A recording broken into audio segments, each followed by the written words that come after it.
Oh my gosh. My throat! Hi.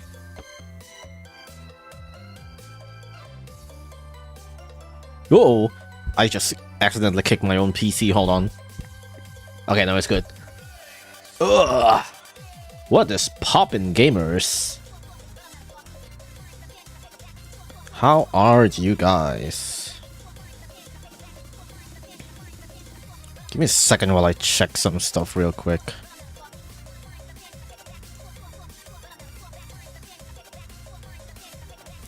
Man,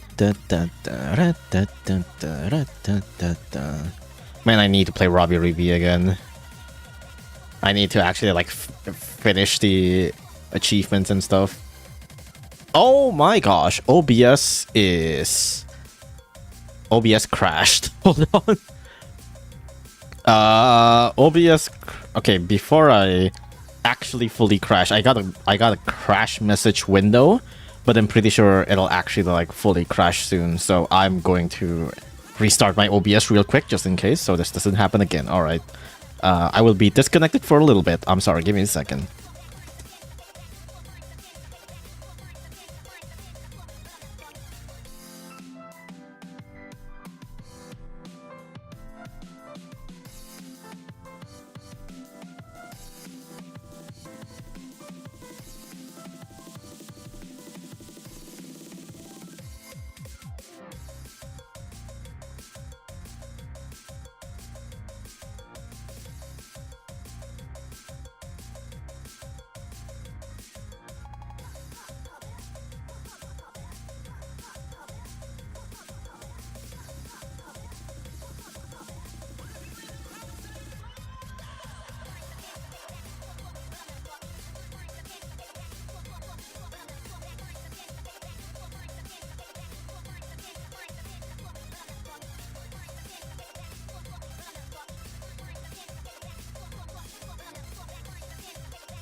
Oh, your mic is... Oh my god. I've been not talking this entire time. That's amazing. That's crazy. Why the fuck did no one mention that? I've just been muted this entire time. But yeah, thank you. My OBS crashed earlier, so I guess it just like turned off my mic. Or maybe it was already on and then I muted it. Actually, I'm not really sure. No, I think it might have muted itself when I was changing scene or something. I don't know. But yeah. Wait, also, let me change the program audio. There we go. I didn't even know that you were talking. I mean, I literally just moved to game screen and moved around my arms and moved around the screens. I feel like it would be weird if I'm not talking. Like, why would they just like start stream being completely silent for like an entire 2 minutes, like switching around the game screen? Like, what am I doing? Nice stream. I'd love to be a fan. Add me on Discord. Brother. Amazing. Why would you... You really think there's gonna be like, oh yeah, I'm gonna be a fan. Also, here's my Discord. It's like, dude, if you want to be a fan, just fucking watch the stream. But yeah, what I was saying while I was in the middle of being muted is that wait, I am not muted anymore, right? Okay, no. Just checking again. But what I was saying last time is that last time I was looking into Preda plans for mixing with tier elements. When Battlecats content, if you keep on asking, never. Fuck off. But anyways, what was I saying? Okay, last time I was saying that I wanted to mix something with tier elements, and for last stream I was looking into Preda plans, but I just couldn't really make anything good out of it. Also, hi Lady Goo. I just couldn't really make anything good out of it. This is what I've been testing this off stream on solo mode bots. I haven't gone online with this because I'm just not really confident. I feel like so far the Predaplant cards just doesn't really pull their weights. The Predaplant fusions are actually pretty decent. Chimera Fleecia is pretty nice. Dragostapelia is actually pretty good. Trifo... how the fuck do you spell this? Trifioverutum is also pretty decent, but it requires a lot. But it's like the Predaplant extra deck cards are actually not that bad. Greedy Venom Fusion, that's also not that bad. The problem is the main deck monsters are really bad. The main deck monsters are really bad. And I think a lot of them just doesn't really work that well together with a lot of the Predaplant cards. Like, I don't know, dude. There's just not that much good main deck monsters from Predaplans. Like, this one is pretty nice, Bufolicula. This one is basically a once per turn polymerization, which is pretty neat. But even then, it's like, that's basically polymerization. It's like, I guess there's the upside that you can also use this as a material for a fusion summon for Predaplants, but that's it. This one's pretty decent. This one puts Predator counter and can also be used as a fusion summon if you're fusion summoning. But that's it. There's just so much cards that are like so boring and doesn't really do anything. This one is neat. Like, you can special summon another Predaplant, but even then, there's really not much other Predaplants that is worth spawning at all. Pretty much the only other one that is like actually worth, pretty much the only plant that is worth summoning using this is Darlingtonia. Darlingtonia, when special summoned by a Predaplant card, allows you to grab a fusion. So you can either just grab basic Poly or even Super Poly, and grabbing Super Poly is really good. But it's also very negatable, and this is a once per duel, and it has to be specifically summoned by a Predaplant monster instead of like Predaplant spells or anything like that, so it has to be a monster. And I'm pretty sure the only monsters that can do that is either Orphis Scorpio or Ambulomelitis. And getting this out at the first place is already kind of annoying. Getting this out without committing to a normal summon is also pretty annoying. And if you do like commit to a normal summon, it's like grabbing Super Poly probably wouldn't really let you do that much either way. And it's just like, ugh, I don't know, man.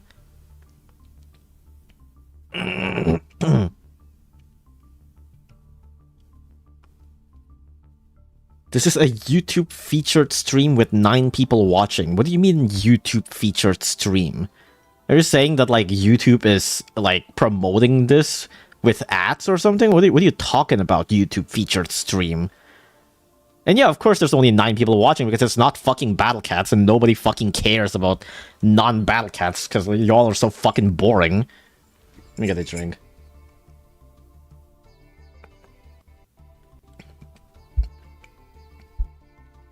Any of you know what MHUR? Monster Hunter? Probably showed up to him randomly. I mean, their name is Jasper TBC. I'm assuming that you're a Battle Cats player. That's probably why this pops up.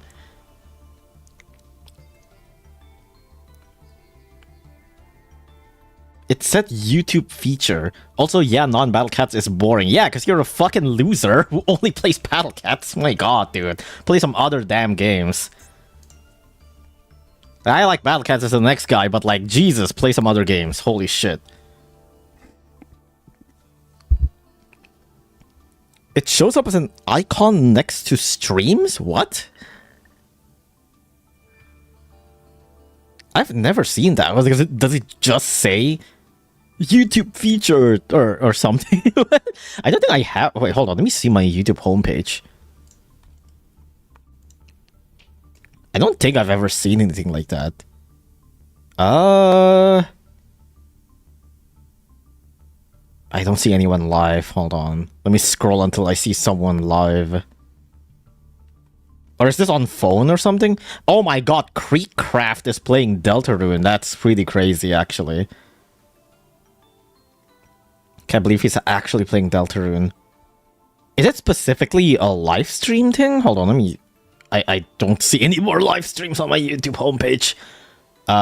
There's a lot of Bricks and Minifix stuff.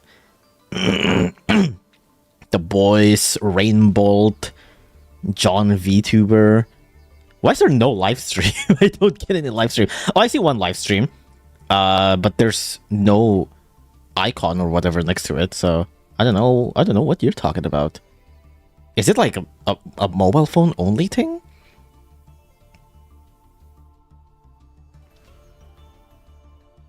Battle Cats fans, so they have to play a second game. My Hero Ultra Rumble. No, I have no idea what that is. LARPcraft is playing Deltarune. I mean, if he's actually engaging with the media, it's like, can you really call that a LARP? Because I saw the YouTube thumbnail for the live stream. Well, not thumbnail, the like the automatic preview of the thumbnail, and he's on Spamton. Like I think it's hard to call them a LARP if they're actually playing the secret bosses, you know? It's like, it's one thing if they're playing through the game, like, not really searching for any secret bosses or just going through, like, really quickly, but if you go out of your way to fight Spamton, well, to be fair, Spamton is, like, the easiest secret boss to find, but still, it's like, I think they're qualified as kind of a non-LARPer, you know?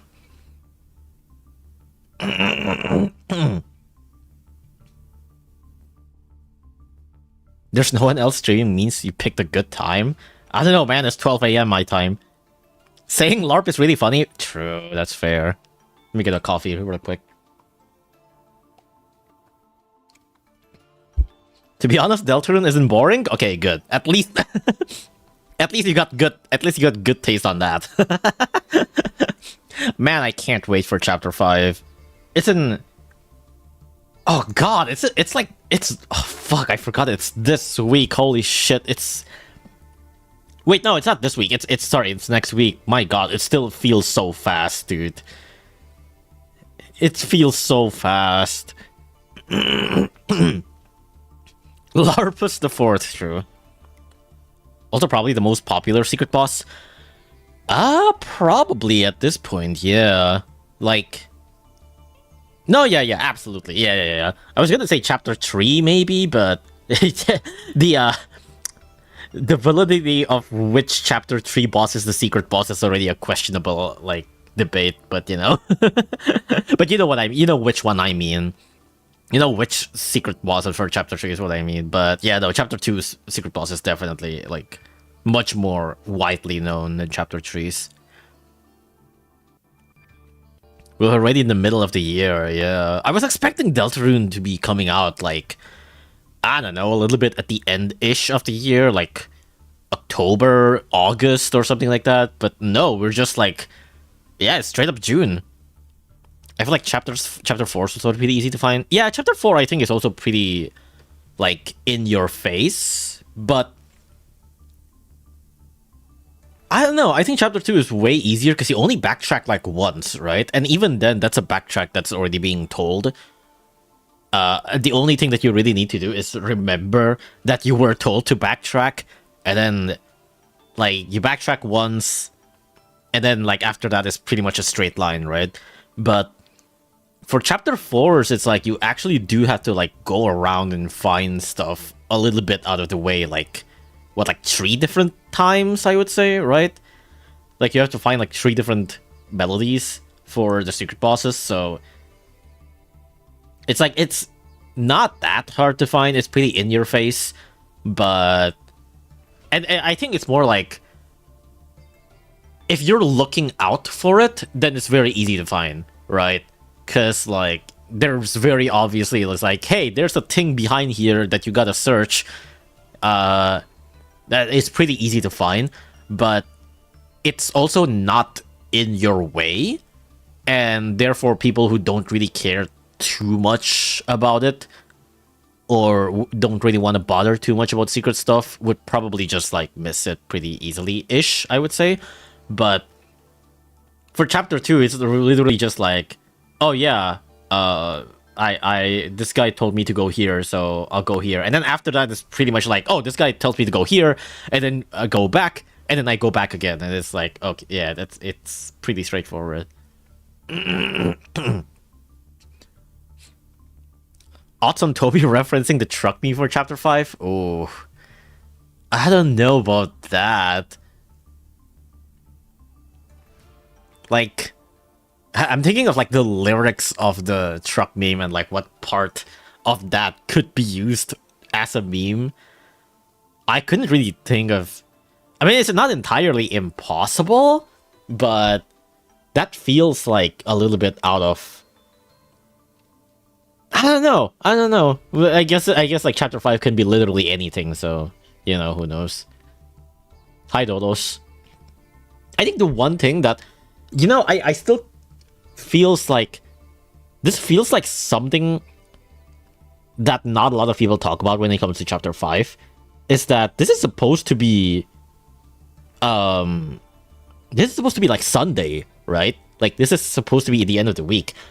Isn't that when Asriel's supposed to be back, right? Like Asriel's supposed to be back in chapter 5, right? Like, I feel like not a lot of people talk about this. Like, and also Papyrus, Sans said that, like, Papyrus probably would be around when your brother comes home or something like that. So, like, are we not gonna see Asriel and Papyrus in chapter 5, you know? Are down to duel people or no? Oh, you mean like from chat? Currently no, but I guess we'll see later. I managed to miss Spamton on my first playthrough because I couldn't find the switch despite the click guy telling me. Yeah. I mean, the click guy doesn't really straight up tell you, right? Like, it is pretty cryptic. I'm pretty sure I just mashed like every single objects in the room until I find it, which I'm pretty sure is what a lot of people did as well. Because like the hacker guy, the hint is it's not the best. It's cute, it's really well done, but it's not that obvious, you know.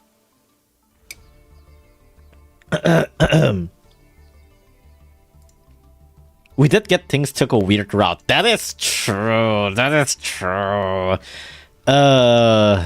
But also weird route is just really easy. It is. I mean, I guess I don't know. It could be pretty easy. Yeah.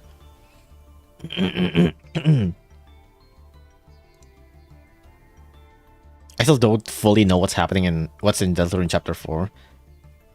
Hey, do you know about like all of the other things that are happening in the other chapters of Deltarune? Toby riding a truck is another reference for him. I mean, he has a truck. I feel like it's a bit hard to be like...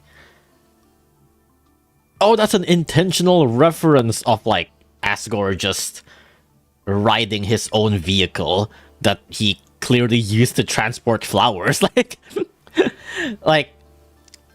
I don't know. It's hard to say. It's like, oh, that's a reference to the truck meme of, you know, him just using his vehicle normally. Let me blow my nose real quick. I gotta mute myself.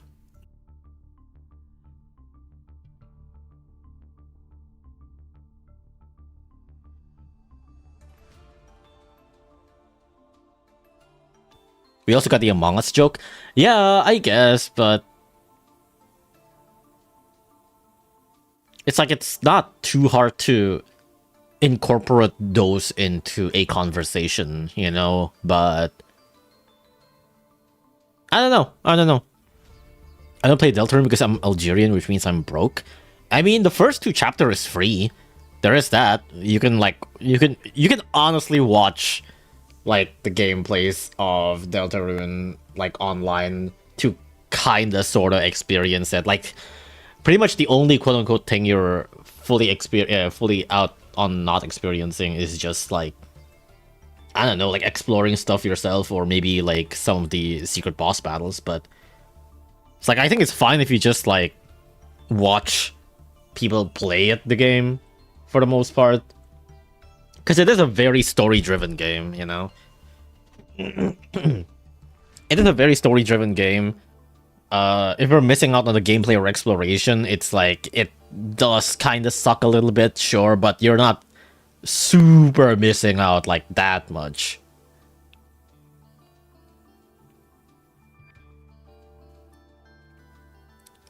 Speaking of Among Us, anyone saw the Paramount show? It's surprisingly peak, but of its own, that is always understandable. I've heard people say it's really good, yeah. I've watched the free episode on YouTube, that's it.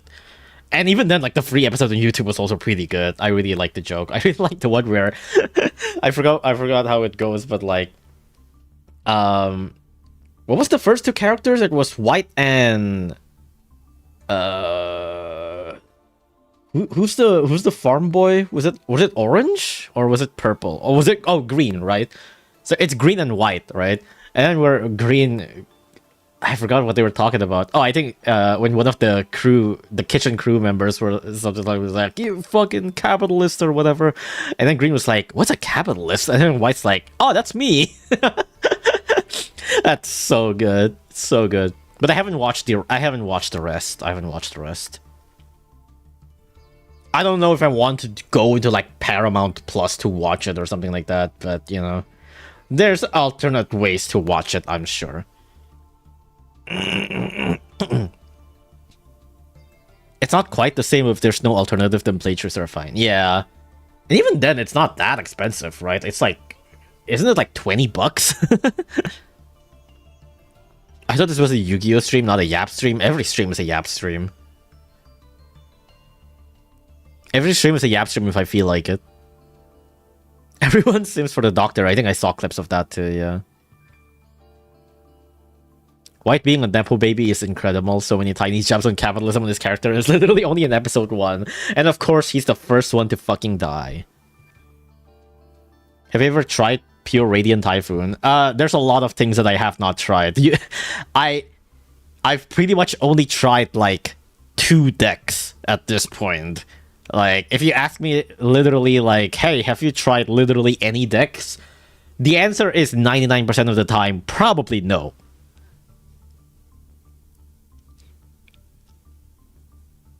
I also watched the first episode that was good, but I'm not sure if it's good enough to go through the effort of sailing the 7 seas for the series. Yeah, that's pretty much what I felt too.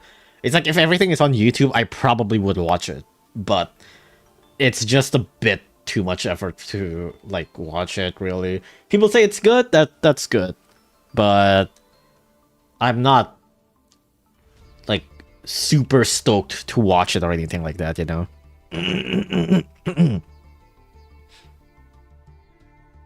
I don't know the part where you, the heart, try to get out without Chris hitting you with the hockey stick. I mean, that is chapter 4.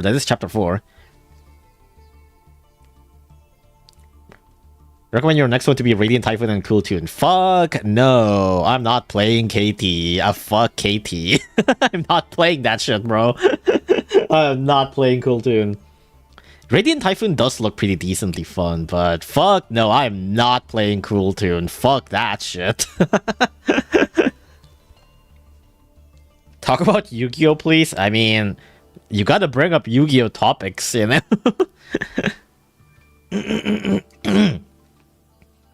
KT is the opposite of straightforward.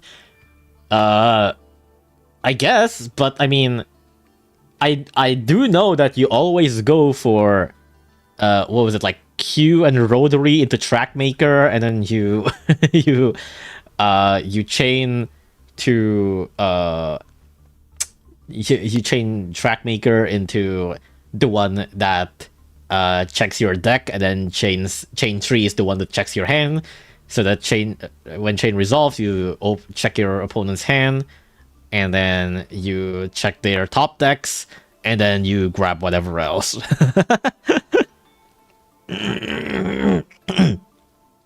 KT feels so nice to pilot. I don't care. I don't want to be. I'm not selling my soul to the KT Devils, bro. I'm not selling my soul to the KT Devils. Participate in some tournament with Radiant Typhoon, Katisha, if you want. No, thank you. I'm not really looking into Radiant Typhoon. At least not yet, anyways. Besides, have you seen my UR Dust? I have 69. Nice, but not that nice. Because I can't really craft shit. But actually, how much URs does Radiant Typhoon have? Oh, it's only 3. That's actually relatively cheap. Vision, Eldam, Phonics. And I don't think people run that much Phonics, right? People run like... Actually, I don't know. How much Phonics do people run? Like 2? How much do these people run? People definitely run like 3 Visions. I guess this isn't too expensive, but I'm not really looking into Radiant Typhoon right now. Only 1 Phonics? That's pretty cheap then. What about Eldam? You can add 1 Radiant Typhoon monster, etc. Eldam's probably 3, right? Actually, I don't know. Eldam's 3, yeah. Phonics is just like your board breaker, essentially, right? And Eldam's your starter. So like 3 Vision, 3 Eldam, and 1 Phonics. That is pretty good. That is pretty cheap. Tier element strongest? True!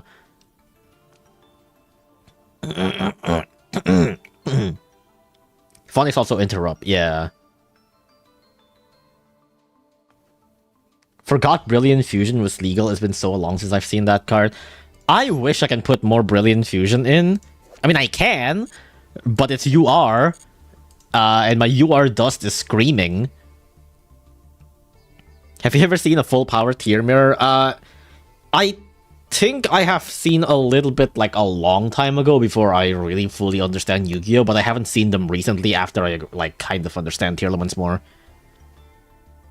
I have a bit for you to react. I don't feel like reacting right now. But I can kind of sort of understand, because there's a lot of mill cards that mill for both players, right?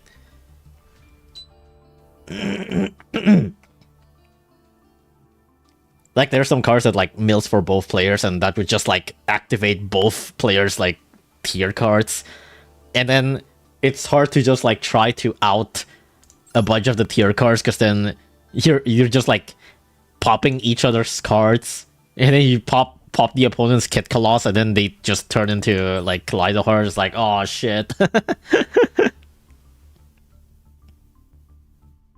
What's the reason for Perligia? Isn't that the field? Isn't that field spell really bad? Because I don't know what to put.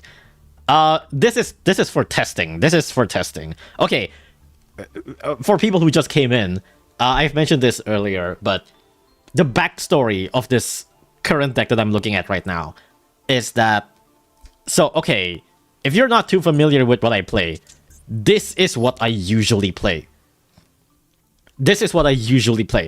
I play Tier 1 Skull Servants. But I was thinking that I want to maybe get another kind of deck that is like Tearlament adjacent. And it's also cheap. And it's also cheap. And I was looking into Predaplants because Predaplants are relatively cheap. Almost all of the cards are SRs, and the UR is really only a Chimera Rafflesia and Verte is like pretty generic.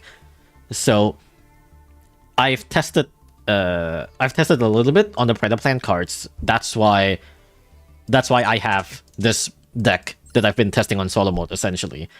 This is not a final deck by any means whatsoever. If anything, this deck is probably a failed deck. This deck doesn't really... Like, I've tested this in solo mode a couple of times, and it just feels like the Predaplant side of cards just doesn't really pull their weights, especially in the main deck. A lot of the Predaplant extra decks are pretty good. This one's pretty good, Dragostapelia is pretty good, Chimera Rafflesia is pretty good. But a lot of the main deck Predaplant monsters are just really mediocre. It's really just, I don't know. Y2 Rhino? Consistency? Question mark? Am I not supposed to run 3 Rhinos? I have 3 Supreme Sea Mares. Did you get the free branded structure? No.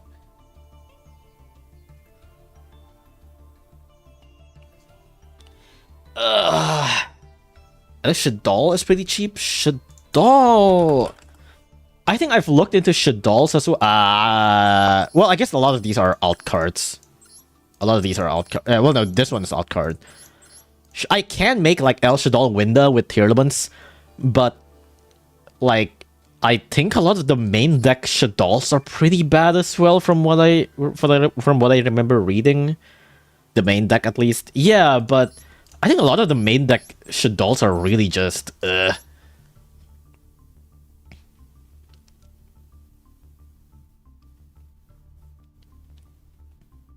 Have you seen the Predaplant cards from Blazing Dominion? I remember reading it a while back, but I don't fully remember what they do. Like, I remember seeing them, I remember reading them, but now I don't remember what they do. I know there's like a spell that basically searches Super Poly, which is really good, but yeah.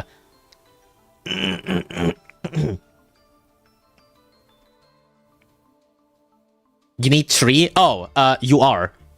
It's a UR card. Like, if you're asking me, it's like, oh, why don't you have this... Why don't you have card that is UR in your deck? The answer is probably because it's UR. Why don't I have 3 Brilliant Fusion? It's UR. Why don't I have, like, more Neprim so that you don't brick? It's UR.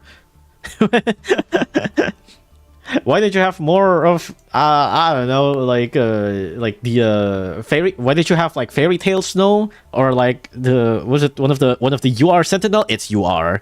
Like, if I have all of the UR in the world, I probably could do that. I don't, which is why I have Supreme Sea Mare here, which is basically Rhino Heart. They're nice to mill, but not so nice to draw. Yeah. I mean, I guess, like, Lightsworns are also like that. And, you know, at that point, then I might as well just play Lightsworns, right?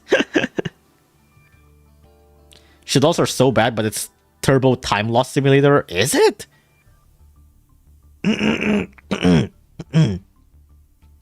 Lightsworn is really expensive, though. I think a lot of them are SR, though, isn't it? Like, I'm pretty sure a lot of the good Lightsworns are SR. I already have Curious. I think the only UR that matters is Charge of the Light Brigade, right? The others are SRs at least. What do you run? It's Weiss? I don't know how you spell that. And isn't like, I guess like Wolf and Felis, right? But Wolf and Felis are also bricks. I don't mind SRs too much. I mean, my SRs are also kind of dying, but at least it's not UR, you know.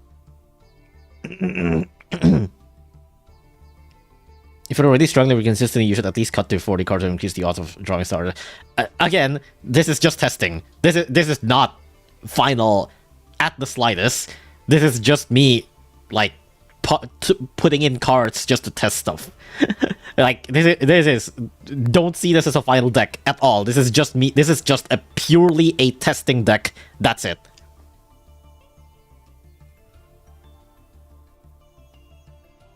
I just read a small Yu-Gi-Oh! Double duelist. What? Double duelist? What do you mean double duelist? I have nothing to say about this game. I mean, don't spam, at the very least.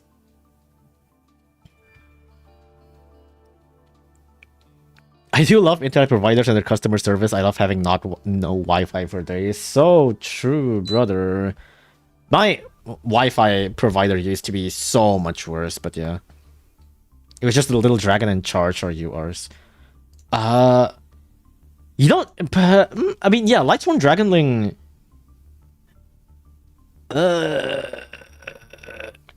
It is pretty good, but it's not super needed, right? Question mark? But I guess it is for, like, pretty good, because then you can, like, Lightsworn Dragonling mill Wolf or mill Felis, and then you can make the level 8 Synchro or the level 4 Xyz, right?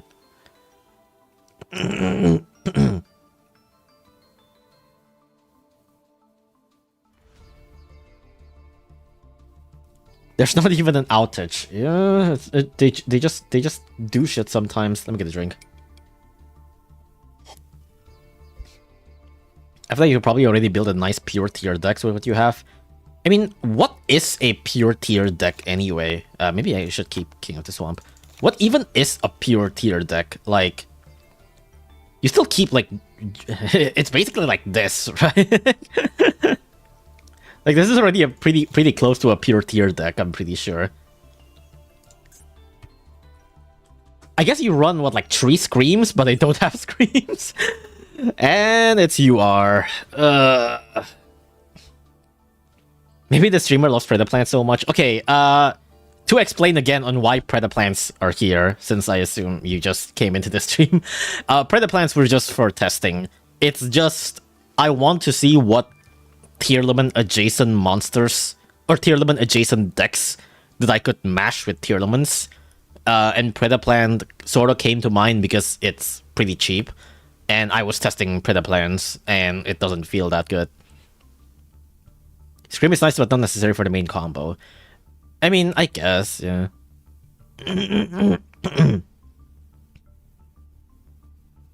Actually, you know, so last time, one of the also other problems with like finding something that works with Tearlament is that I don't know which like fusion decks that kind of likes Graveyard. And then I went to do a little bit of research, and I actually found that there is actually a fusion deck that sort of likes the Graveyard. Like, it doesn't like the Graveyard too much, but a decent amount of the cards actually do kind of like the Graveyard. And it's, Luna Light. But man, there's a lot of URs. But some of the Luna Light monsters do kind of like the Graveyard, right? Like, when the card are activated, a Luna Light monster you control, you can banish this card from Graveyard, negate the activation. If this card is sent to the Graveyard by card effect, you can target one poly in your Graveyard, add it to your hand. This card sent to the Graveyard by card effect, you can target one of your Luna Light monster in the Graveyard, special summon in defense, but negate its effects. Like, there's actually a pretty decent amount of, like, if this card is sent to the Graveyard for Luna Lights. So, that could be pretty interesting to try out, but also there's a lot of URs. There's so much URs. And, like, I'm pretty sure I need, what, like, at least 2 Liger Dancers, probably 3 Goat Leos. I don't know how much Leo Dancers or Saber Dancers that I need. And I'm pretty sure people would run, what's it called? The Zodiacs as well, right? Zodiac. I'm not really too familiar with Zodiacs, but when Zodiac Brothbull got unbanned, people say that, like, it's really good for Luna Light, which I assume is because of Brothbull being able to search, I assume, one of the Luna Light starters. I don't know which one. It's probably Gold Leo, I assume. Brand of Dragotail and Shaddoll comes to mind.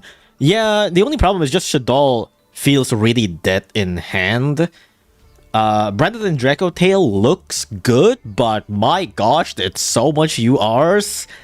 And also, there's really not that much good secret packs for Branded and Draco Tail.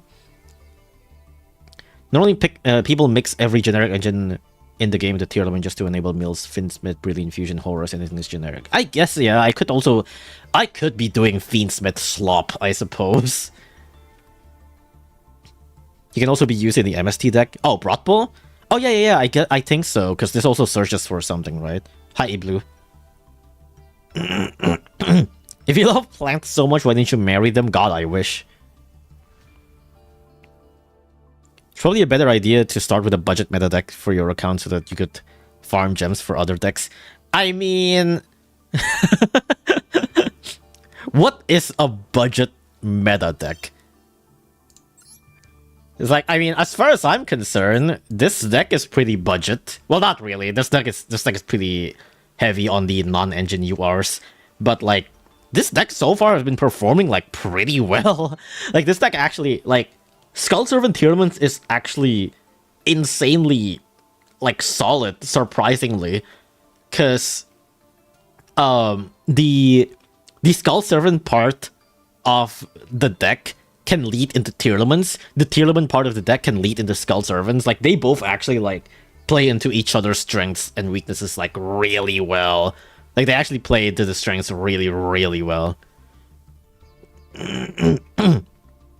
I know nothing about this game, so I'm just spectating. That's cool, too. Branded structure is still free with a referral.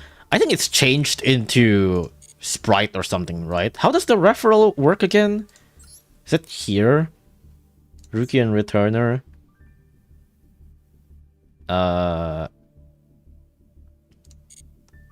Where is it?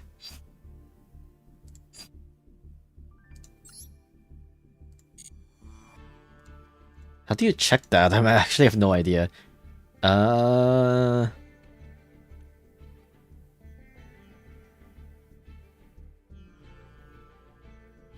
have no idea. You can also use Shiren and Havness as other fusion deck support. Yeah, but it's just... a lot of them are just really expensive, I don't know.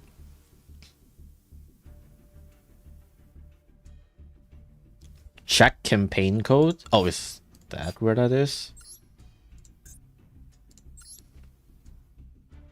Oh, yeah. Yeah, it's currently sprites. Sprite Gamma Burst and stuff, yeah.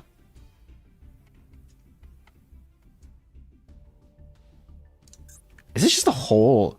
Oh, it is. Wait, so how do I get this again? Do I just have to have, like, someone new to enter my campaign code? Is that it? A lot of free URs. If I get them, wouldn't it be uncraftable? Exactly. All right. Who just started playing Master Duel? I feel like I highly doubt there's anyone watching that's just started playing Master Duel, but you know. The shark slop structure they recently put in the store can be easily reached diamond off of sheer slop alone. What the fuck does that mean? I mean, I did reach diamond already. Well, not this month, but I did reach diamond last month. You actually want to spread the campaign code so people type it in and you get stuff for it, right? Get someone to give you a code or send your code to someone. But it has to be someone new, right? Like, it can't be just some random player, right? Like, yeah, could not enter campaign. Campaign, first week of playing Yu-Gi-Oh! Master Duel or resume playing 30 days or more from their last login within 7 days. Wait, what? Are users that resumed playing 30 days or more from their... Wait, what? Are users that resume playing 30 days or more from their last login within 7 days? Wait, what is... I'm so confused by this wording.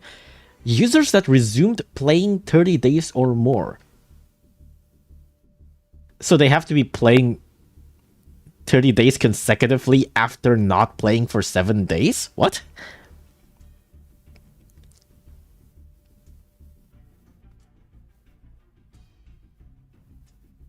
Does making a Smurf account count as a new player? It probably does, yeah. Okay, I'm downloading 12 gigabytes. You don't need to. I mean, if you want to play the game, then, you know, sure.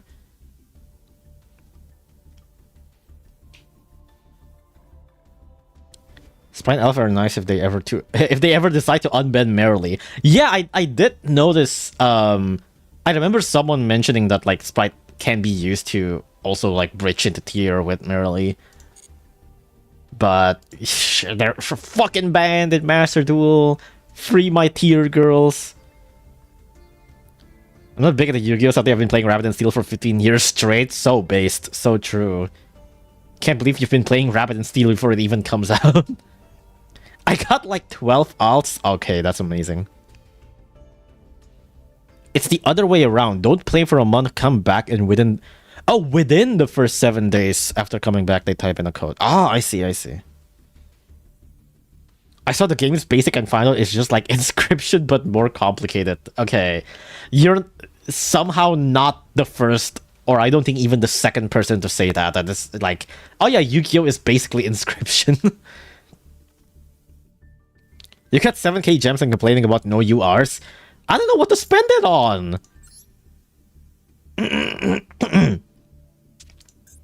Like, I guess I could be rolling on Lunalight cards?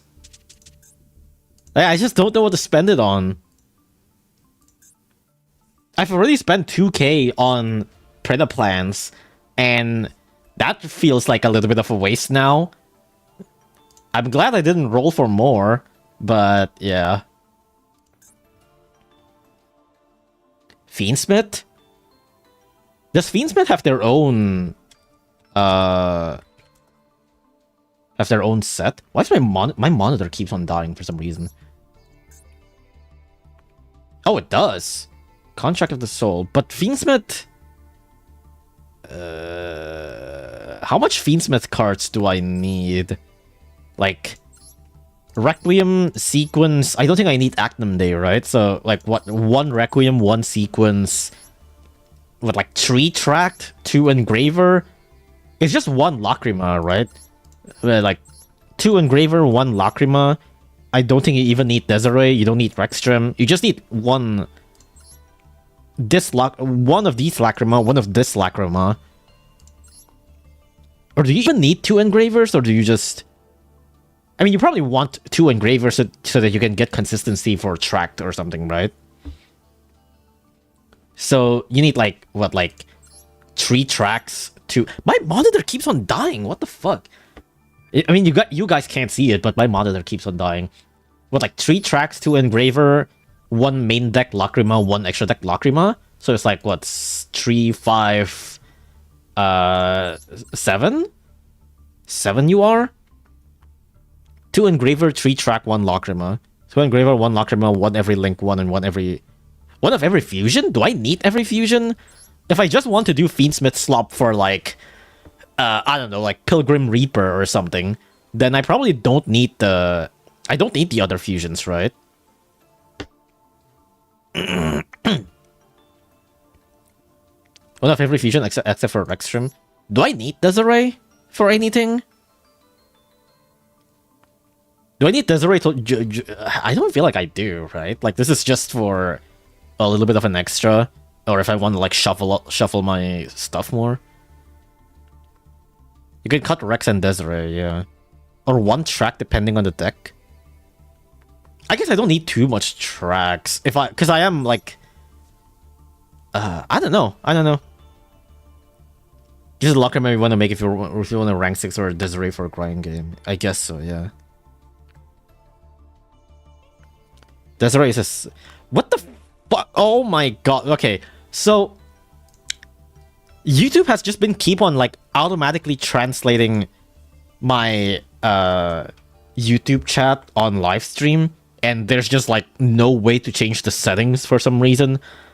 And your chat says Desiree is a side grade, And this is what I got from the automatic translation off of YouTube. Hold on, let me show it off.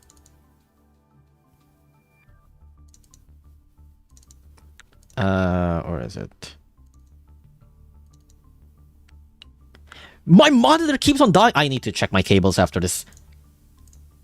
Alright. This is Desiree is a side grade. The anger of the devil is a side grade.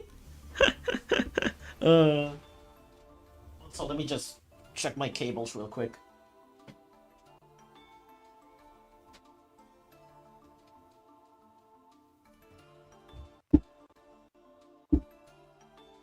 Ugh, I don't know if that changes anything. Hopefully it does. Hopefully it does something.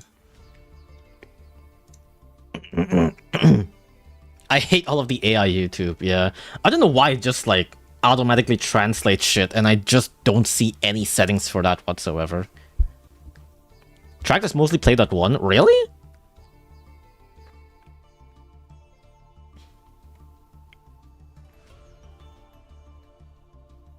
Where do you get to translate? I don't know. That's the weird thing. Because, like, I don't see it on a normal live stream, but if I see it on YouTube Studios live stream chat, it gets auto-translated. Finsmith is very high value, you can use it in a lot of decks. I guess so. Like, honestly, part of the main reason on why I'm not sure about Fiendsmith is less of like, oh, I don't know if it's gonna be like too much URs, and more so is like, do I really want to go into Fiendsmith slop? But then again, who am I to judge a, like, who am I to judge a combo-ass deck when I'm also running plants as my first ever deck, you know? Maybe it's not... Maybe I can't really, like, judge people because, like, oh, Fiendsmith slop, oh, pure combo slop, and me here running fucking plants who have, like, 30 fucking summons to get into my end board.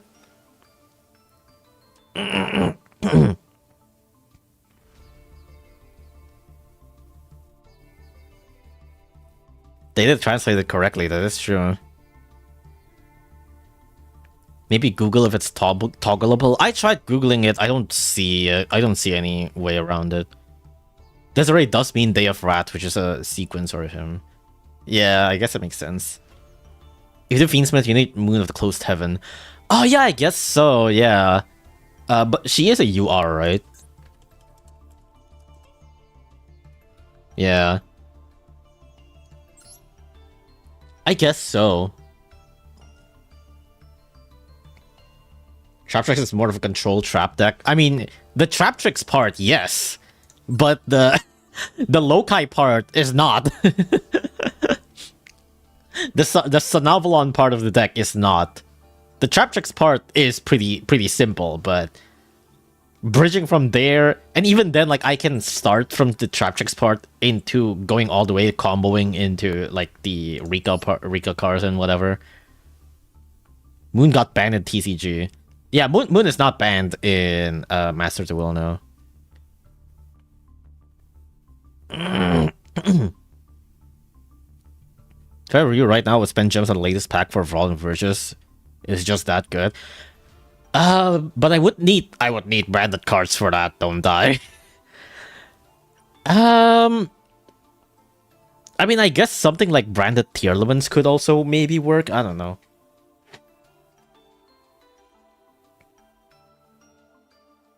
Plant, where's Rika? There's Rika Queen Strenna. Here's Rika Princess. Rika Queen Strenna is just to make Hyperton. What's the green chat? Green chat is Twitch chat.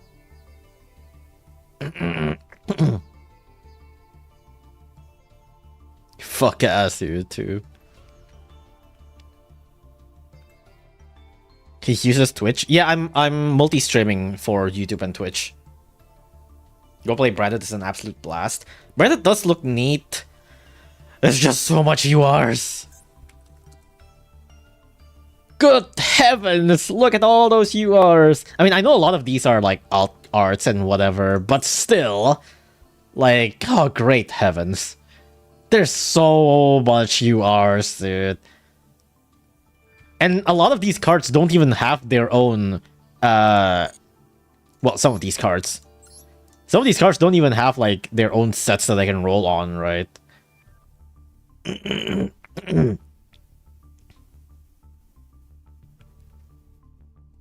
Branded is extremely expensive, yeah. Fallen Versus is just generic staple. It needs some extra deck UR, sadly. Yeah, that's what I mean. You do need, like, extra deck, the extra deck Albus cards for it to even function, right? People will naturally hate you for playing Branded. I think it's fine. Like, I fought several Branded players with my white tier decks. I've won a decent amount of, like, Branded matchups. I wouldn't say I win most of them, but I did win a couple of them. Like, I think it's a pretty fair deck to fight against. I think it is, like, they are really good on the grind game, but, like, my deck is aimed to kill in one turn, so there is no grind game. Didn't know Mirrorjade had an overframe. It's very new. It's very UR heavy, but it's so worth it. By the time I get the URs for it, like, the meta would already roll, you know?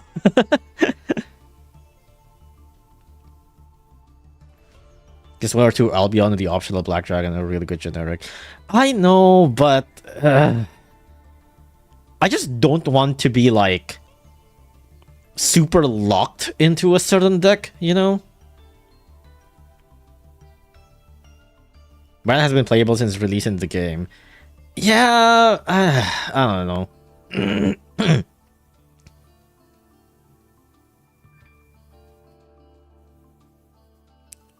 Brand has been relevant for 5 years. The meta is irrelevant.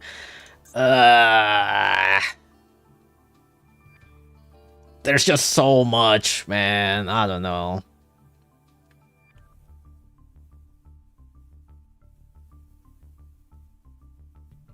Like, I'm honestly a little bit more interested on the Luna Light side of things more than Branded. Like, or Dracotail. Dracotail could also be cool, but Dracotail doesn't have any secret packs. That's the problem. Like, I would do Dracotail if Dracotail have a secret pack, but they don't. They don't have a fucking secret pack. Like, I would roll for, like, the Dracotail cards, but there's just no way around it except for crafting, so...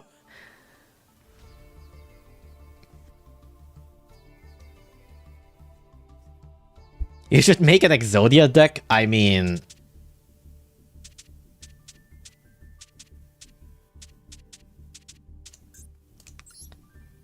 There is this deck that I was testing for Exodia. It's not that great. It's extremely inconsistent, but it technically works. It technically can get Exodia in turn 1.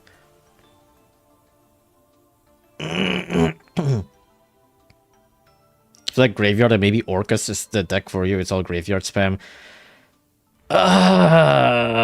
I've played against a couple of Orcus. My experience with Orcus is never fun. I hate playing against Orcus. I don't know.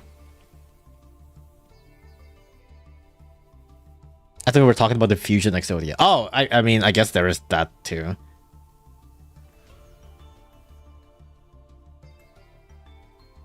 I can almost guarantee you wouldn't be able to make it with your current resources. Yeah. It doesn't lock you into the deck. Okay, my resources are limited. Quote-unquote lock as in, like, if I want to make other decks, I'm gonna have to spend my, like, a bajillion amount of money, you know? He's playing zombies with Chaos Ruler. Which one is Chaos Ruler?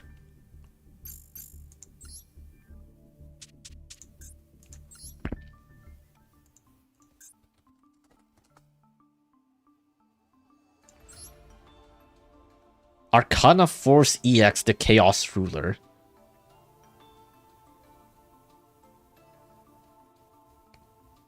I just realized you're on level 30. What are you expecting? Do you expect me to be lower? Not that Chaos Ruler. Is it banned?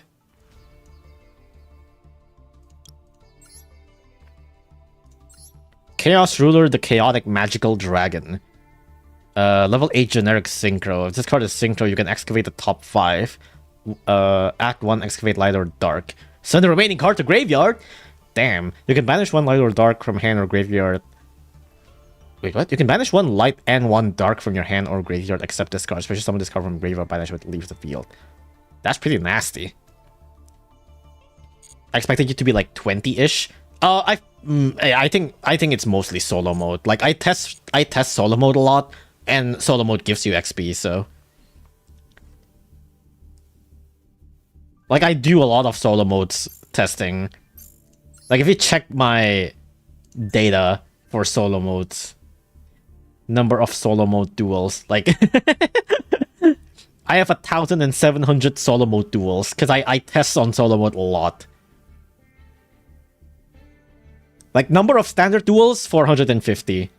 Number of solo mode, 1,700. I test solo mode a lot.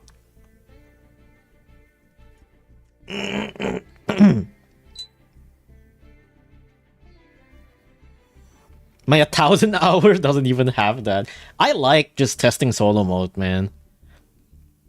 Cause like I'm not usually like familiar with some cards and whatever, and like I don't want to be like suddenly faced up against a real opponent with a bunch of interactions before I even get to learn my own decks. So right, so I often just go to solo mode to learn a lot of stuff before I actually go online.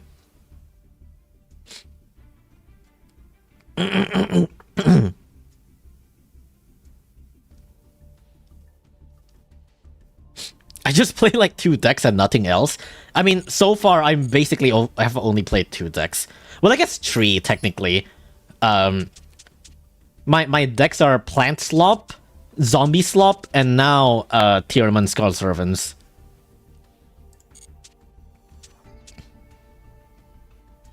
I want to make a DDD deck in Duel Links, not Duel Links. Oh, Master. Would you like to try a control deck? I mean, my first deck is Trap Tricks, so that's a control deck, isn't it? Not the Plant Slop, it's so sloppy. I love Plant Slop, it's so funny. People normally would just go to rank without even reading their cards after they build their deck. I couldn't do something like that, man. I have to test my own decks before I go online. Because, like, I love researching stuff, I love testing things. I very much appreciate the time that I have in solo mode, like just testing cards, reading my own cards, just making my own decks bit by bit. It's hard to be like going online to quote unquote test things, because then I'm like, oh, I gotta like actually learn on the spot, and at the same time, it's like I feel like my learning would be very skewed if I play online, because then my what's the word? Like, I think my way of thinking will be very skewed into the very specific matchup that I'm currently playing online. But if I'm playing on solo mode, I have like more freedom to really understand all of the cards, you know?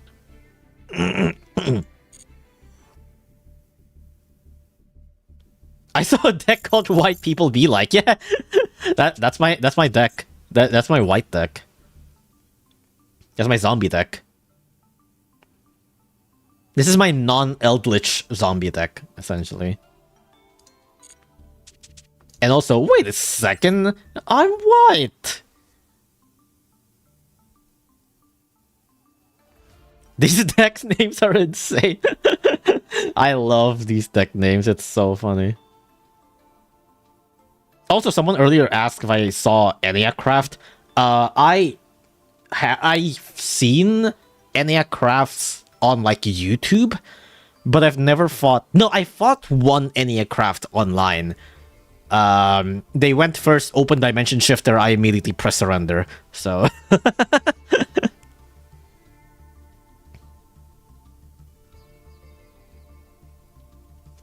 most of the new player quit because they go into rank before even building a deck. I could never do something like that. Is Umi Control still viable? I vaguely remember that deck not being expensive. Doesn't Umi Control have, like, new cards or something that they just announced? Go, white boy, go! Hell yeah. Where's Go White Boy? There we go. Here's Go White Boy, go. This is also one of my earlier zombie slop decks. No, I think this is actually one of my later zombie slop decks, actually. This is the one that I think I'm more finalized, if anything. We're gonna get big cards in a year for Master Duel, yeah. What's a good deck to start in Master Duel? Honestly, I don't really know. Like... I honestly don't even really know. Personally, I think you should just look around cards and read whichever cards looks cool. And then try to build, or try to see if that deck is viable in the slightest. And then go for that, but I don't know. I mean, I started with Trap Tricks, and Trap Tricks is like pretty simple, all things considered. And it's still pretty like powerful. How white does this make you? I'm unfortunately not white IRL. A good deck to start with, none of them don't play this game, true.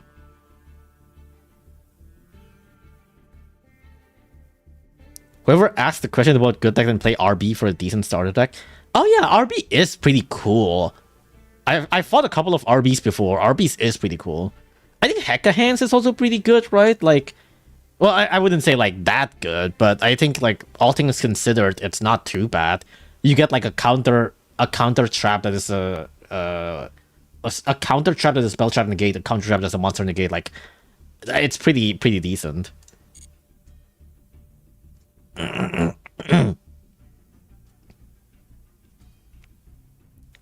Current Umi is not real. We would rather play Sharks instead. Sharks is what, like level 3 XC slop, right? And then you make like Crooked Cook or something.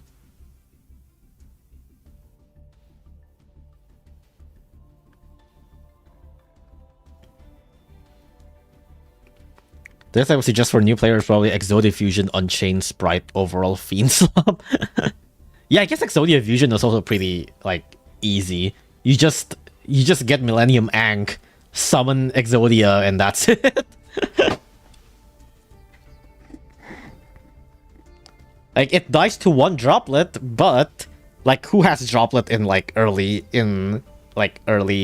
ranks? Like, nobody have droplets, dude. Heck, hands are terrible. 70% of the deck is brick. It's cool. It's a lot of fun when it works, but with that many bricks, you're just playing for clips.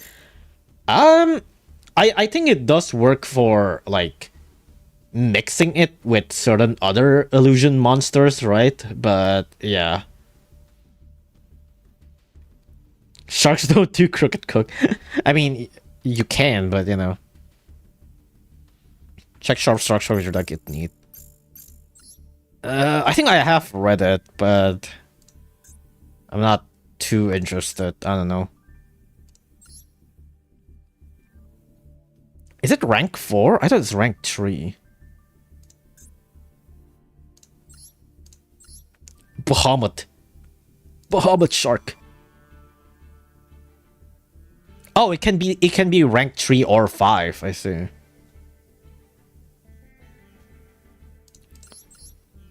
Butuna Fool Princess, okay.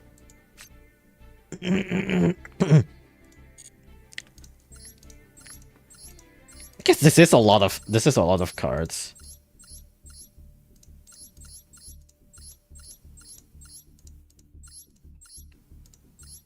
I guess that is a pretty decent value, but I don't know.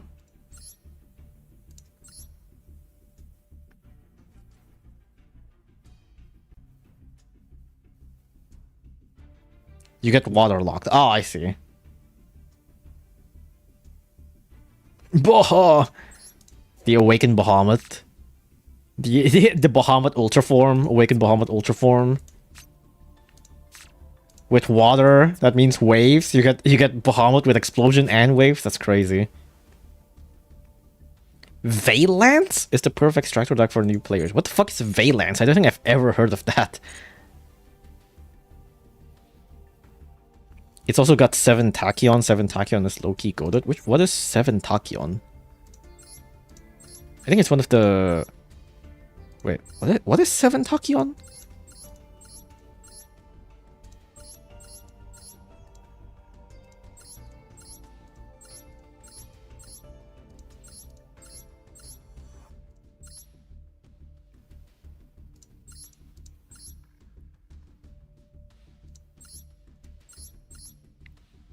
No? Mix it with Ascension. Oh, I see.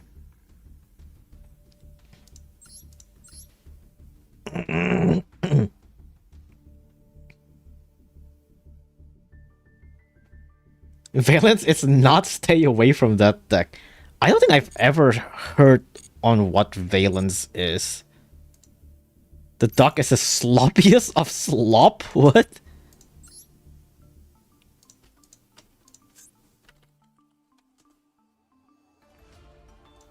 Oh, it's a Pendulum. Chronochasm Valence. Pendulum, special summon this card to your main monster zone. Move one of your main monster zone to an adjacent... Move one monster in your main monster zone to an adjacent horizontal monster zone. Okay. 2 level 5 for higher Valence must first be special summon from your face down extra deck by attributing the above cards. Oh, I see. So it's like a contact fusion. You can switch the location of 2 monsters in your main monster zones or 2 monsters in your opponent's main monster zone. Okay. If a card in the if a card in the monster zone moves to another monster zone, you can destroy 1 card in the field. Okay. So there's a lot of moving pieces. This is just 3 guys. Well, okay, and a girl. This one is also the same pendulum effects. During the main phase, you can target 1 effect monster in your opponent's main monster zone. Place that opponent monster face up as a continuous spell in the same column. If the zone is occupied, destroy the occupying card. Oh! And if it's a monster card, your opponent loses LP equal to its attack. Oh, okay. If this special summon card is destroyed by opponent's or card effect, you can place this card in your pendulum zone. Does placing an opponent monster as a face-up continuous spell count as a card moving? No, this one says to another monster zone, so it doesn't count, I guess. Valence World Shinra Bansho. What am I looking at? Is this like a scroll? Is that the duel field right there? They just have a duel field right there? What the hell? Place 1 Valence field spell from your deck face up in your opponent's field zone. If there are 2 cards in the field zone, the turn player can target 1 monster card in their own spell or trap. They can special summon that card to their own main monster zone in the same column. Okay. So I guess this allows you to also use your pendulums. Oh, this is the other side. I see. So one is a machine and one is kind of like a samurai themed. And then you can have like a field spell that is a samurai themed one, or you have a field spell that is a machine themed one. That's kind of cool. If they're triggered, the turn player can target 1 effect in the same column. The turn player can target 1 effect monster in their opponent's main monster zone in the same column as one of the monsters they control. They can place a continuous spell in their trap. Oh, I see. So this one allows the player to move from main monster zone to spell. The other one allows you to move from spell to the main monster zone. What the fuck?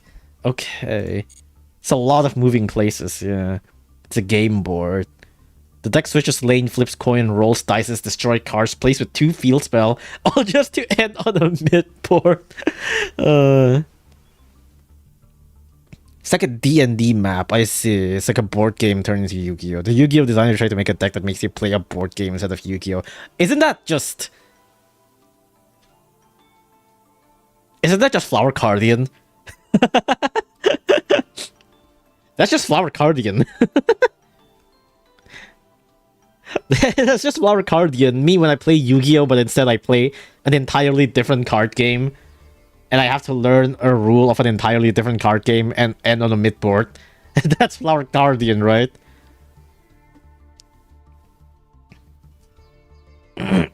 It's teamed directly about Warhammer. Oh, I see.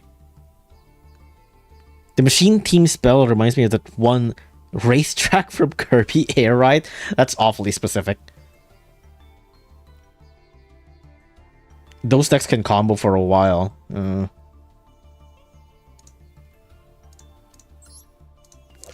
Shinonomi the Veiland Princess. Valen's Genesis Grand Duke. Valen's Awakening solo activation. Oh, that is pretty cute. You're like putting an amiibo. You're like putting an amiibo in the game. That's really funny. These arts look so funny though. It is like just like a game campaign or something. Yeah, it's literally just like an amiibo and a game board. That's so funny. Oh, that's actually so cute. Oh, these arts look so cute though. Like even if they're not that great, just the lore of the art looks so good. How many Yu-Gi-Oh cards are there? At least 2. There's at least 2 Yu-Gi-Oh cards in the entire game. 15k, 20k, something around there, probably.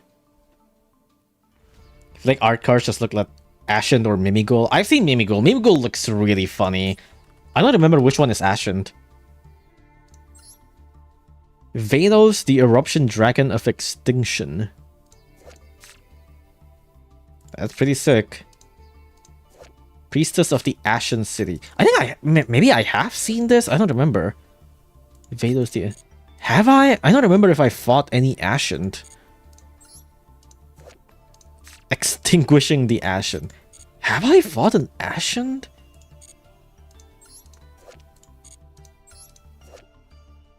I might have, but I don't remember.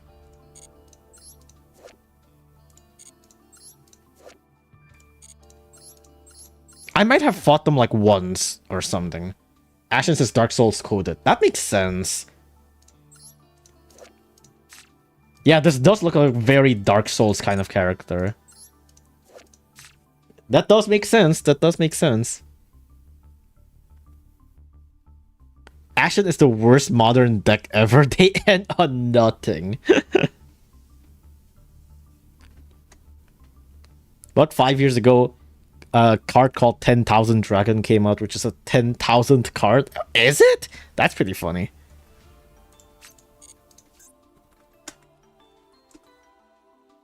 Is it like a specifically like 10,000 on JP or something? Must be special summoned by tributing monsters you control whose combined attack and defense is 10,000 or more. If summoned this way, the attack and defense of this card becomes 10,000. Oh, that's really funny. That's actually really fucking funny. They look cool. People wanted them to be good. Ashen is completely bad and unplayable. People were so hyped for the Dark Souls team, but they were disappointed. That's unfortunate.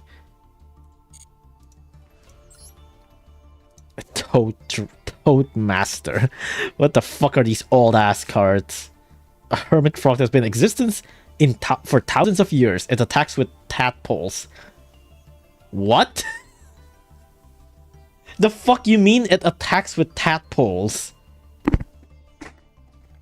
Apparently it's relatively effective. Like 1,000 attack for tadpoles? That's not too bad. Like... obviously it's low, but like 1,000 attack is not like... It's not like Skull Servant that is like 300 attack, you know?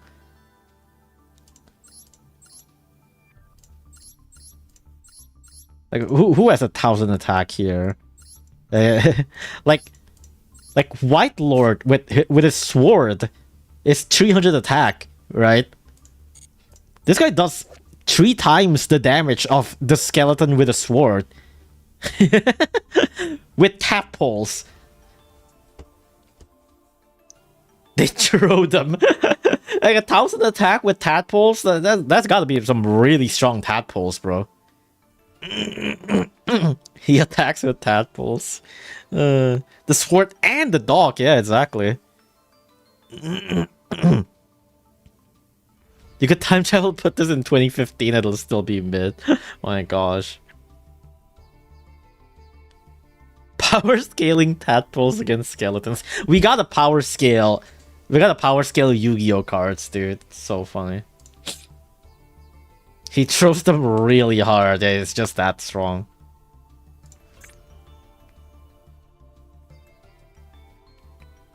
Inflate dragon? Do I want to search up inflation if you want to learn more? Is that a real thing? No, it's not. There is Performapal Inflator Tapir. A white woman hits as hard as a fucking ancient dragon. To be fair, the white woman is probably strong. They got white power, dude. They call me the Toadmaster. Explosive tadpoles, that's pretty crazy. Big Inflate Dragon is a TCG exclusive? Is it? It's literally just called Big Inflate Dragon? I gotta search this.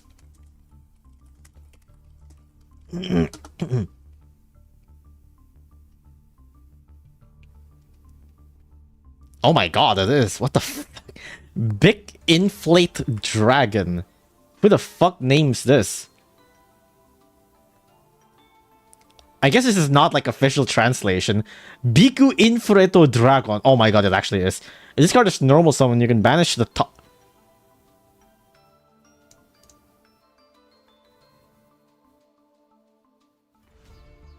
What? The fuck? You can banish the top 50 cards of your deck face down. What the fuck? What do you mean? You banish the top 50 cards of your deck face down. What the fuck? And then you summon Necroface. Yeah, that's true. Oh my god, what the fuck is this? This card's attack becomes 10,000 until the end of this turn. That's pretty funny. Who knew inflation had this much power? That's pretty crazy. He's so big. He's so inflated. How old is this? Oh, it's 2024. So I guess it's not super old. Do anyone even use this? Or I mean, I feel like there's this has to be related to like some sort of stupid OTK or some shit, right? It's a promo card? I see. Oh yeah, it is a promotion pack. It doesn't look inflated or inflatable, it looks like an inflator. It does look a little bit inflated, but I don't know. They made it if this card is normal summon because they knew Brandon would just summon it to the opponent's field. That is true, yeah. For hype moments and aura, true. There has to be like some funny, stupid OTK with this shit, dude.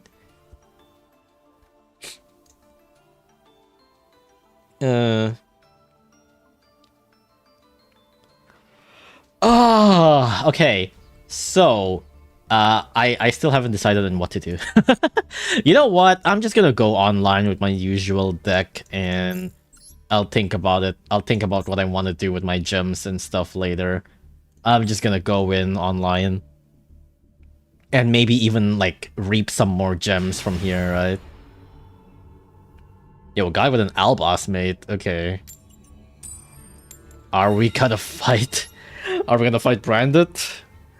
This feels like we're gonna fight Branded. Grand Maju, that is true. There's also, you can probably also make Grand Maju with that. This isn't too bad. Yeah, of course it's Branded. I can, like, Foolish, set Curse of the Ancient Turtle, activate card destructions or something, I don't know.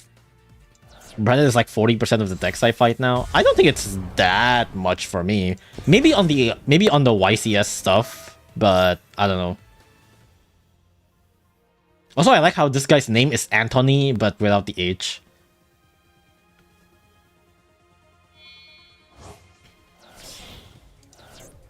Bestial. And Walbaz. Libellion. If a light or dark monster is banished, except it... What is that? Oh, another Bestial. If a light or dark monster is banished, you can target one of those monsters, place the monster in the bottom of the deck if you draw one card. If an opponent normally special summon a monster, you can target one Bestial monster in your graveyard, special summon it. Okay. If a light or dark monster is banished... I mean, I do have... I do banish my own cards, but I don't know.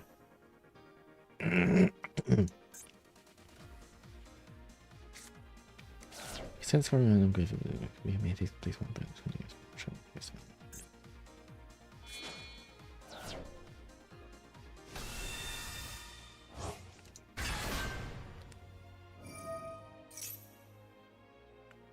Hold on, I have to read everything. I can't read chat, I have to read the cards because I don't fully remember what they do. You can tribute one dragon monster target when your card your opponent controls, destroy it. You can target one brand and continue with spell trap in your graveyard, place it and face up in the field.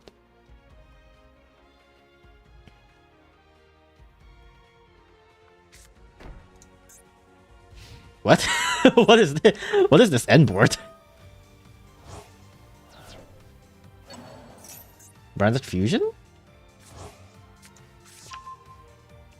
Okay. So this is a pop. This is a banish.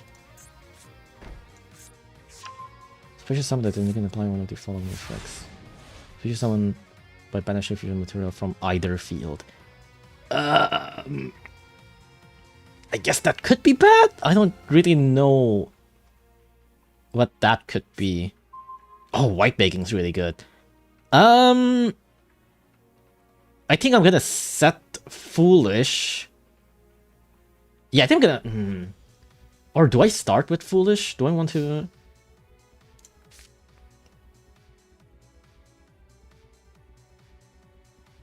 No, I think I want to set this. I think I want to set Foolish and Curse and card destruction.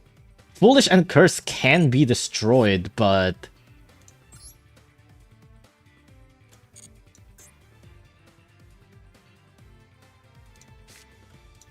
Let me set Curse of the Ancient Turtle and see if they have an answer for that. If they say anything about that. No? Okay. Card destruction. See what you see to this.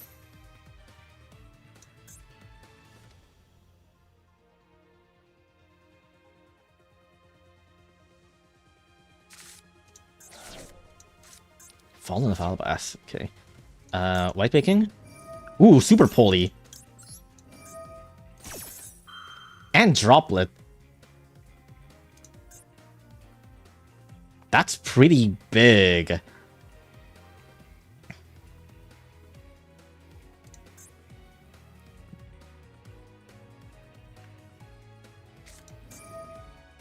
Hmm?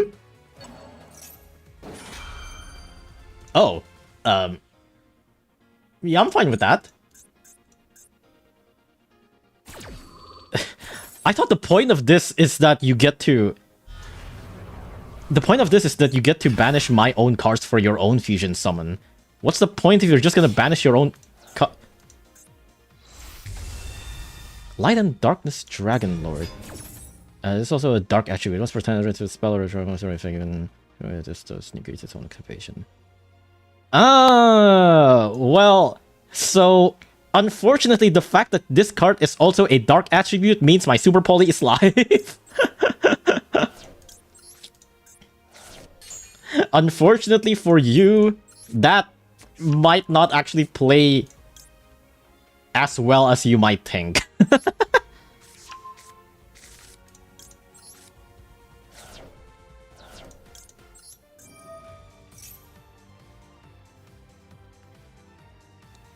Are you seriously going to negate that? I mean, honestly, I might just use Droplet as a discard. I think I just use Droplet as a discard, right? Because I can just Super Poly them both, and I don't really have anything else to Droplet, so... I think I'm just gonna discard Droplet, funnily enough. He doesn't have control on the negate? Oh! I didn't notice that. That's interesting. Wait, actually, do I want Starving Venom or... No, I think I'm gonna go Mud Dragon for... just for protection.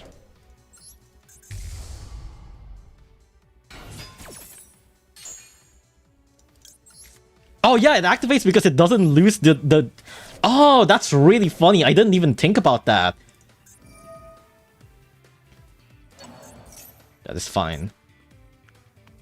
This targets, right? Yeah, this targets. So I'm gonna change this into dark so that you can't target my dark monsters.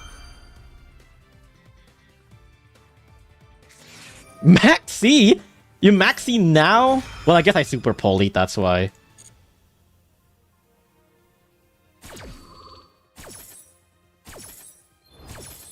That's fine.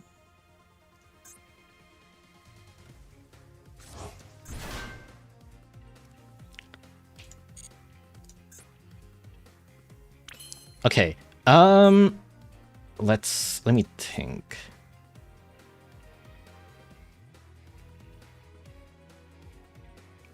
Alright, White Lord?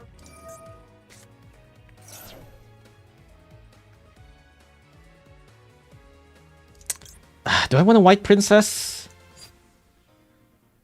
I think I do. White Princess?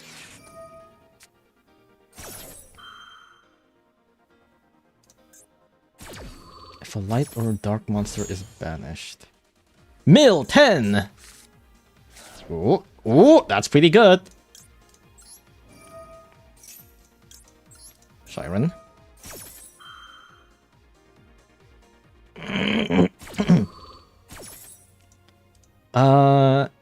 If you control a bestial monster, you contribute 1 dragon and target 1 card your opponent control destroyed. Yep, okay.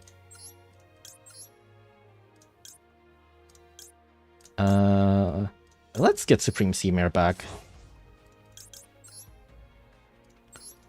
Kid Colossus! Ugh.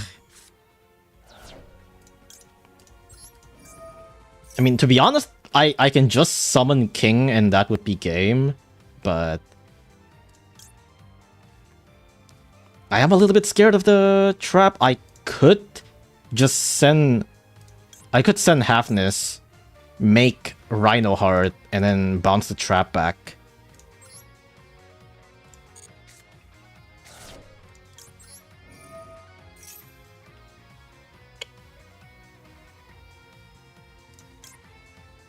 Yeah, let's do that. So I am a little bit of a worrywart in that regard.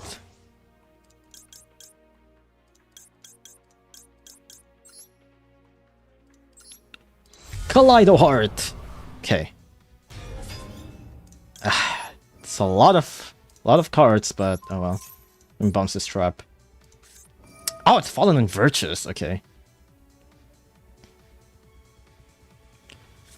Wait, no, you can't target any of my... Well, I guess you can target one of my Spellrun traps. Oh no, my Spellrun trap is set, it's not face up. Oh my god, that's so fucking funny. Oh my god, I knew making Mud Dragon is the way to go. Oh, that's so fucking funny, dude. I fucking love Mud Dragon. What a funny ass card. Alright, now you die.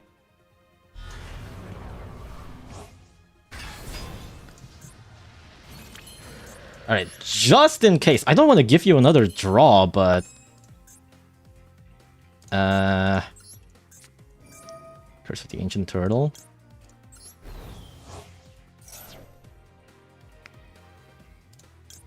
Send King. Just in case they can do something to my King.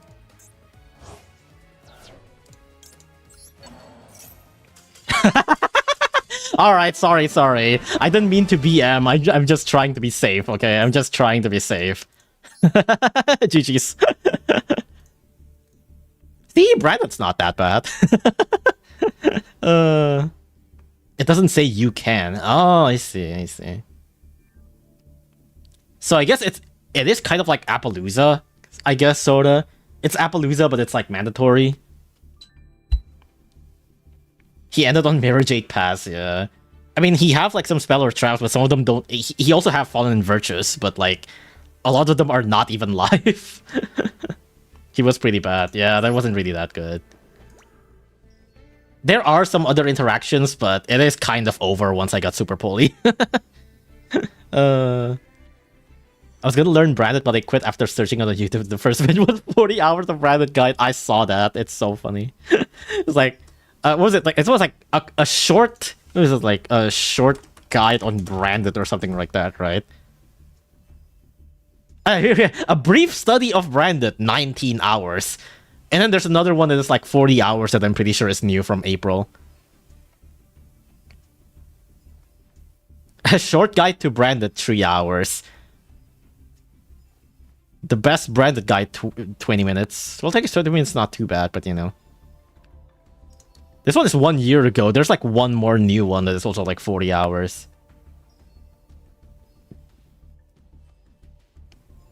240 combos, Jesus Christ.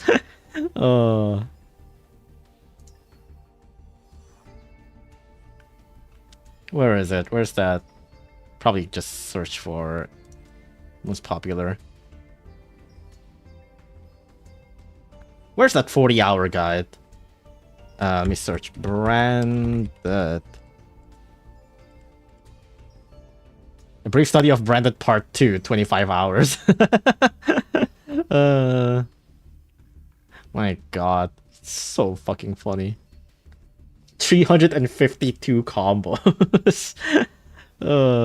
Just one more one more video before I go to bed, Mom. He also had short-term memory loss. The Fallen in Virtues is pretty funny. Man, I love Mud Dragon of the Swamp. Mud Dragon of the Swamp has carried me a lot. I don't have this much free time. No, just one more video before I go to bed. You know, just one more video. This is such a pre-support line. What is? Oh, the mandatory? The cards looks like skills from Sonic Battle. What? To learn more about the cards, search up Yu-Gi-Oh! Inflation. But yeah, I really like... I don't know how, but I genuinely feel like Skull Servant Tearlament just works so ungodly well off of each other. There's just so little decks, from what I search, that both wants to be in the hand and the graveyard at the same time. And well, I guess Skull Servant kinda don't want to be on the hand, but like some of them does. Like White Princess does, some of the spells does. Having King on the hand is also pretty nice. But most of the time you don't really want cards in hand, but at the same time that also allows you to discard for cost and stuff like that for Skull Servants. And it just works so incredibly well with Tearlament, because not only do they both work in hand and graveyard, they also mill. That's, I think, like, it's like one of the big things, is that they also mill.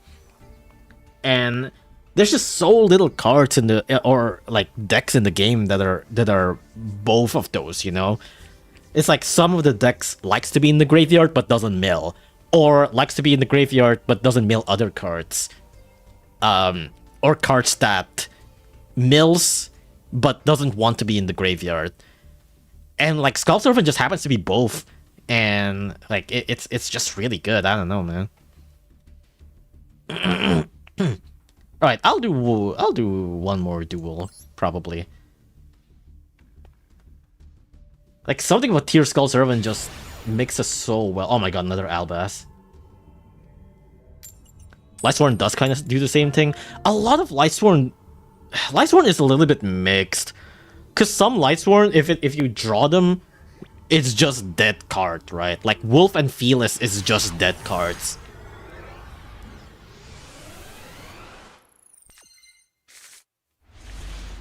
Oh, okay.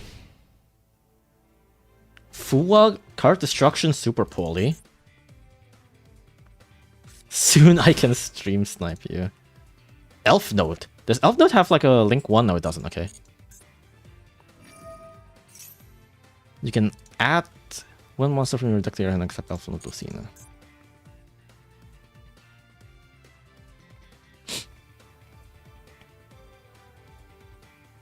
The mill power Lightsworn has is beautiful. I guess so, yeah.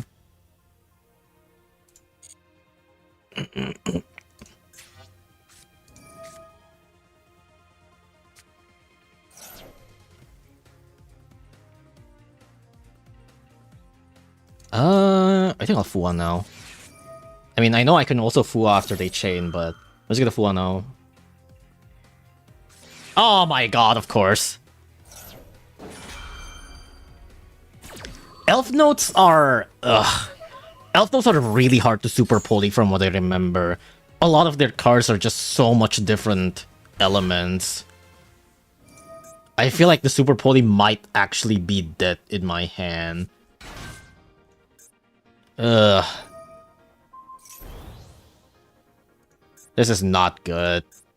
This is really not good. Super poly is really bad against Elf Note. Baron? Yeah.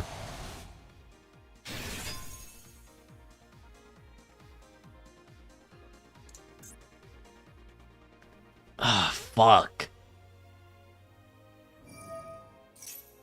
I don't think I'm winning this one. Normally Super Poly is good, but against Elf Notes, it's unless they have another wind in their field somehow, but I feel like I doubt that. Like, Regina is wind, but Regina you probably want to have in your hand, right?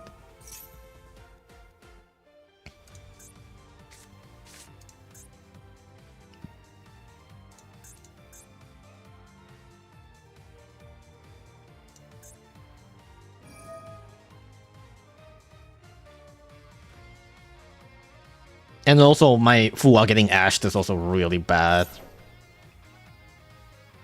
They sometimes make the Crystal Wing Synchro, which is wind.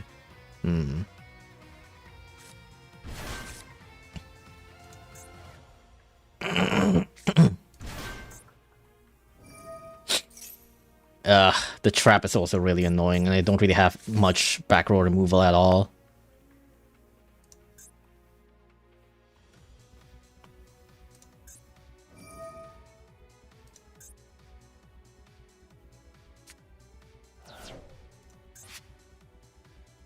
Regina's to the graveyard.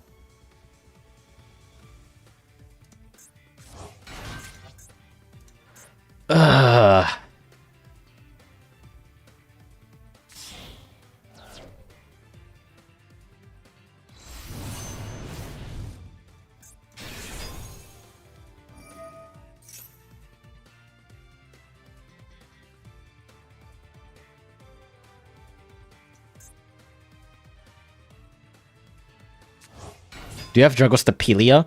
I don't. I have it, but I don't have it in this deck. Isn't Dragostapelia Fusion plus Dark? I don't think they have fusions in their deck, right? What? What? Hello? What do you mean? What the fuck? Where did you come from? Where the fuck does this guy come from? What the hell?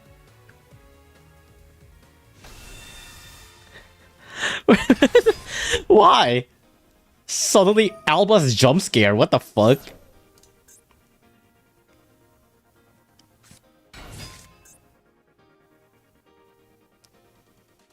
Dragostapelia is my favorite Super Poly target. Dragostapelia is pretty good, but I just don't really know what to take out for my extra deck. I guess I could take out some of my zombie links or something, because I rarely ever get them out.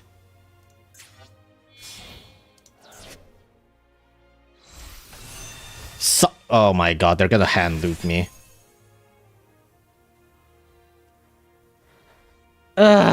Okay.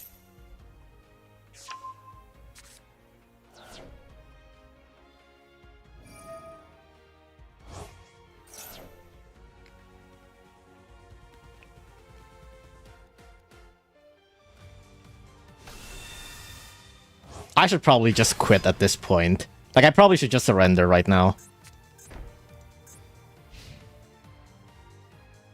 I mean, losing Mizuki isn't too bad, but it's the fact that I can't have card destruction is what's annoying. White baking's not bad, but there's...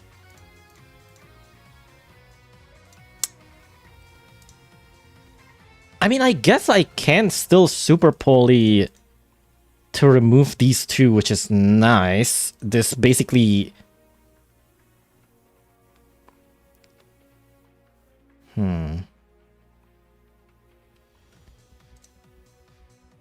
Like, this basically removes Lucina, but I guess you can still, like, activate their traps.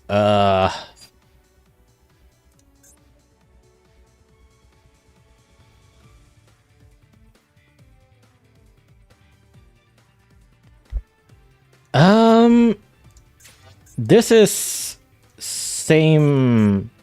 Yeah, this is same type, so this will make Garura, right?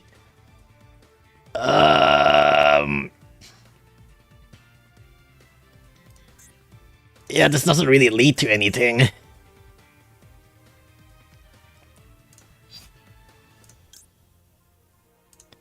This doesn't really lead to anything, but like... Ugh. Like, what can I do, really?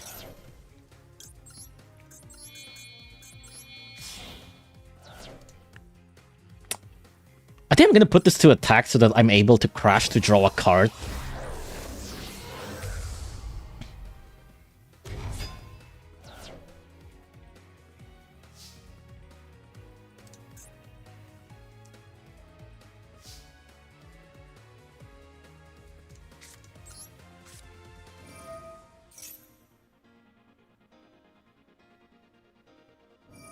Really? I mean, I guess.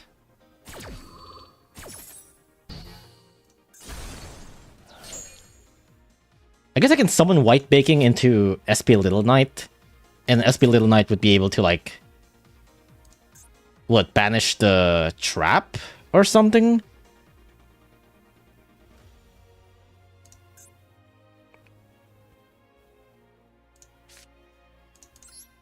That's probably the only thing I can think about. Okay. Of course you have 2 Super Polies in hand. You start with 2 Super Polies and an Ash. Fuck you.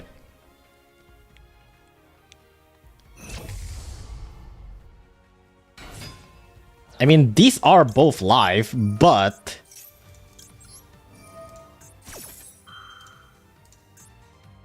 Like, the plan has always been to just dump this to the graveyard.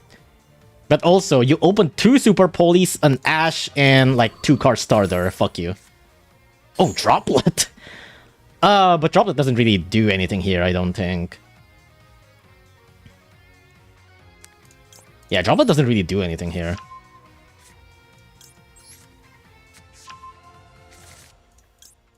Droplet is non-targeting, so it does go around Mud Dragon, but that's it.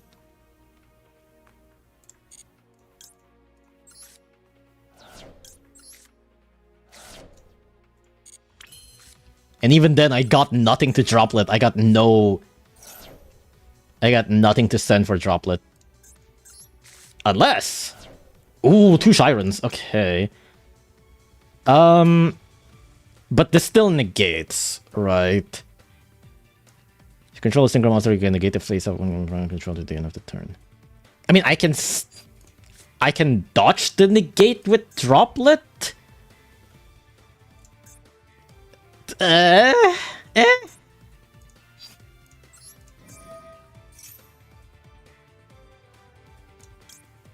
But then Kid Coloss wouldn't trigger the I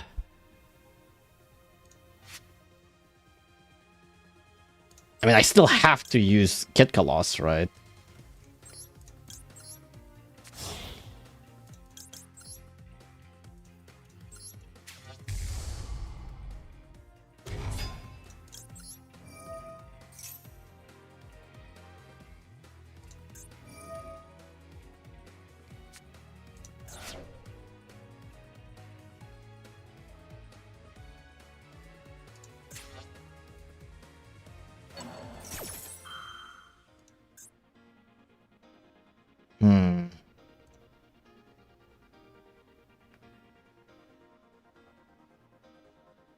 I mean, I have to.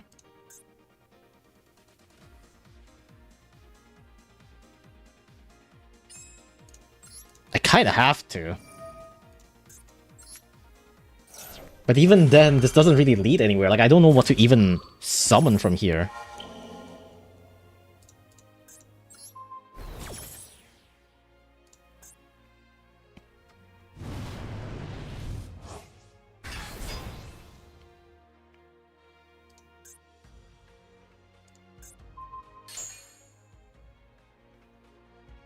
Like...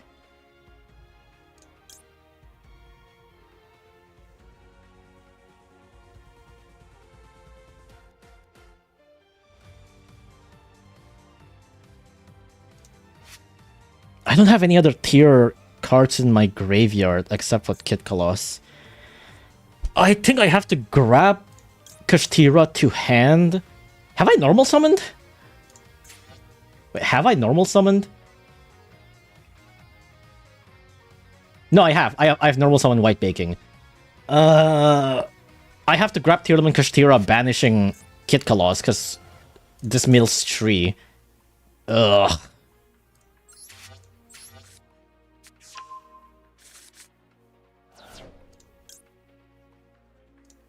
Yeah, I have to banish Kid Colossus, which is very unfortunate, but that's my only chance.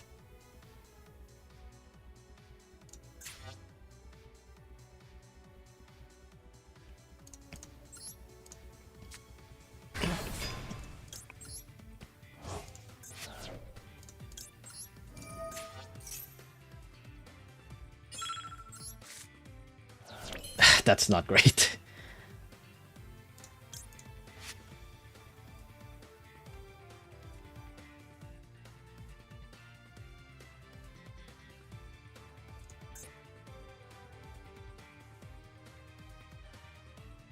No king, but I do have Curse of the Ancient Turtle, though.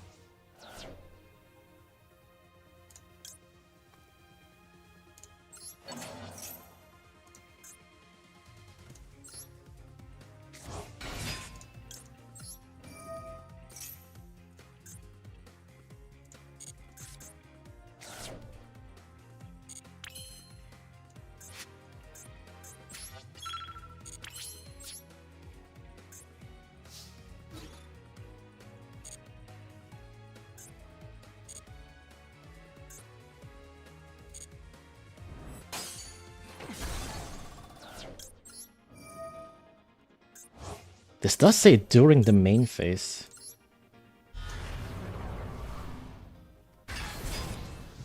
This is not enough, but...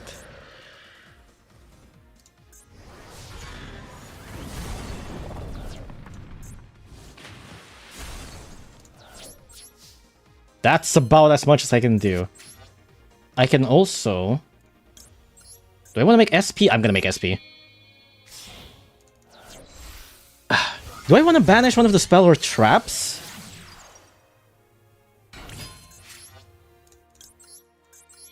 Or do I want to banish Baron? But Baron is like... The negate is off right now, and I can dodge the destruction.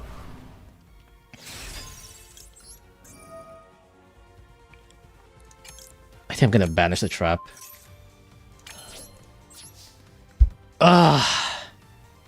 You know, banish Baron because you can reborn a guy. Oh, fuck, I forgot about that. I forgot that Baron has a revival thing.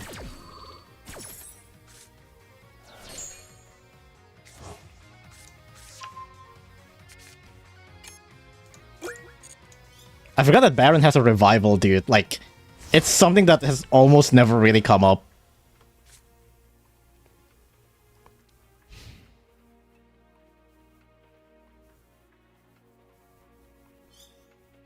Oh, right, this goes back. Oh, he's not using the revival. Okay, I guess he's just beating me up then.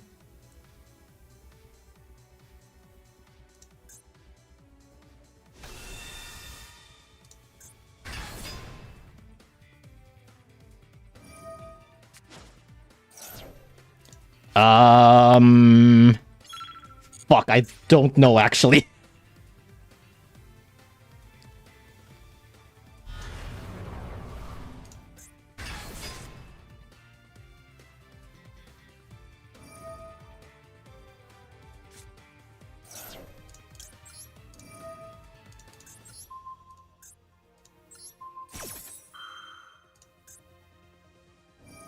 Wait, what?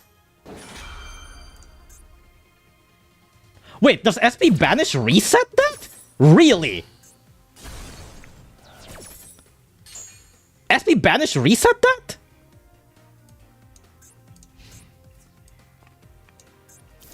Why?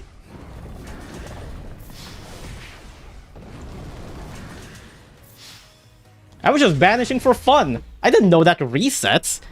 I thought like banishing temporarily doesn't count as like a different card. Okay.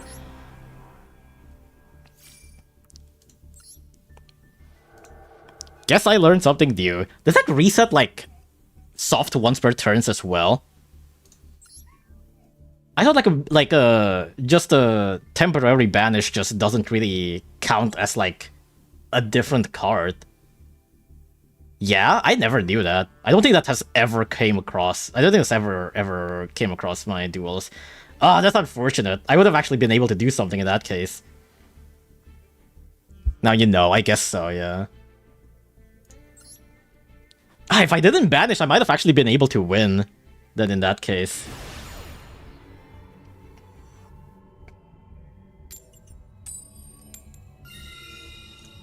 What is this mate? This is Book of... What is that book? Is that Book of Tayo? No, Book of Tayo is different, right? No, wait, actually, I don't know. I only know Book of Moon. Zealantis? Yeah, but Zealantis is a special summon though, right? Do I maxi now? I think I'm gonna maxi now. Zealantis is a special summon though, right? Oh my god, why does everybody have Ash? Why? He banishes and returns everything to the field. No, Zealantis is different because SP is a banish temporarily. Oh my god, okay, I think I should just give up. Like, SP basically says banish until end phase, but Zealantis says banish and then special summon, which is different. Like, banish until end phase doesn't mean you're special summoning it, right? Like... Punk? What?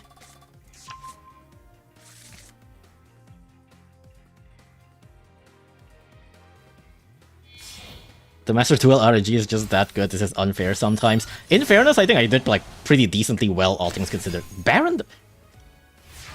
What? Summon Baron and pass on Kashtira Punk? What? What? Oh, hi! Kashtira!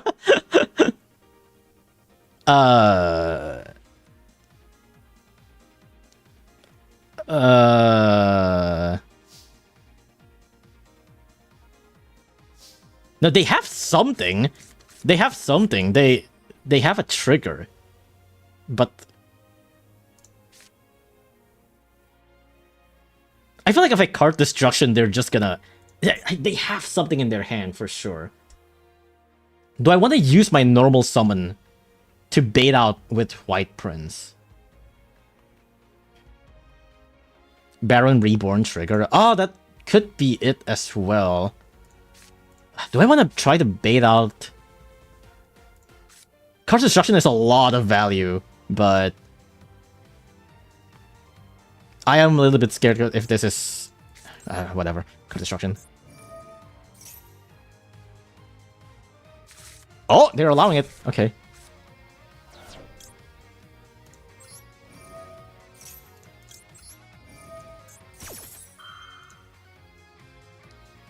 What did they have in hand? Fua Fenrir.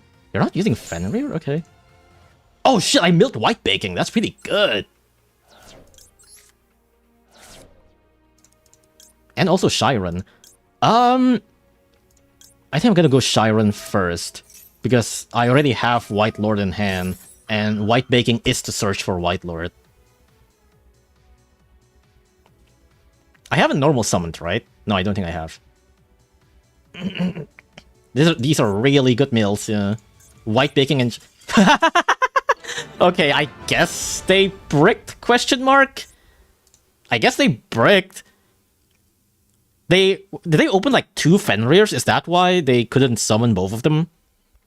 It's like 2 Fenrirs and a Punk spell and something.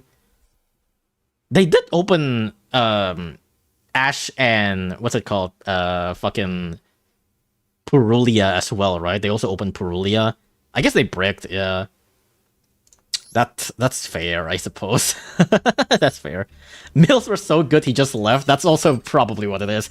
That's a very custom mill, White Baking and Shiren. That's so good. I've already said this before, but I run out of energy really quickly when I'm dueling. Like, if I duel online, and if I have to read everything, like, this shit fries my brain, dude. This shit fries my brain. I don't know if I want to play online again for today. Like, I might actually have to just rest. Maybe read some cards before or something before I go online again, but I have to rest my brain. I can't play online, like, more than 3 times in a row, unless they're, like, really fast duels. To be fair, that was a really fast duel, but, you know. You should play Dance of Fire and Ice.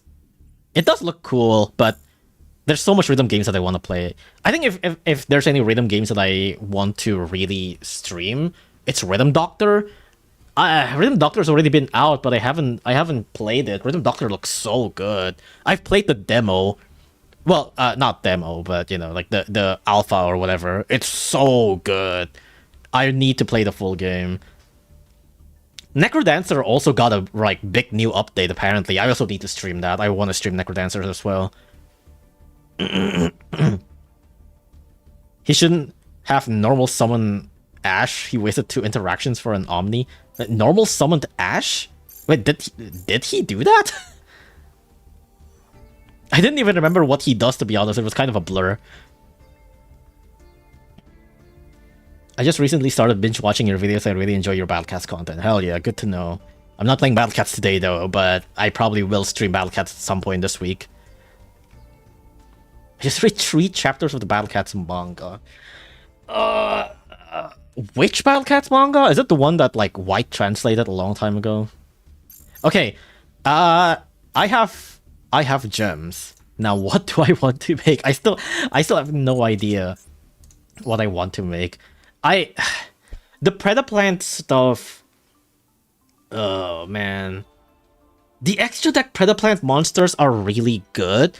And I think what I also really like about the Predaplant fusion monsters is that they're pretty generic. The requirements is relatively generic. Like, a fusion monster and a dark monster is something that Tearlaments can make really easily. Predaplant monster and a dark monster, that's something that Tearlament can make really easily. The problem is just the main deck monsters are really bad, man. Actually, maybe let me look up the new Predaplant cards. What do I search? What do I search, actually? I guess I can just search DB Yu-Gi-Oh! For Predaplant.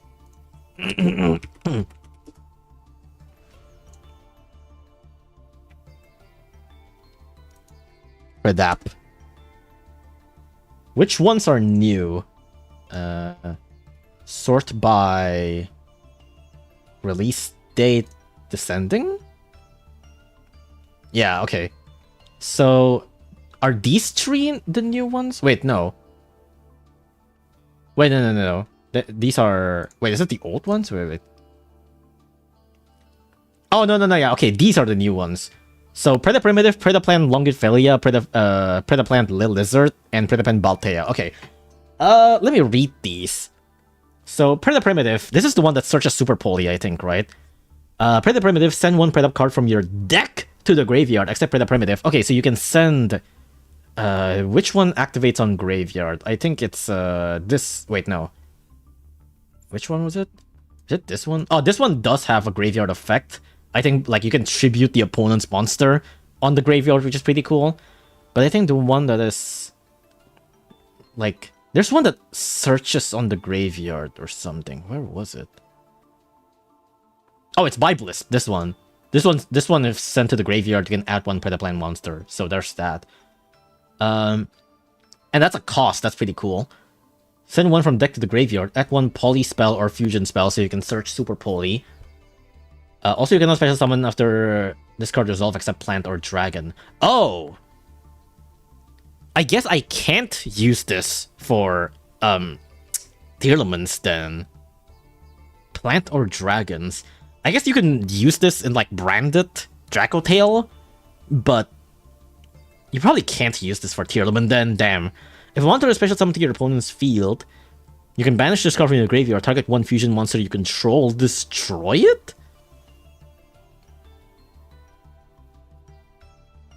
Oh, is this to like trigger... to trigger Starving Venom?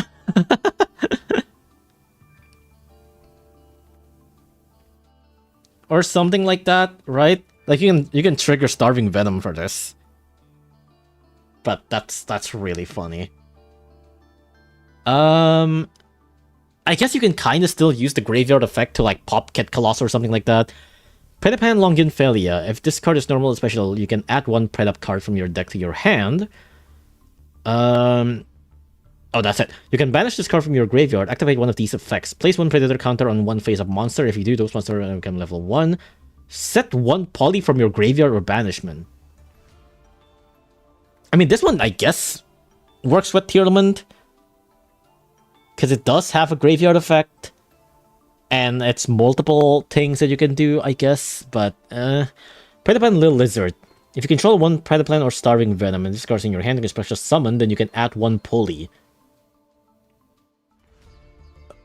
Oh, it's specifically normal polymerization from your deck to your hand. You can target one face-up monster in the field, it becomes dark. That's pretty cool. If this card is special summon from the graveyard, you can draw one card. What? Okay. I mean, that's not too bad, but... Predapan Baltea. It's Plant Synchro. Oh, it's also a tuner. This card is Synchro. You can special summon one Predaplan or Starving Venom monster from your face-up extra deck or graveyard. Oh, I see. So I guess the plan is to summon Longinfelia, grab Little Lizard, special summon the Lizard, Synchro into Baltea. Baltea then can summon Little Lizard to then so that you can then draw a card, I guess. I guess.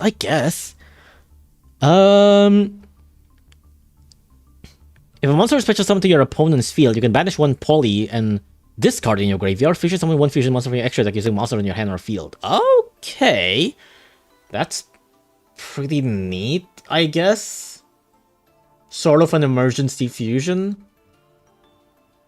I still don't know about that. Bishops are just Bufo, and Bufo is polymerization for dark. Oh yeah, I guess there's also that, but... Yeah. I did do that. I did try this in this deck. Like, if Billslip is dumped, then I can search for Bufo, yeah. I have done that before, but it still feels like a little... It doesn't feel like it pulls their weight. Like, I might as well just have normal polymerization, you know what I mean? I can't keep watching these 7k gems. There's an overframe errata to Starving Venom? What? What? Errata to Starving Venom?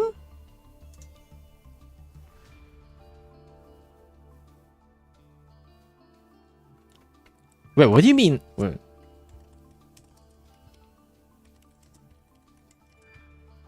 It's quite old.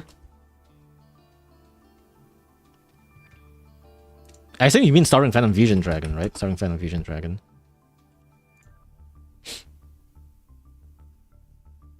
I have heard about the overframe. I didn't heard about an errata. Why is this taking so long? I don't want to go to fandom, but I don't think DB shows errata. Not that old, but still didn't get it in Master Duel. Is it different here in DB? I've never seen this out. Is this not in Master Duel? I guess not. If this card is fusion summon, you can make this card gain attack equal to one opponent's special summon monster until the end of the turn. Once per turn, you can target one level 5 monster opponent control until the end phase this card's name begin.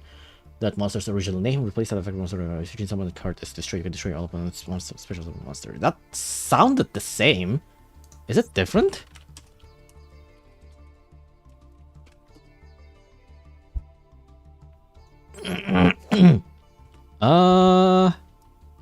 Two dark monsters on the field accept token. If this card is fusion summon, you can make... Okay, I have both of them open, but you guys can't see it.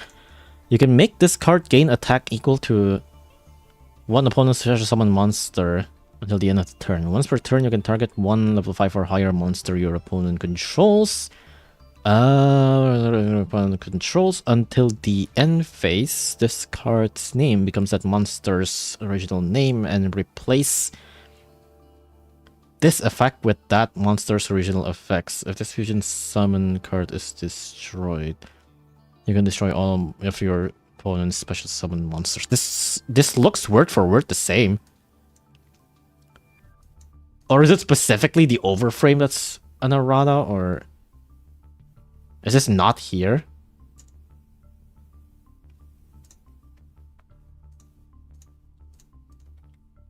Oh wait, this is wait, is the overframe a different... Oh, is it a different card? Oh, it is a different card. Okay, I see. Starving Venom Fusion Dragon. I mean, I wouldn't say that's an errata then in that case, right? That's not an errata. That's just... That's a retrain, right? Like, that an errata would mean that it would, like, edit the previous card. But this is a retrain. Like, this is a different card.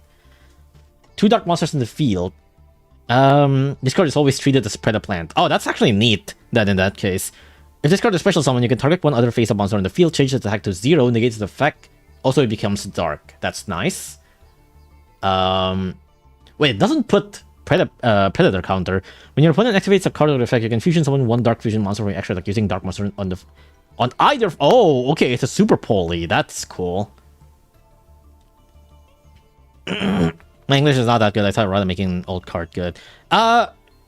To be fair, I didn't really understand these sort of stuff until like relatively recently, so I get that. But from what I understand, errata basically is kind of like a fix to an existing card in a way that is not necessarily making an old card good, but more so it's literally just straight up editing a card, you know? Like, it just straight up changes what a card says.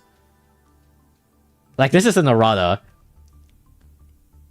This one says, like, equal to one special summon monster your opponent controls into equal to one opponent special summon monster. Your opponent controls into your opponent's special summon monster. Or this one says until the end of this turn becomes until the end phase. Like, that's the errata.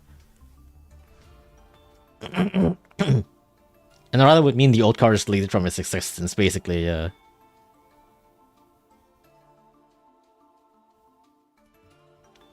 Play Battle Cats? I'm going to ban you again if you ask that again. Stop spamming my chat. I will not play Battle Cats if you keep on asking me to play Battle Cats. I will not play Battle Cats for the rest of the month, specifically because of you. Because I specifically hate you, chatter.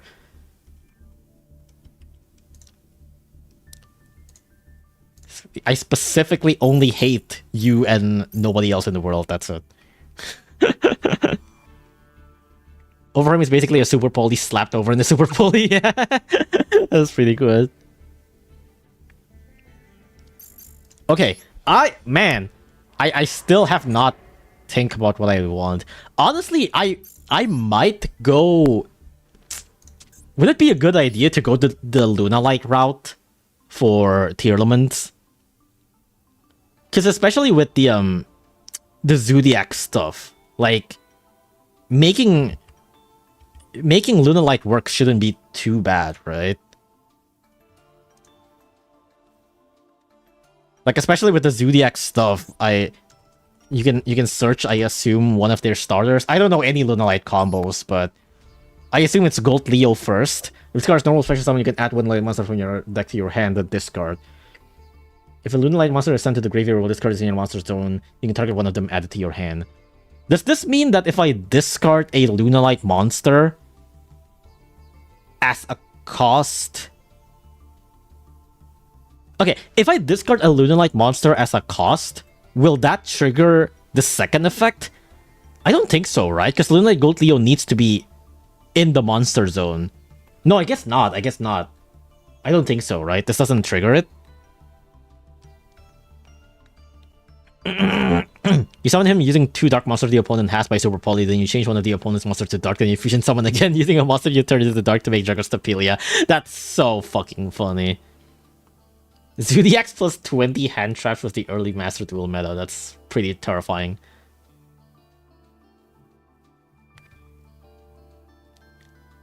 Your recent video was really good and needed, thank you. I've seen some people...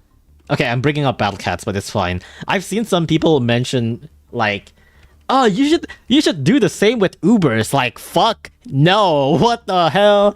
I'm not gonna review hundreds of Ubers, dude. Like, holy shit, you've seen the length of that video already? That's like 50 minutes for rares and supers. Not even all of the rares and supers, and there's only like 40 of them. There's like hundreds of Ubers. Fuck no. And the worst part is, even if I make the descriptions really short, 1, it's gonna get outdated really quickly. 2, the effort to make a stat chart for every single unit in existence is going to be insanely high, because I manually make those stat charts. And 3, just getting the footages is already gonna be a pain in the ass. Because I don't need to, I don't just have to record, I also have to think about which stage represents the Uber the best to show in the footage. It's like, that's so much work for so little. NP guide? I've already made an NP guide a long time ago. I think I have 2 NP guides, I'm pretty sure. One to... no, I think I've made one, actually. I've made a guide on, like, which units to NP or not, and how to manage your NP. Have you heard that they're collabing with Pac-Man? Yeah, I've seen it. I don't know how big the collab is gonna be, though. It looks like it... I wonder if it's really just gonna be that one unit and that's it. Is the guide not outdated? I don't see how that could be outdated.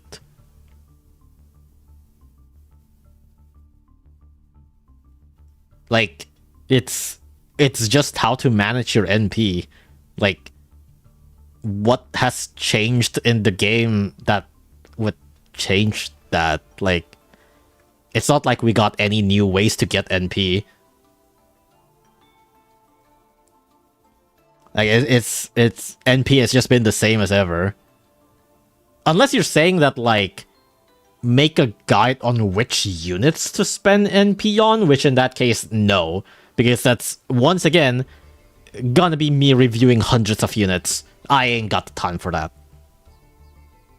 Little dark talents were added. Again, if it's something about, like, where to spend your NP, no. I'm not doing that. Should like traps and graveyard about Paleo?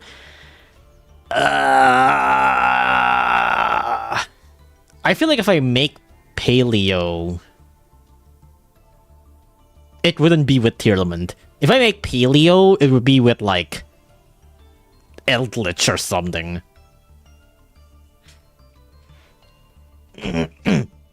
Top 20 cats to spend NP on? No. That's, once again, gonna be outdated pretty easily, and also very subjective, and also I don't think it's really that interesting. Personally, I don't think it's interesting anyways. Like, I know there's probably gonna be, like, a decent amount of people that wants that, but I want to make a video that I personally am also interested on, you know? Like, obviously, if I just make, like, the best Uber tier list, like, review every Uber... If I just constantly make, like, Uber reviews, I know people would just eat that shit up. Like, Uber reviews are, like, probably the easiest thing to make that people would always want to watch. But I really don't care about those Ubers. Like, I really don't give a fuck. Plus, they're just, like, easily outdated. I would be fine if I personally think this could be something cool that is also teachable but it's gonna be so outdated super quickly. I don't want to make a video that's like outdated within a month. Like, if I could, like, I could easily make a bunch of slops. I don't want that though. That being said, the latest video is basically like 40 shorts that I can make. The latest video is basically something that I can chop off into like 40 different shorts. So that is kind of a slop content, but you know.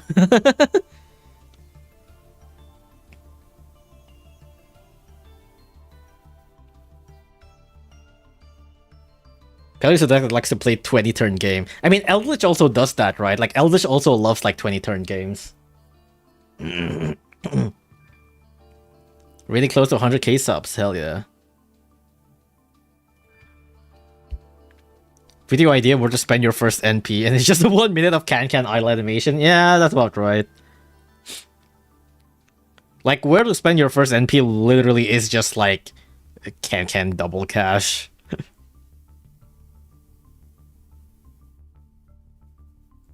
Like, it's hard to talk about NP without delving into Ubers, but the problem is, like... The problem is people like Ubers. And I know it sounds like a weird problem, but, like, people really like Ubers. If they have NP, they want to spend it on Ubers. Personally, I think NPing on Uber is always bad. It's like, unless you're Balrog, it's always bad. It's always the waste.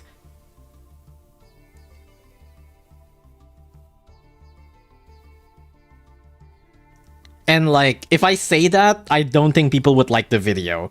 But that's the truth. Like, NPs on Ubers most of the time is only going to be if you're just like a billionaire on NP, you know? Unless you're a billionaire on NP, you should never ever spend NP on Ubers.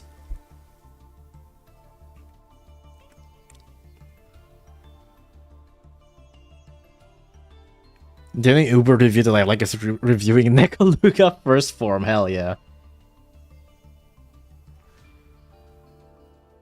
It's really cool to keep instead of slopping videos. I mean, once in a while I do funny slop videos, you know, but I don't want to spend too much time on slops.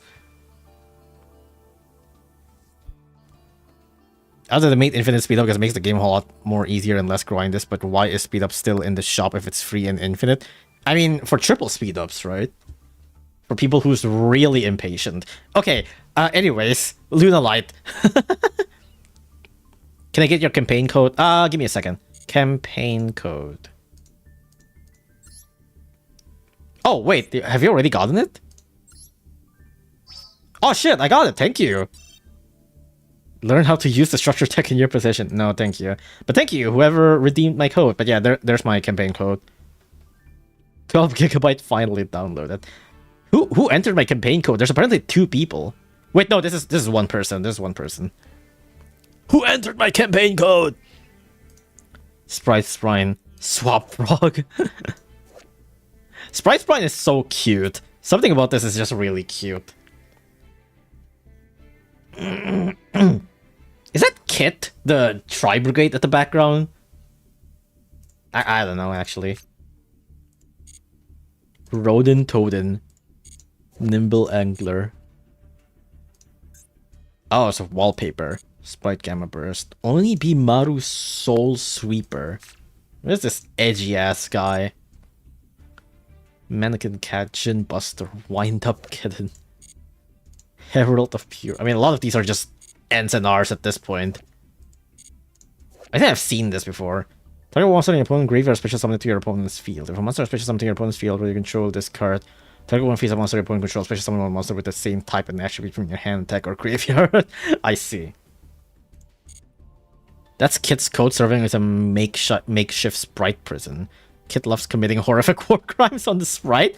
Has Kit always been on sprites? I've never noticed that. Is this also like Kit's code or something? I guess a lot of them have like codes. I didn't see Kit here though. I don't know. Kit is thunderphobic. That's fucked up.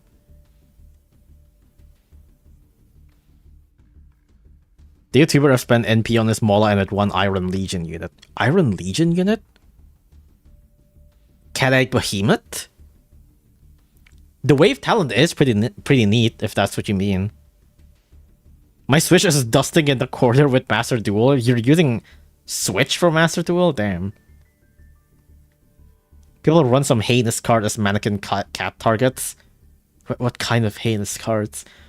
Try Brigand's Kit is Kit using the sprite as ammo. Is that what that is?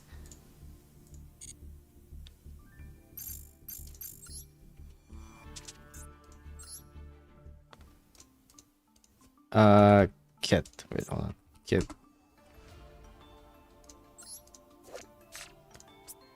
Oh my god, yeah! Yeah, I guess so. Like, I mean, it's not super clear, but it does look like it, yeah. Like, it's kind of like the sprite's, like, blue color. That's really fucking funny, actually. Springen's Kit. Oh yeah, that is the jacket, yeah. That's pretty funny. That's pretty fucked up. Try Brigand Kit. This one doesn't have much of the sprites, but yeah, I can see that. Also, have you guys seen the have you guys seen the profile picture icon for Kit that you can buy, which I've already bought because I thought it's really funny. But like dude, this cropping, dude. Who the fuck does this cropping? You couldn't have put the cropping a little bit lower? Like, good lord, she's naked down there. Like, put on some clothes, girl. Holy. Who decided this crop is a good idea? What the fuck? She just looks straight up naked. What the fuck?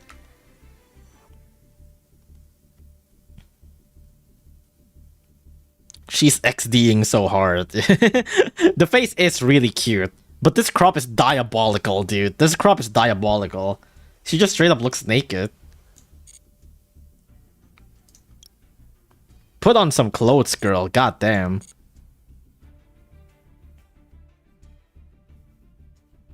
She's just letting him hang. Cribbar gets Brangen's Kit is Kit using his right. Oh yeah, you entered the code. Okay, cool. Yay, thank you.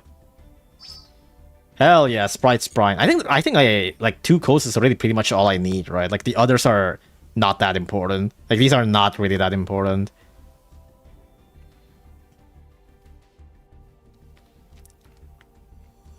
Yeah, these are really not that important. Like the only important thing is like Sprite and the sparkle. All right, cool. Thank you. The rest is useless, yeah. She's waiting for someone to bring her clothes. Second time I quit, I tried to get back to battle because I got too lazy because of grinding. Should I get back to battle because I quit like 2 times? First because I decided to take a break battle because I have my save file. I mean, I think like with infinite speed up, it's like way easier to get up to where you are, you know?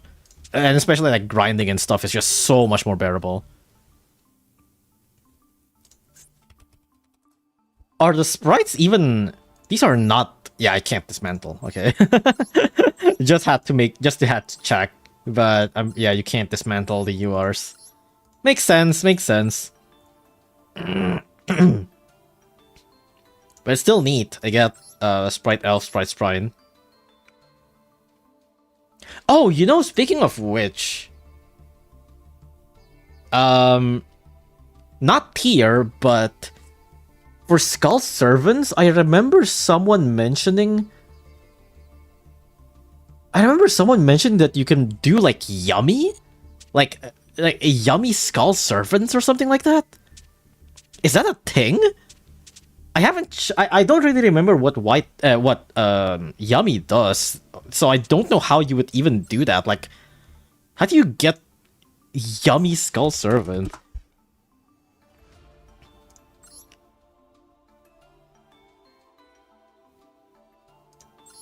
Because Like I think you used like Sprite or something, wasn't it?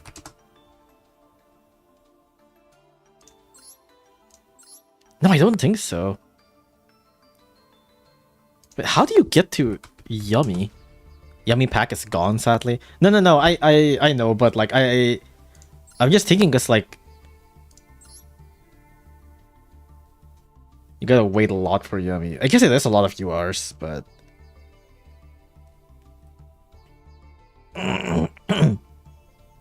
I don't remember how it goes, but like.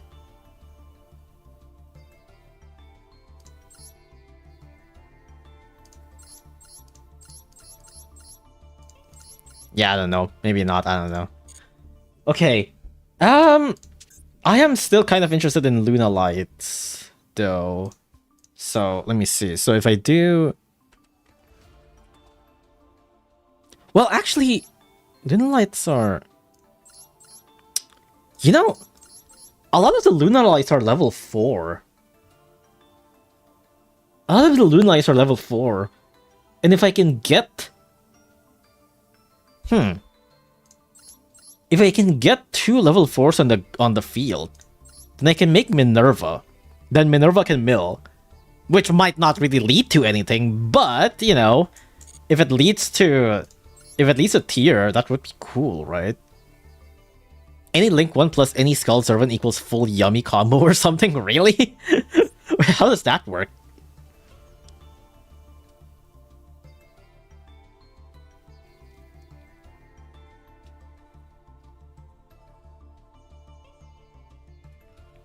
Start with Yummy, they go into strong synchro too, so you try to make gigantic spine and grow from there. Wait, how does Yummy even work in like, start with any Link 1 plus any Skull Servant? How does that make Yummy? Oh, because you can synchro. Right. Because then you can synchro into one of the Yummies, and then you can use the synchro for Yummy Snatchy? Is that what that is? You treat one synchro someone, you can add 2 Yummy also from your deck to your hand to discard 1 card. Yeah, okay, I guess I see it, yeah. Like if I just have like Linkuribo and something on the field, then I can make like one of the synchro. I can make one of the Yummy synchros.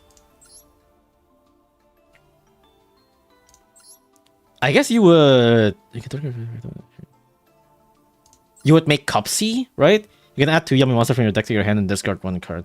You can make Cupsy and then you can special summon Cupsy Yummy or something, right? You make Cupsy Yummy way, search for Cupsy Yummy and something, and then you can make full Yummy combo. I guess I could kind of see that. That's pretty funny.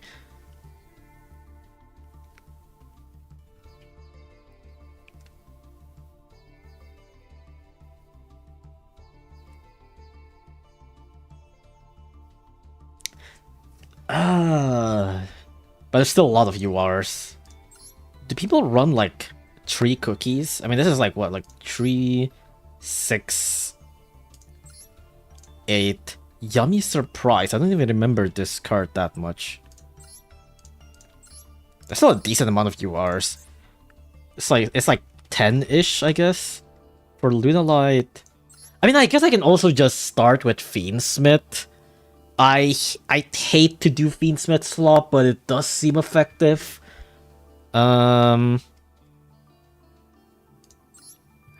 Like it's very splashable to a lot of other decks, right? But I also, man, I kind of don't want to do Fiendsmith. It's like, no, but like, again, who am I to judge? I play plants. But also, man, I might as well play Tenpai. I might as well play Tenpai. Then again, how much URs does Tenpai have?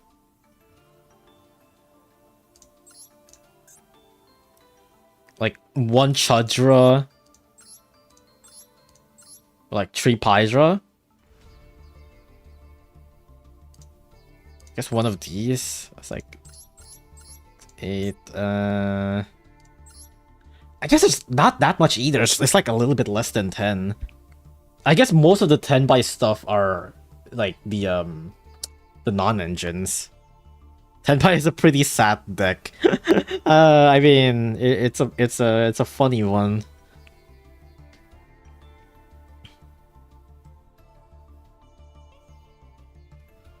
I really don't like how...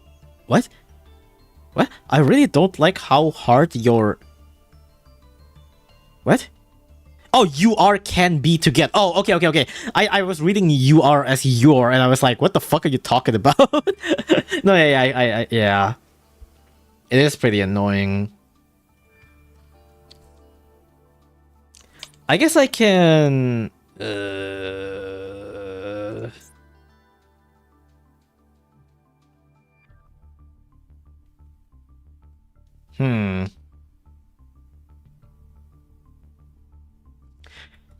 Okay, so I guess I feel like the two branches that I have right now is either I make Fiendsmith or I make Lunalight. I don't think I can do both.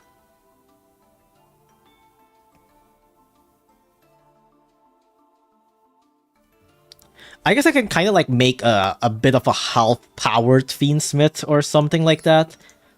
With like 1 engraver, 1 tracked. So it'll just be like 4 URs, like 1 engraver, 1 main deck Lacrima, 1 extra deck Lacrima, and 1 track. Like that'll only be 4 URs. And that is if I don't roll any of them.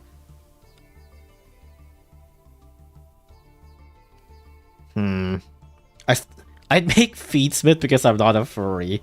I don't know, man. Lunalight have cats that battles, you know? Like, these cats do be battling. These tigers do be battling. Here, this is like old. The eyes looks a little bit odd. Purple butterfly. Seems a better one in my opinion because everything can fiend, but Lunalight can be fun. I mean, Fiendsmith wouldn't be like a whole deck, right? Like, Fiendsmith would just be an engine piece, right, I guess. I guess I can make Fiendsmith first and then go from there. Because it's an animate deck. Oh yeah, Lunalight is an animate deck, yeah. You're what, mate? Clock the cheeky book right here. You're on the wrong stream. You should be on you should be on Nadu's stream. I guess I can. Yeah, okay, let me just it's time to commit the Light Fiend slop then. Alright, let's commit to the Light Fiend slop. Let's generate Requiem and let's roll from here. Contract of the Soul. Alright, let's do Light Fiend slop. Brum. Contract of the Soul. What else is in this deck, actually? Necroquip Princess. 1 monster equipped with a monster card plus 1 fiend monster card. Oh yeah, I think I have seen this a little bit. This is also level 6. Interesting. And this can be like contact summoned. If a monster is sent from the hand to the graveyard to activate a card or effect, you can activate one of these effects. Equip one of those monsters as an equip spell or draw 1 card. If a monster is sent from the hand to the graveyard to activate a card effect. Interesting. I guess this is also a level 6 that I can use, huh? 1 monster equipped with a monster card plus 1 fiend monster.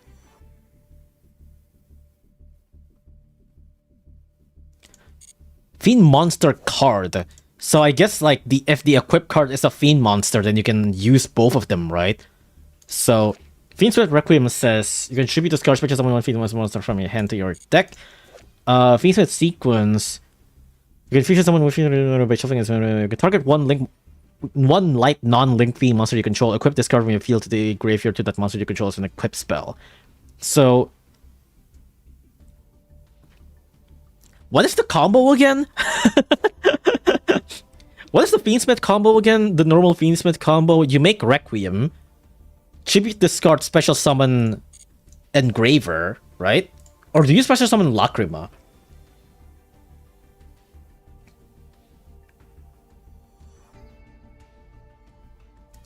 You target one Fiendsmith Link monster in your graveyard, shuffle this card into your deck, special summon that monster.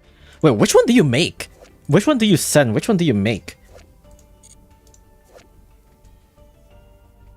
You can target one Fiendsmith equipped card you control and one monster in the field sent into the graveyard. This card's in your graveyard. You can shuffle one other light fiend monster from your graveyard to the deck or extra deck special summon this card. Do you summon Lacrima, then Engraver to the graveyard?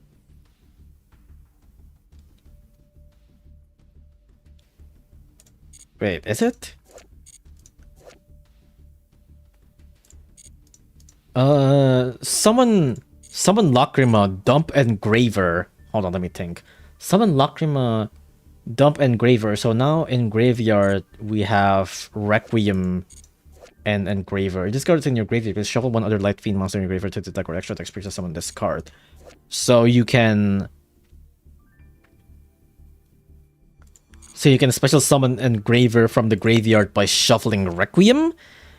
And then you make Sequence. Is that what that is? And then you make Sequence during your main phase. You can fusion one fiend fusion monster from your extra deck by shuffling materials from the graveyard into the deck. So you shuffle Engraver and Lacrima. Shuffle Engraver and Lacrima, and then you make this Lacrima. You can target another light fiend monster that is banished in your graveyard, add it to your hand, or special summon it. Wait, no. But Engraver would be shuffled. Wait, no, I'm confused. Wait, what is the combo again? What is the combo again? Necrocard fixes some of the clunky line by allowing a fiend on level 4 Lacrima to turn into a level 6. Lurie into Caesar and go. Requiem summons Lacrima, sends Engraver, then you make Sequence. You make Sequence by... Whoa, wait, how do you make Sequence? So... Because Requiem would tribute itself, right? So Requiem would be in the graveyard. And then... Oh, no, I guess you shuffle another Light Fiend monster that is not... Right, I guess you have to summon another Light Fiend monster. You would have another Light Fiend monster in your graveyard, right? So in the graveyard, it's not just Requiem, but it's Requiem and another Light Fiend.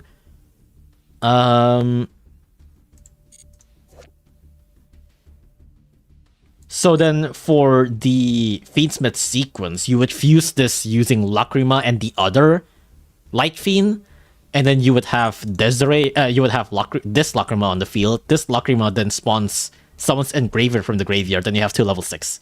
Right? That's what that is?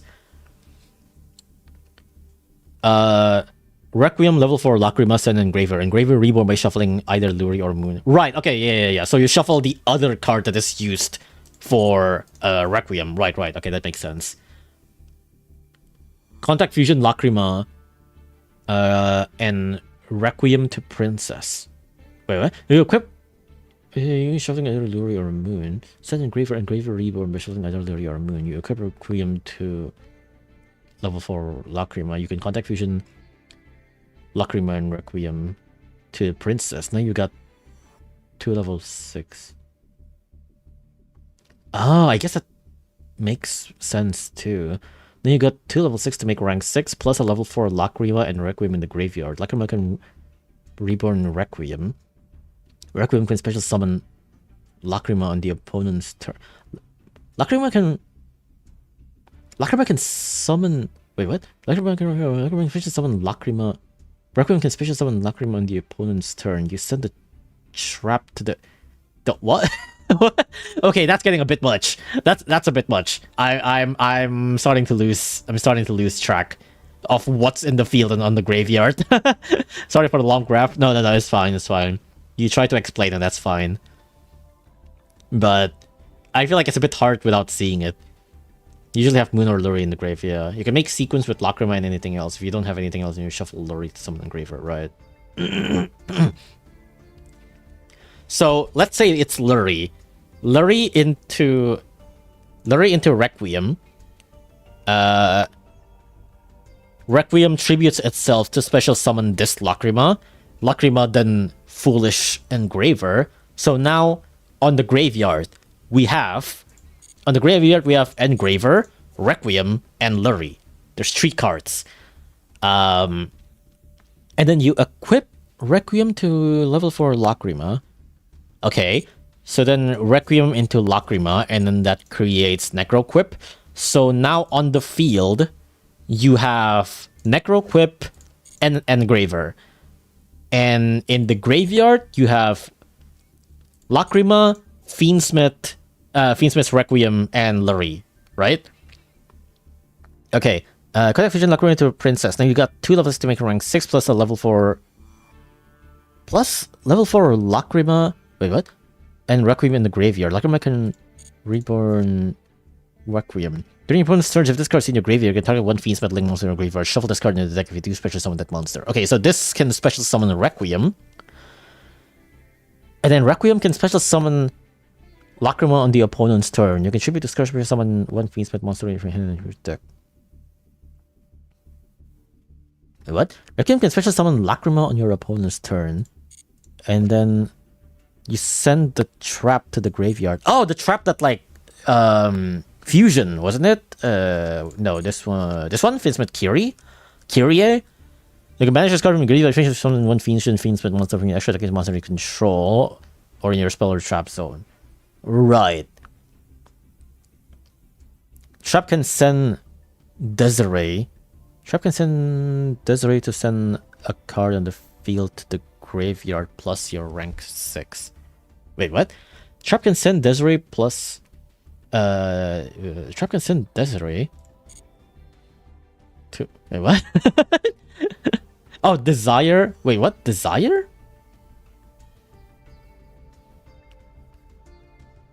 I kind of lost it on the opponent's hand. Oh, on the opponent's turn. Get the cards and you have an easier time learning. I guess so. But I do kind of get it up to like what you do in the opponent's turn. I guess that means that if I want to make purely rank 6 slops, if I want to make purely rank 6 slops, I could also alternatively have Necroquip Princess, right? Like I technically don't need this. Technically speaking, if I want to purely make like 1 rank 6 slop or something like that. The easy way is Requiem level 4, Lacrima Engraver Reborn, Lacrima Engraver, make an infusion. The Paradise Trap.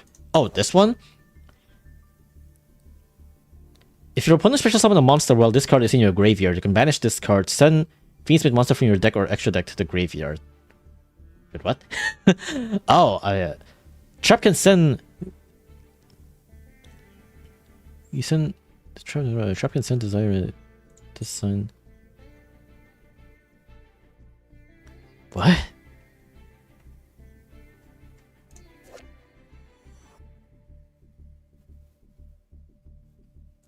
Oh, this sends this? This sends Desiree? If this card is sent to the graveyard, you can shuffle 1 other Light Fiend monster from your graveyard to the extra deck to how it feels in the graveyard. Oh, okay. I see. Oh my god, that's so much. I see. I understand now. Good lord. If you end Lacrima and Requiem in the graveyard, again, Lacrima in their turn, Requiem. You can Lacrima in their turn to Requiem summon Lacrima to send a trap. We have another interruption by using Trap's graveyard effect to send Desiree. Right, okay, I see. Oh my god, I see. Yeah, I guess that is pretty cool. Whew. But that is like an extension, right? Like, if I want purely... Like, okay, like, to be clear, the main reason on why I even want the Fiendsmith is because, like, I can make, fucking, what's his name? Pilgrim Reaper. Because Pilgrim Reaper is like a mill 5 or something, right? Like, that's the main reason on why I even can want to make, like, Fiendsmith in the first place, but, you know.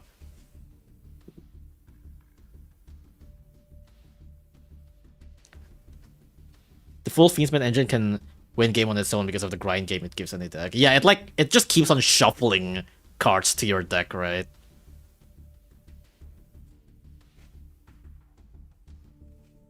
With a sharp against the level 9 fusion Desiree, you're right. It's easier than that, but I think I just threw the heart full combo to your face so you can do a full Fiendsmith engine. I get though. I get the combo though. That is pretty interesting. Is Zombie Vampire still legal in Master Duel? Yeah, it is. Is Zombie Vampire like really that strong? Normally? Like, I used it a lot in my zombie decks, but I mean, I guess it is like a mill and it's like a monster reborn, but like, I guess it's relatively generic. I don't know. Because like the main reason on why I even was able to make Zombie Vampire a lot is because of what's his name? Vampire Fascinator. Like a Vampire Fascinator alone basically instantly creates Zombie Vampire. If you have like 2 bodies on the board and a zombie, you can basically make Zombie Vampire. That being said, you are locked into zombies if you do that. Because Zombie Vampire can treat the opponent's monster as level 8, right? Vampire Fascinator can steal 1 card from the graveyard and 1 card on the field, and then you can make Zombie Vampire from that. But Vampire Fascinator, if you special summon from if you steal from their graveyard, you will be zombie locked. Zombie Vampire is a very degenerate card. Is it really that bad?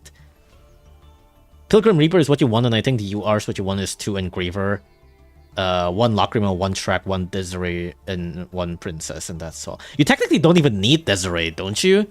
Like, you can just make the Link 6 with Engraver and Princess, right? It's like, or I guess it's like 1 Desiree or Princess.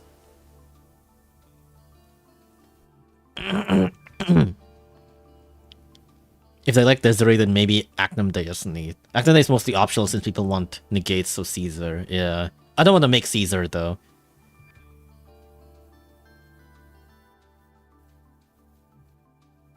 Desiree is a negate to target number based on link rating. Yeah. It's kind of like, it's kind of like Apophis, basically, right? It's kind of like Apophis' Swamp DD. What's in the deck you want to play Fiendsmith with?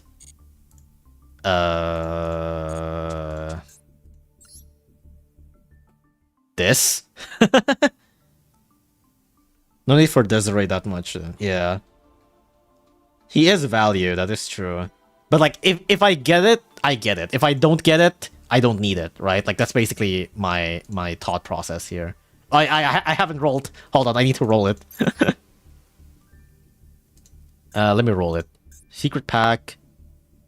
Where is Contract of the Soul? I haven't even used the free pool. Alright, let's do the free pool.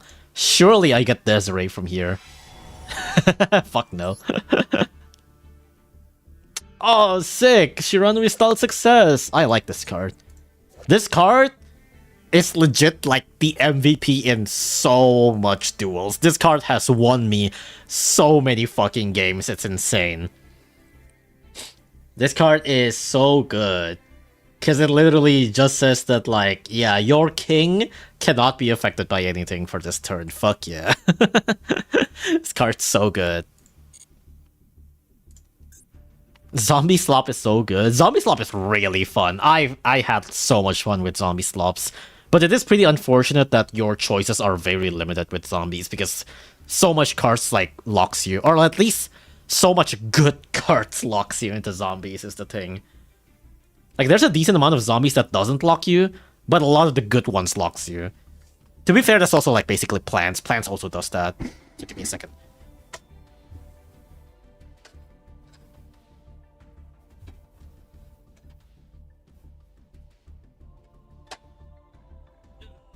Hold on. My model is, like, pretty fucked right now, I'm pretty sure. Give me a second. Fixing my camera real quick. Okay, that should be good. Not many decks can out a 10k unaffected, exactly. Like, it is quote-unquote, unfortunately, only for 1 turn, obviously. If it's more than 1 turn, that would be super fucked, but you know. Konami hates printing good zombie support. I did see the the pumpkin stuff. I do wonder what I can do with it, but I don't know. We'll see. Your avatar went through a lot. Yeah, I'm sorry. I was fixing my webcam. Are you bald? You're gonna have to figure this out. I can't believe I'm gonna have to tell you guys right now, but behind this mask,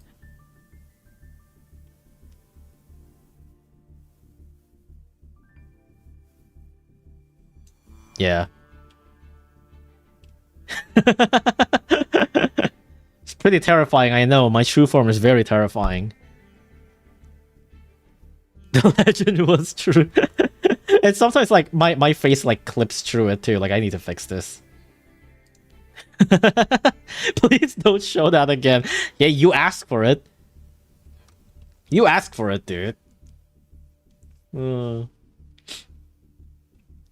It's a good model, dude. It's a good model. Behind this mask is another mask. All right, let's roll for Fiendsmith. All right, let's see what are we gonna get. How much gems do I want to roll for this? At least 2. But I'm not sure how much do I want to spend for this, because I do kind of want to do Luna Lights at one point. I guess we'll see. Do you plan on commissioning a model with with hands one day? Yeah, I do want to make like a proper model one day. Well, not make, like probably commission, but yeah. Do not share the recipe. You can keep it. What do you mean? You don't want my beautiful face being out in the world? That's crazy. Maybe 3 or 4. I guess we'll see. We'll see.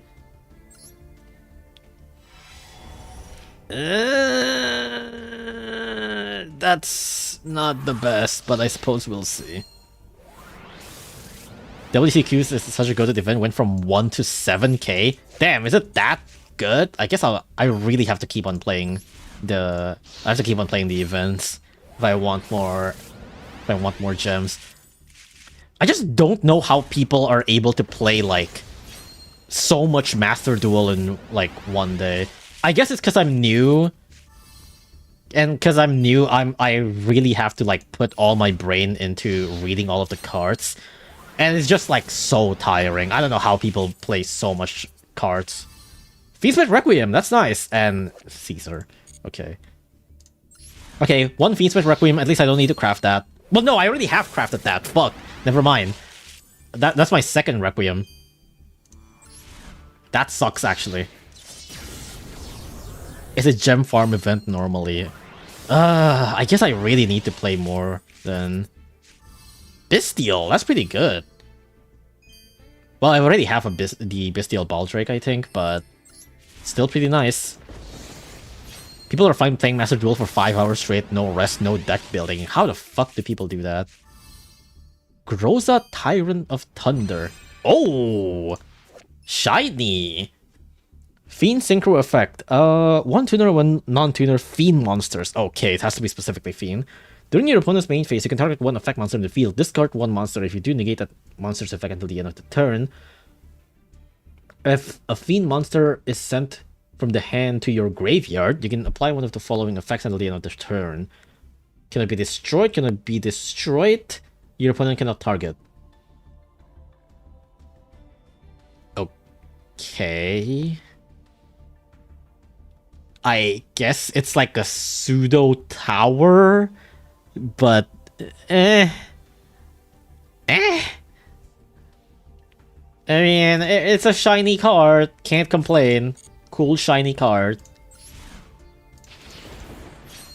This is good for Chimera Fiendsmith. Huh. It's a Dark World card. Oh, that's the one that like wants to discard a lot, right? I guess. Alright. Surely this is where I get my engraver. No, there's nothing here. Dude. I fucking hate Master Duel, dude. I hate Master Duel. Why are they like this? Acnum Day, okay. Buddy. My Fiendsmith cards are the 1 card that I already crafted and the 1 card that I do not use. God damn it. Transcendosauros Meteorus. It's a level 12, Jesus. Must be special summoned by card effect. During your opponent's turn, you can destroy 2 other dino monster in your hand or field. Special summon this card from your hand. If this is summon, you can foolish a dino. If this card is destroyed, you can shuffle 1 normal from graveyard to deck, then you can special summon this card. Okay. What? This just foolishes a dino. What? Okay. I mean, it is a big guy. It is 3,500. Like, that's pretty big. But okay.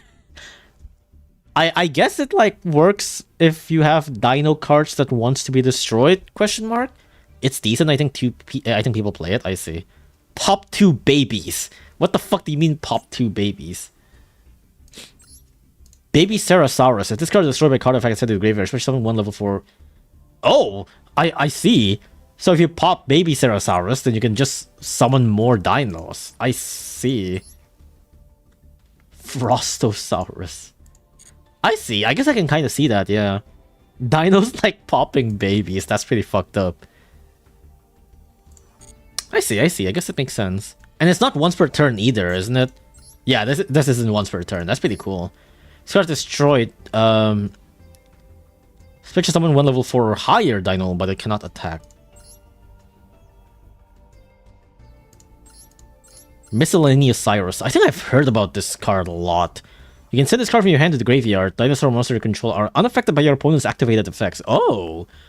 You can banish any number of dino in your graveyard, including this special summon 1 dino monster from your deck with a level equal to the total number of monsters banished by this effect but destroyed during the end phase. That's interesting. That sounds like that can go into a lot of things, I see. Finally discovered Pop the Baby Worlds Collide. I think I have heard of that term before. I have heard of that term before, but I don't think I've ever like fully seen it, you know. Dispatch Paparazzi. Dispatch Paparazzi. 2 effect monsters. When another monster you control is targeted for an attack, you can change the target to discard and perform damage. When this card is destroyed by battle with an opponent's monster, you can destroy that opponent's monster. And if you do, gain LP equal to half of that monster's original attack. Okay. What? Sure. I mean, it's a generic link too, I guess.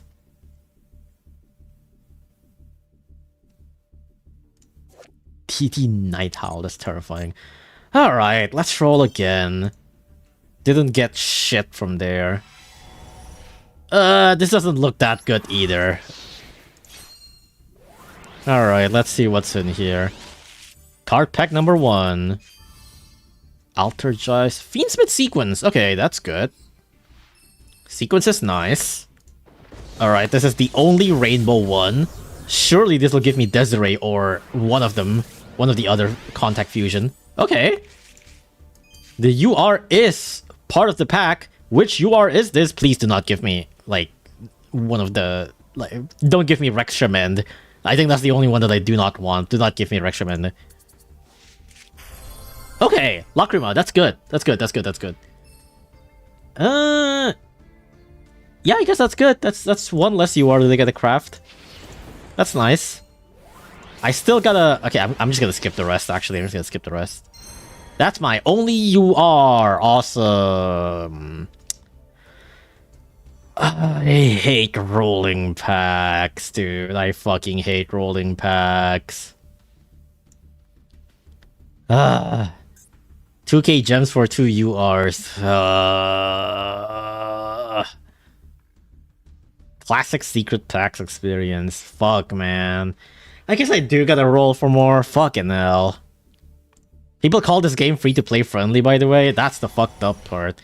Only... okay, well, I guess there's 2. Alright, first one. I swear if this is another fucking Lacrima. So the ones that I do not want is like, what? Like Lacrima and Rextramend? Another Requiem.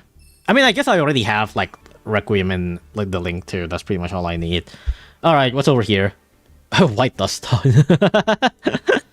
Alright, what's here? What the fuck are you? Aerial Eater.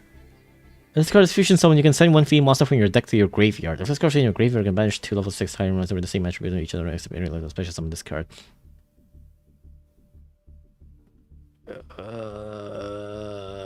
Can you make this?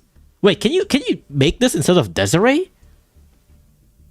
Is this something that I can make instead of Desiree? This is a decent target. Aerial Eater is not bad, but it's mostly just Ubel or Fiend pile. You can make this with Sequence. Can I still do Fiendsmith combo with this then, instead of Desiree? Like, wait, no, but Desiree... Wait. No, but Desiree is the one that summons from... I guess not. Huh.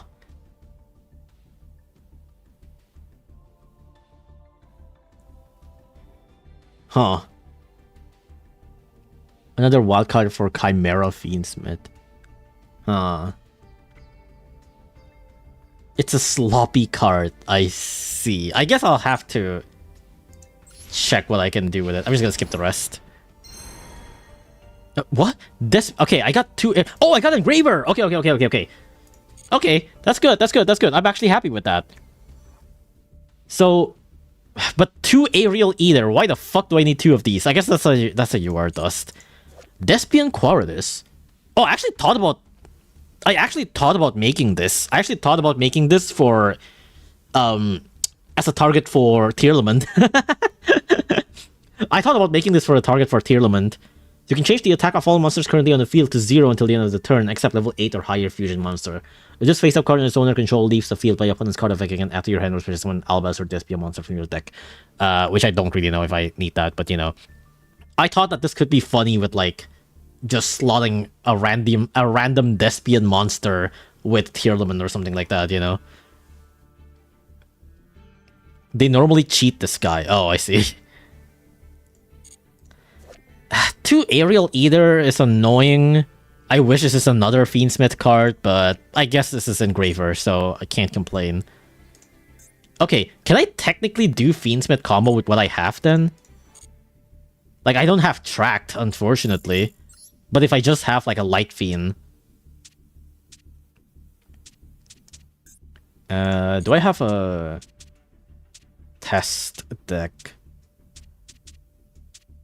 I need to, like, delete one of my older decks, dude. A lot of these are literally just Suntrick Striker.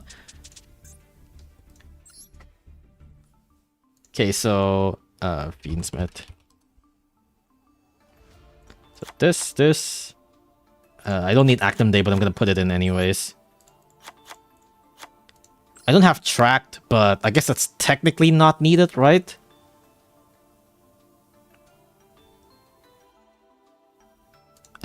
What else did I get? Aerial something? Aerial Eater. Fabled Lurry. Wait, what? Fabled Lurry is like, it's like an R or something, right? Oh, here. It's an N, actually. Yeah, let me make 3 Fabled Lurries. Let me just put in a bunch of... Okay, how about this? I'm just gonna put in... like a bunch of Light Fiends and that's it. Like Light Fiend that is less than level 5. How about that?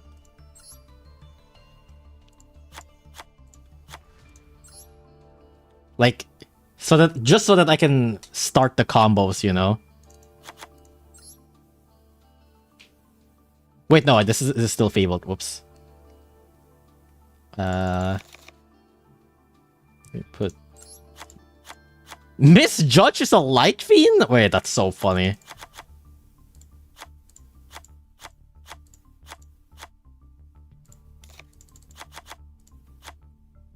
Okay.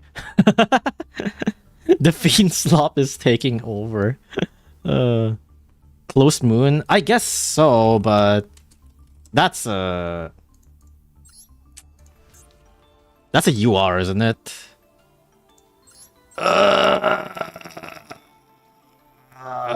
Me when I'm dying. I mean, I guess I have to make this. Can I roll Moon of the Close Heaven?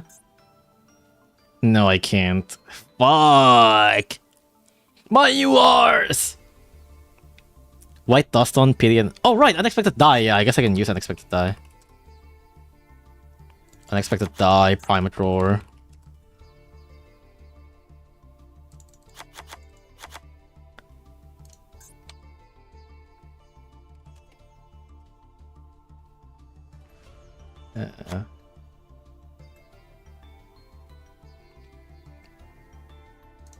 Well, no, actually, don't do Pot of Extravagance. Let's just say, fucking... What's it called? The, No, I don't think I have any other draw cards that aren't UR. I'm pretty sure all of them are UR. For decks, I can make a rank 4 Excited Knight could serve as a cope replacement to Moon. I guess I can do... Okay, you know what I can do? I can do... Danger. 3 Danger Mothman. And also some other dangers, I don't know. Wait, is that really the only danger cards that I have? Okay. Here, Danger Chupacabra, okay. Just to test things out. I love gambling. I hate gambling. Alright, let me just go to a random solo mode.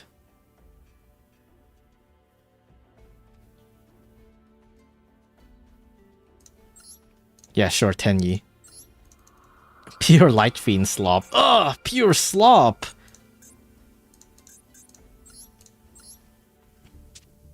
Oh, this is still called just a deck, okay. This probably isn't enough to make anything, but I just want to see how it looks like. You don't need Moon if you already have a Light Fiend in the field. Yeah, but, you know, it's like if I want to bridge into that, like, easily, right? Engraver's on the hand. Will that be bad? Is Engraver on the hand bad?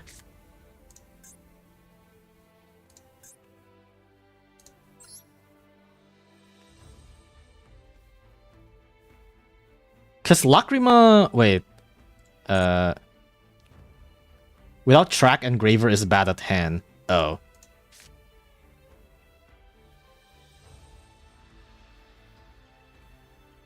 You don't have track. Yeah, no, I don't. I guess I can retry. Let me just retry.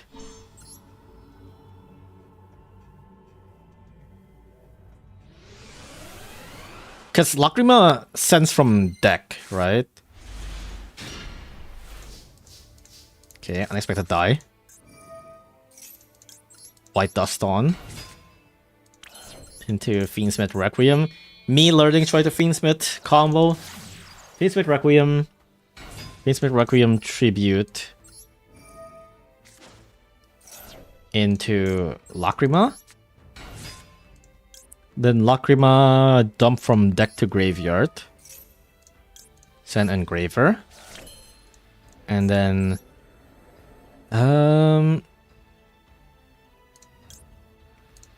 Engraver shuffles Dust on?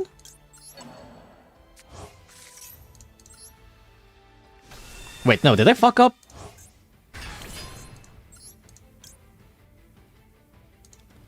Oh, I guess I need to...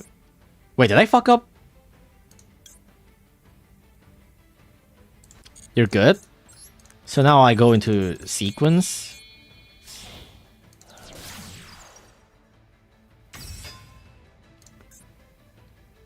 You feature someone by shuffling materials from graveyard to deck. To discard. I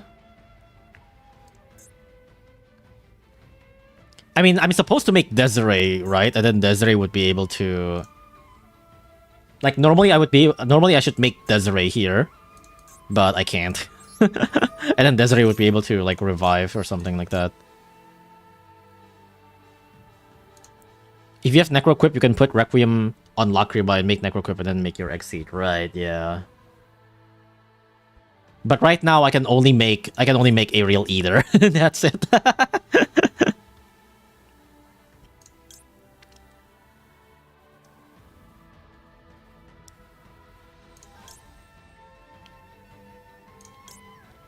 This one's already used the effect, so yeah.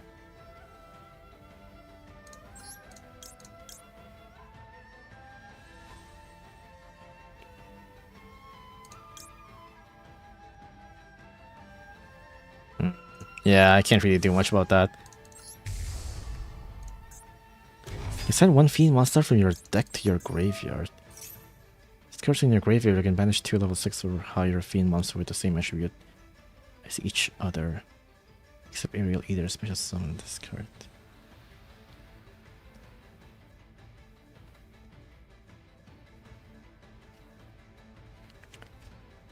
Do people even use... I think I have seen people use this card. No, I guess people use this card for Bell, right? Yeah, normally this would be Desiree, and then Desiree would be able to revive... And not Desiree, sorry, Lacrima, right? Lacrima then would be able to revive Engraver? Yeah. So normally this is where I would make Lacrima. And I guess earlier I would have shuffled Lacrima and Requiem, right? Shuffle Lacrima and Requiem, special summon Engraver. I see. So I guess I do need... there's still so much that I need! I might have to roll again.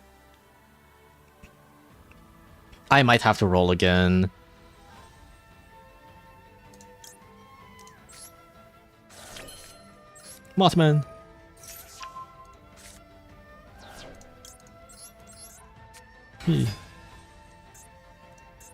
Target one level scene. If you're one special, someone fits monster in the once per turn, you can target one light non-link fiend monster in your graveyard. Special summon it. Oh, wait, what? You can target one light non-link fiend monster in your graveyard.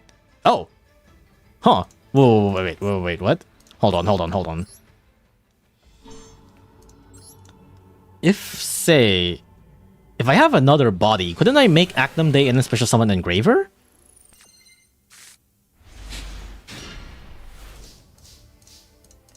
Let's say Primate Roar. What's it called? Dust On. So, say summon Dust On. Make a Requiem. Acnum Day is there to boost this Desire. But I can summon from Grave, right? So, like, let's say I make Lacrima, use Lacrima, send Engraver. Engraver summon by shuffling this. Engraver! And then I do Sequence.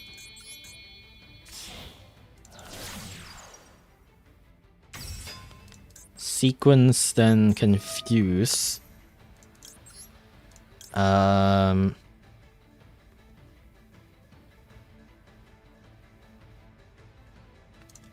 say Lacrima and Requiem. Aerial Eater. Send one fiend monster from your deck to your graveyard. Is there a card? Is there a fiend card that basically says... Okay, no, okay. Is there a fiend Mezuki? Is there a fiend type Mezuki?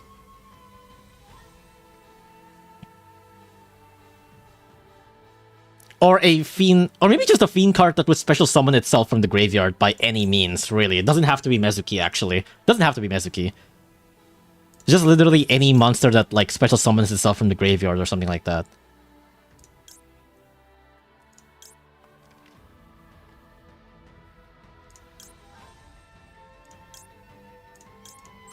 There's a fiend evil hero that summons a light fiend evil hero from deck. Oh. Okay, what I'm thinking is like, okay, so if I do like just normal summon Fabled Flurry, you can target one light non-link fiend you control, equip this card from your field. Wait, what? You can target one light non-link fiend monster you control, equip this card from your field or graveyard with a monster as well as effects. Oh, right, okay. But I'm thinking it's like, if I do this and this into Acnum Day, couldn't I do this?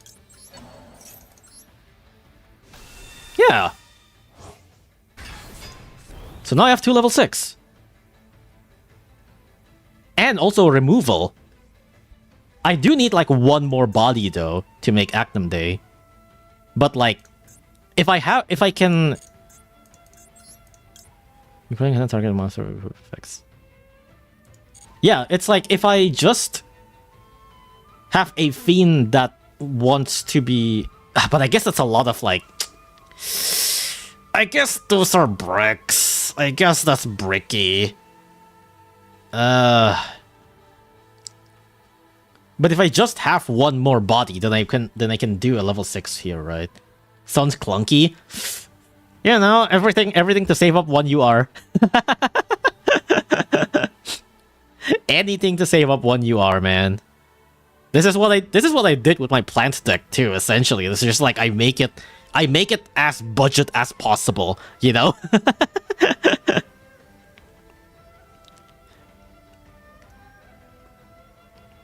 You can also leave Lacrima and Actum Day on grave to do extremely funny surprise Lacrima fusion in the battle phase. It'll subtract 600 attack from the opponent's board and troll their battle phase. Lacrima fusion in the battle phase, it'll subtract... Oh, because then you summon Lacrima, and Lacrima, like, reduces the attack, right? During your opponent's turn, if this card's in your graveyard, you can target 1 Fiend's Meddling monster in your graveyard, shuffle this card. If you do, special summon that monster, right? Roll more, shakes fist. But my gems! My gems, my precious gems. Ugh.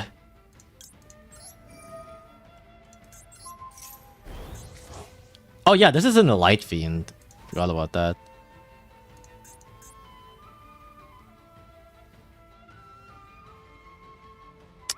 Yeah, I guess I can make this budget. I just need a body.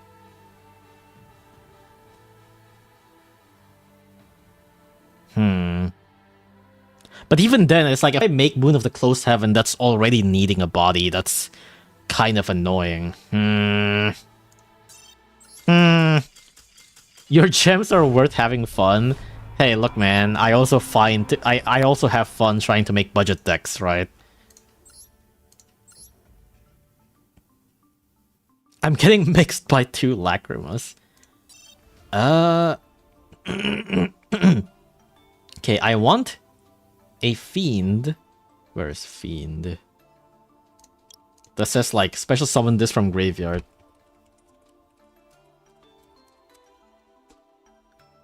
Ooh, that's a lot. Wait! Kaleidoheart is Fiend? That's really funny.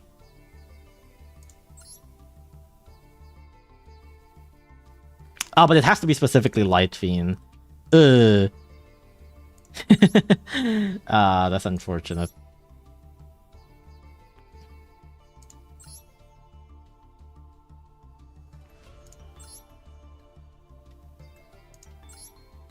BA? Wait, BA? This card sent to the graveyard, you're gonna special summon. I mean, this does, what about Ubel, actually? Doesn't Ubel have, like...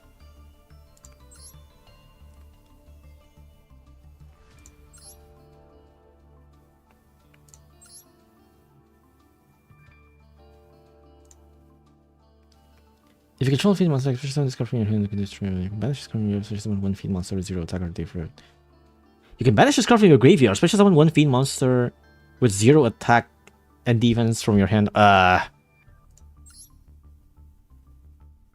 your hand or graveyard.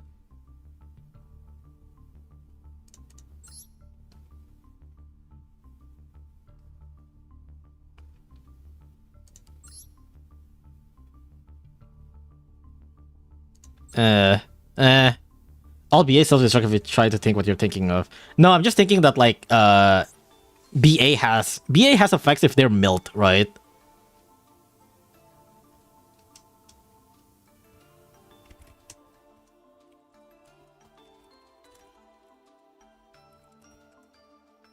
Tier's Gem Knight Fiendsmith is pretty consistent. That sounds terrifying. But also Gem Knight are more URs. All of my problems are caused because of URs. Ariel and either sent Samsara?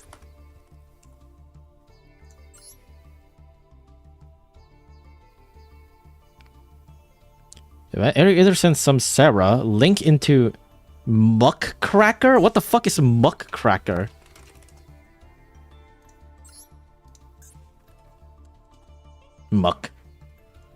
Muckcracker from the underworld. 2 effect monsters. You can target one fiend monster in your graveyard except Muckcracker. Discard 1 card if you do special summon that monster. Oh.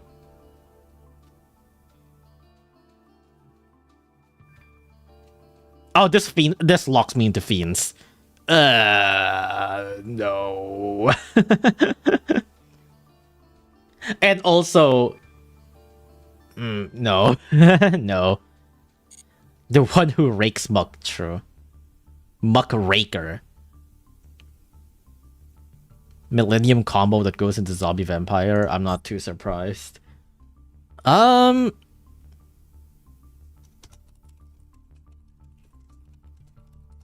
Just gonna look if there's any like summon from graveyard thing that is a fiend.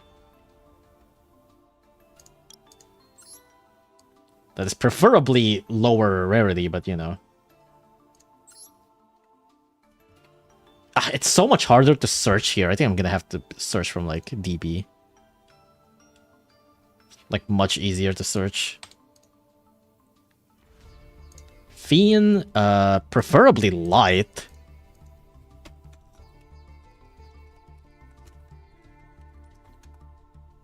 That says special summon from graveyard. Why is there only... Oh, because it's Light Fiend. Special summon... No. No. No. Lacrima, Engraver, Lacrima, Requiem. Special summon discard from your hand. You can special summon discard from your hand. Oh, this is Lightsworn. Oh, wait! Right. Waste is a light fiend. I forgot about that. Holy shit. Oh my god, I forgot about that. Oh, that's so dumb. I forgot about that. You're towing the line of the dark side of Fiend Sloth. Oh my god. Tears wasn't the same since they banned Merly. I mean, they banned a lot of things. They also banned Kit Coloss and TCG, right? Light Fiend, baby. Ah, whoops. Special summon Spiral Double Agent. You have a Spiral in your field or graveyard. Galactic Kuribo? What the fuck? Let's go to the special summon. Special summon that.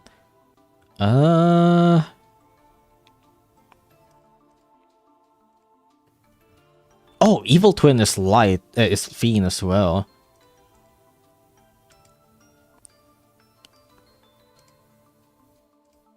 Evil Twin Kiseki.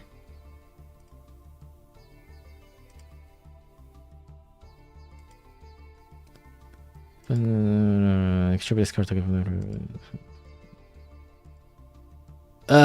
none of these really like special summons from the graveyard. I guess it doesn't have to be Light Fiend. It can just be Fiend.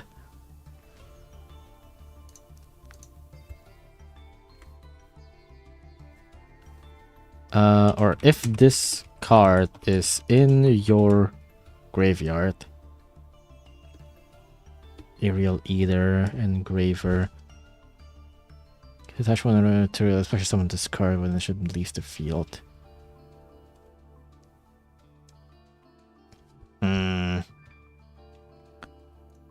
Page 2.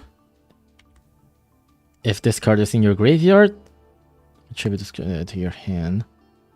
This card's in your graveyard, you can discard one card, special summon this card, you can special summon the rest of the turn except for Plunder Patrol. Fuck no.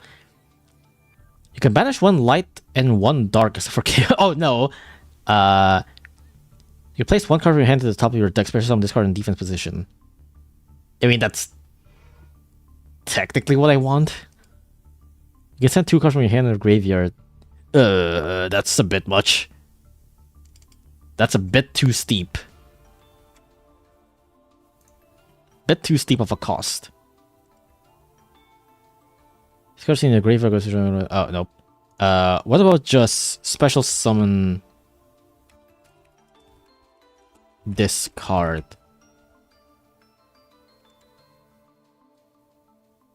No. No. Or I guess...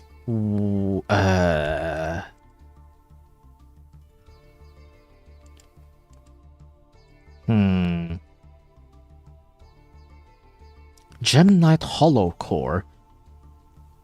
Pick someone's gonna control the Gem Knight. Oh my god, I see. Are they a Bellstar? You can banish one spell or one trap from your hand and or graveyard. You can banish one spell and one trap from your hand or graveyard. Especially something that's from your hand or graveyard. If a monster you control is destroyed by battle card effect. This card's in your hand for some defense. Aerial Eater.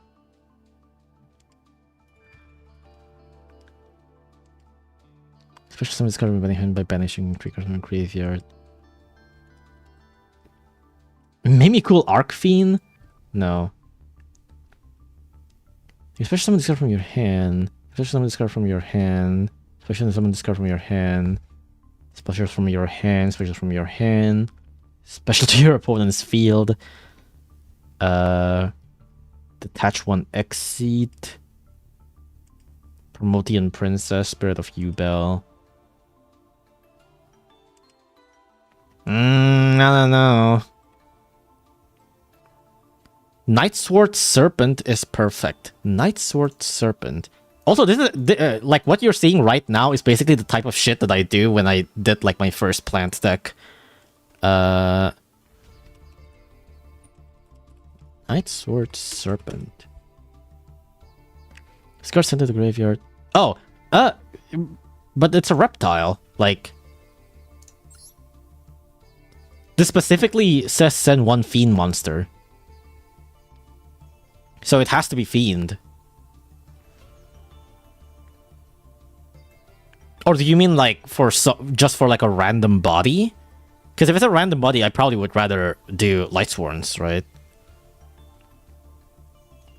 Deck building at its finest. This is the shit that I do.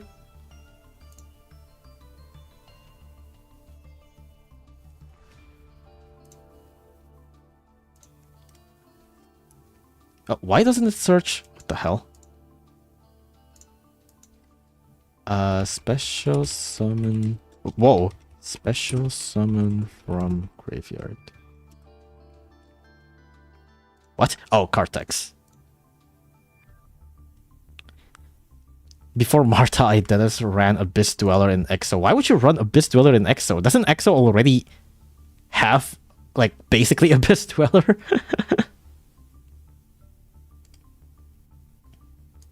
Like, isn't the entire point of Exo that you can make Abyss Dweller?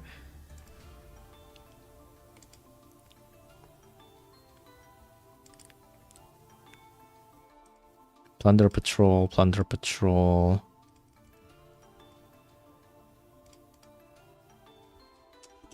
Oh, wait, I missed something. Especially from hands. Scarcity in the graveyard because it was a strawberry. You can special summon the field. If you did special summon it. Scarcity in the special summon this card from your graveyard. If you control a synchro and have a synchro in the graveyard, scarcity in your graveyard can banish one light or dark. Control an evil eye. If a token is special summoned, this card. Oh, Terrifying Toddler of Torment. If this card is sent from the hand or deck to the graveyard, you can special summon this card in face down defense position. I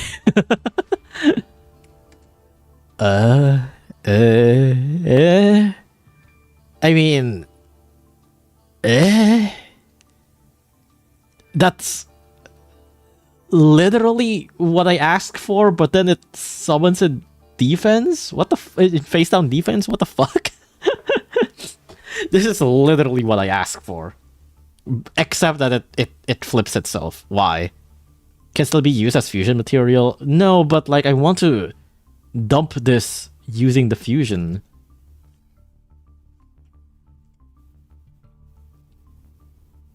If a monster special summoned to your field in face up, will discard in your graveyard face up.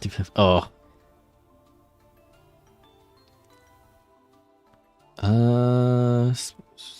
Maybe control the tuner first summon this from your hand. Special from your hand. Special from your hand. BA. Why the BA die?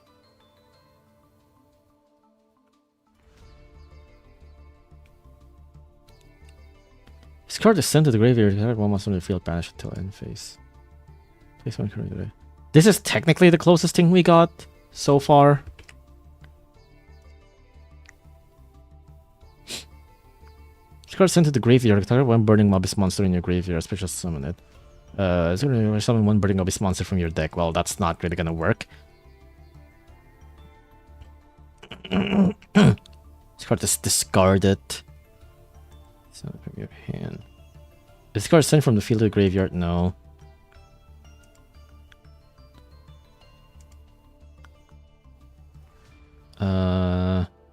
It's discarded. The special summon discard by returning one Dark World. You can take this card's in your graveyard. You can send 2 cards from your hand to the graveyard. No. During the standby phase of the turn, this card is discarded by the card effect. No. No, I don't think there's anything.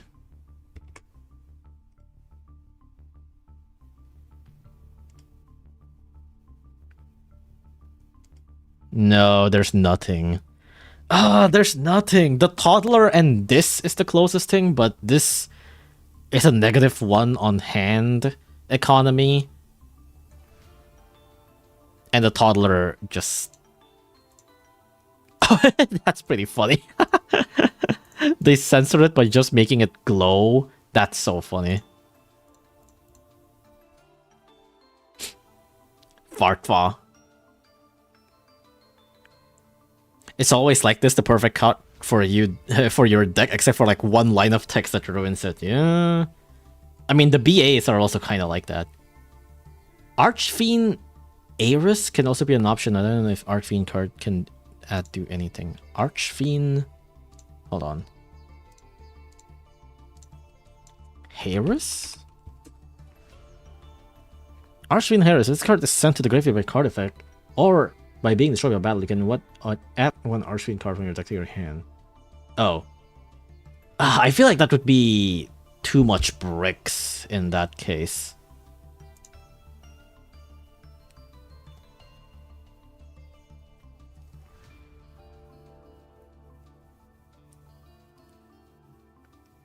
Like, I'm sure there's probably...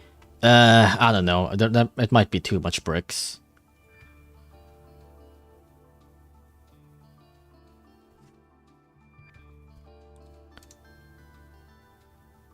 I guess I can search for this, maybe, if this card is sent to the graveyard.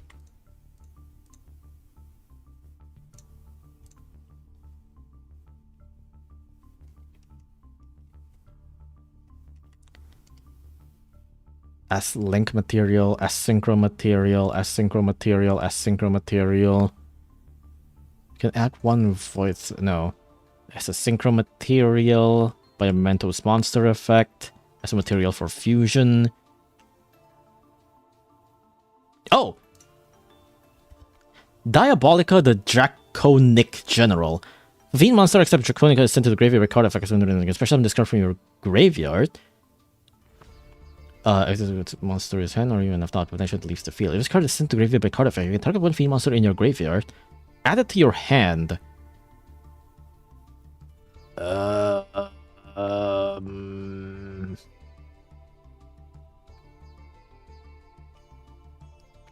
Add it to your hand?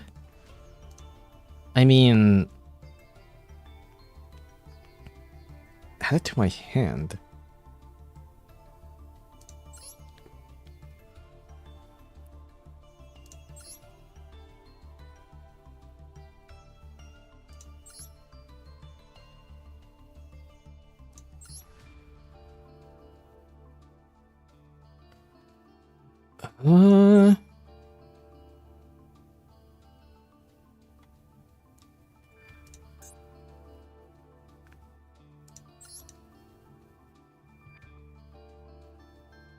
I guess I can add engraver, grab sanct, or something. Hold on.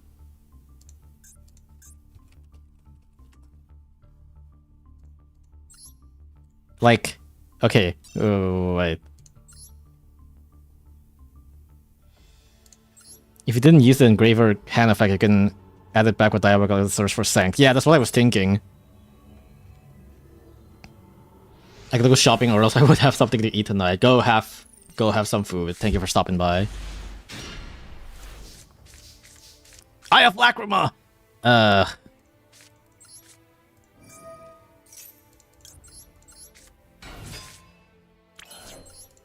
What if I just like act like as if I... Well, no. No, wait, this is from hand as well. Okay. No. So I guess this is fine. Technically not good in hand economy, but you know. At least I don't have to commit to a normal summon. So do this. Shuffle Dust on. Engraver! It's time for Fiendsmith Slop. Then make Sequence.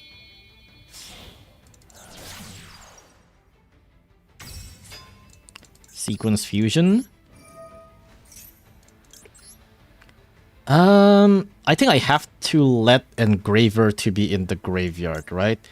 So Requiem and Lacrima. There we go. Aerial Eater. Then you send... Where was it? Diabolica, the Draconic General. If a fiend monster is sent to the graveyard card effect, you can special summon this card from your graveyard or hand, but banish it and leaves the field. It's sent to the graveyard by card effect. By card effect, huh? At engraver. Whoa, wait. If a fiend monster is sent to your graveyard by a card effect. Ah, no, but this is a cost, not by card effect. I was thinking it's like, will this trigger this? No, but I don't think so. So we add Sanct? Oh, no, I can't! Because this is not a Light Fiend! And Sanct says that the only monsters that I can have are Light Fiends. Or maybe I... Wait, can I? No, I can't. I can't. Fuck! No, I can't. Ah, that's unfortunate.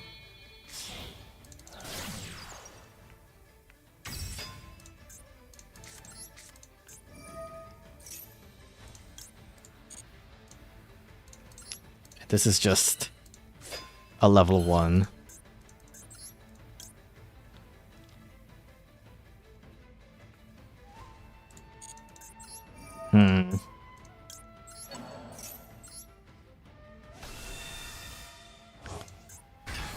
That is unfortunate.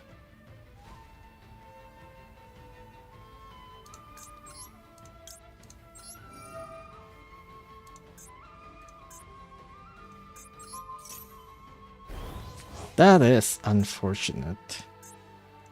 Wait, if I do this, hold on. Oh, it has to be one monster, okay. I was thinking like... Wait, but... If a fiend monster is sent to your graveyard by card effect, is that not sent? I guess it's not a fiend monster because it is now a quick spell. But I guess it doesn't really matter. It's just level 6 anyways. Ah, that's unfortunate.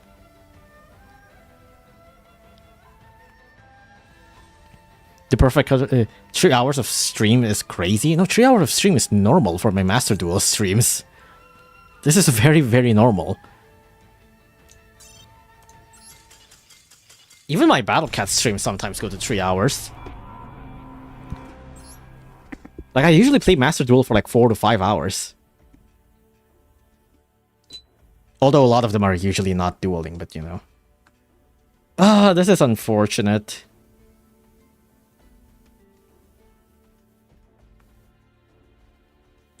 Or is there another Fiendsmith spell or trap that I'm missing that could be used?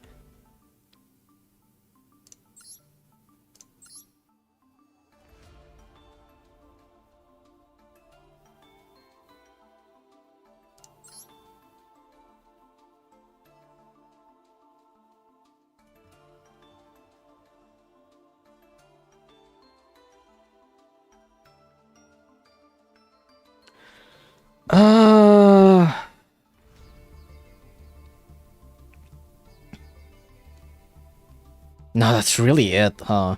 I guess the other thing I could be using is that if I have tracked instead of sanked, then I can, you know, use track, grab Lurie, and then Lurie would dump itself, then it'd be a body. But that's so much. That's just so much.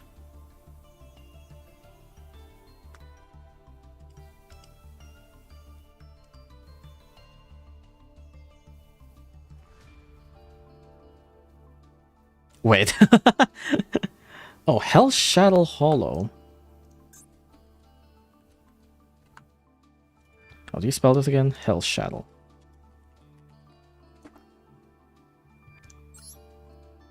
This card sent to the graveyard on your card effect. You can send cards from the top of your deck to the graveyard equal to the number of different original attributes among the monsters on the field. I guess that would be like mill 2, right? Because Aerial either is wind, and then Fiendsmith sequence would be light. But that's it. I don't know if that's fully worth it.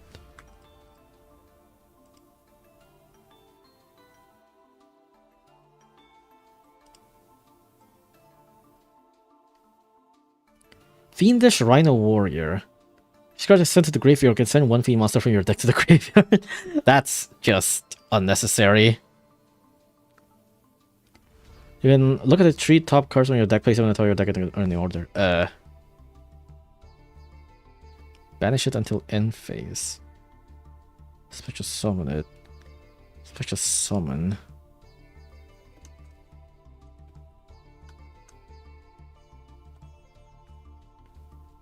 Can I add 1 Archfiend cards? That's it.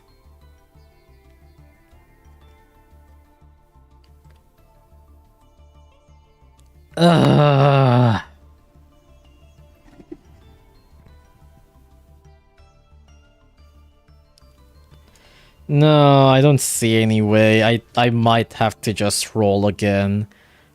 I might have to just roll again. Depending on the time zone, the 3-hour stream isn't that bad. Depending on the time zone... No, depending on the time zone, the 3-hour stream is still a 3-hour stream. What do you mean?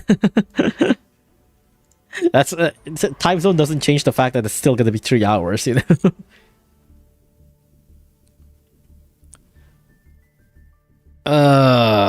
Man. Do I really want to roll again? Fuck, I hate this.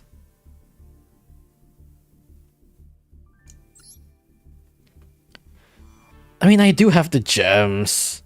Alright. This is annoying. But I guess I'll roll again. Let's roll. And hope we got one of the... Oh!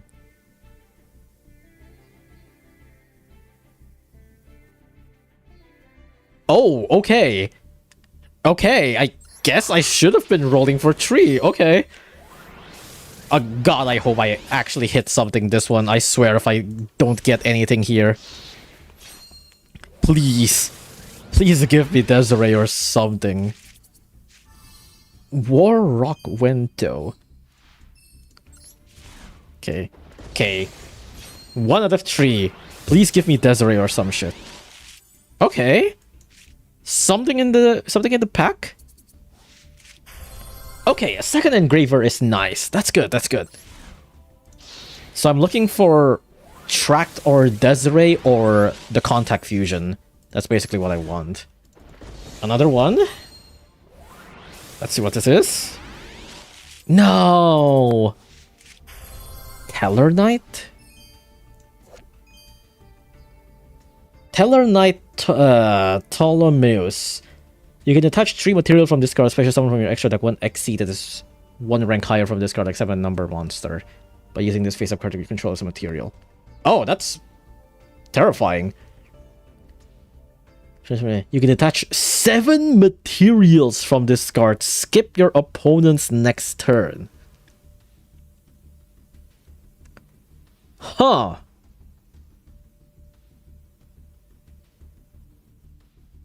Oh, I just realized the first one is detach 3 materials. Good lord. You can attach 7 materials from this card, skip your opponent's next turn. Jesus, okay. That's pretty fucking funny. White Dust on, hell yeah. Right now, for example, it's 10 p.m. and like having a 3-hour stream would probably be weird, but if it's 1 p.m. for someone, it's alright. Oh, you can check my time on the bottom right. Do you see what time it is right now for me? At the bottom right of the screen, you see what time it is? Onomat Ryziel card? I guess that makes sense. It is rank 4 slop. Oh shit, track! Okay, that's really good, that's really good. Oh, that's really good. So, we got 2 engraver, 1 tracked. Yeah, that's really good. That's pretty fucking good. I'm pretty happy with that. I can basically do full combo now, I think. Although it would be very much nicer if I have Desiree, but it's fine. At least I can save... Oh, terrifying toddler. Good packs. These are pretty good packs. Alright.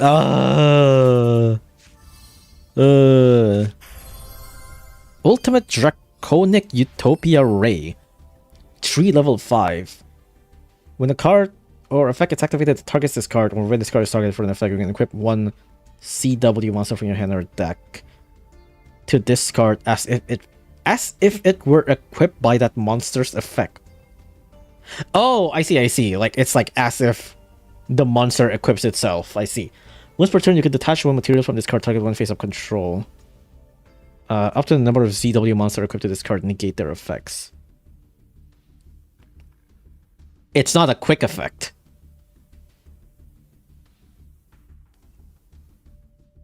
That's kinda lame. That doesn't look that good. That seems like a steep summoning cost for a non-quick effect negate, but okay. Last one. Stinker starter deck card. Starter deck?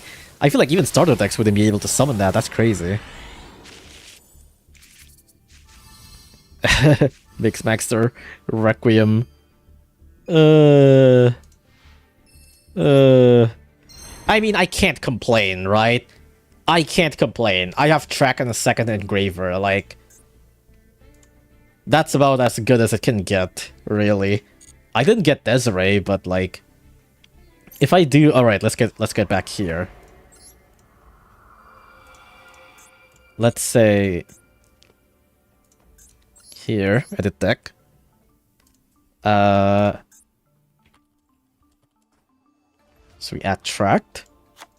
And also we add what did I want to add? Pilgrim Reaper. Alright, let's see. Oh right, and second engraver, right, yeah. Alright, let's see. But I guess this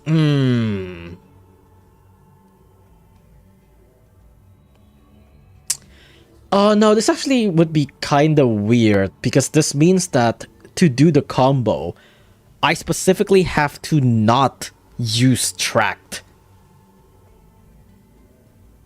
Yeah, I specifically have to not use tracked.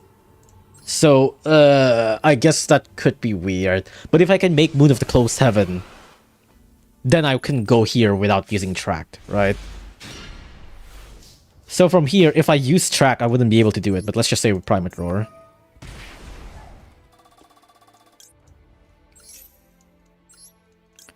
White Dust Tone!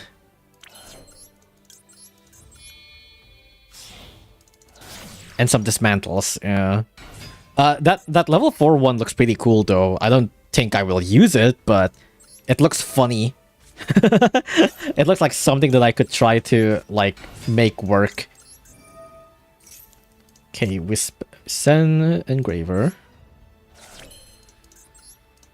Engraver Shuffle.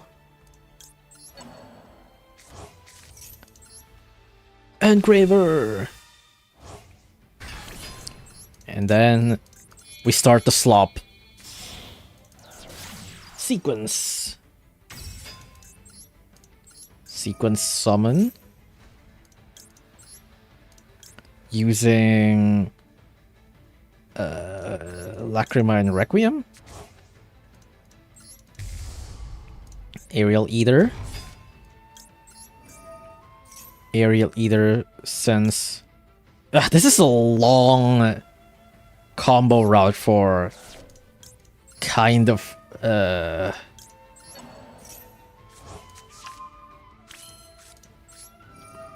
It's a bit too much work and might be too much... Might be a little too much bricks as well. But...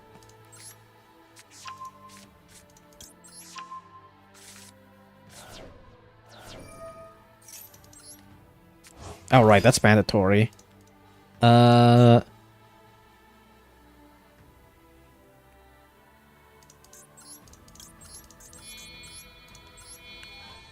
this?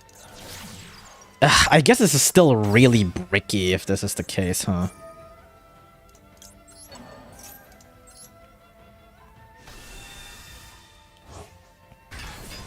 Like, this is ungodly bricky.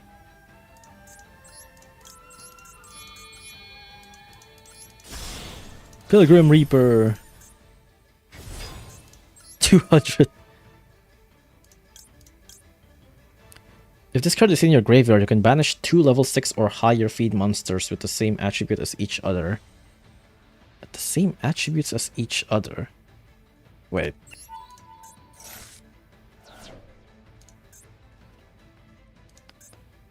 If this card is in your graveyard, you can banish 2 level 6 or higher feed monsters with the same attribute as each other. I guess if there's Engraver and Lacrima, then I would have been... No, Lacrima's level 4. It'd have to be like 2 Engravers on the graveyard or something like that, right? Like if I have 2 Engravers in the graveyard, then I would be able to summon that again, but not that it really matters that much. Why triple Lurry? This is just testing. This is just testing.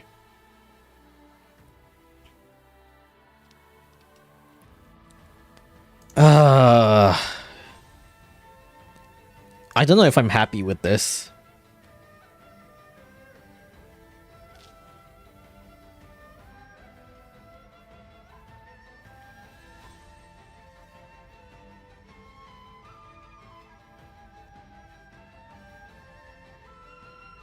Wait, if a fiend monster isn't pay to your graveyard by card effect, especially summon this card from your graveyard. Wait, actually, why didn't this trigger?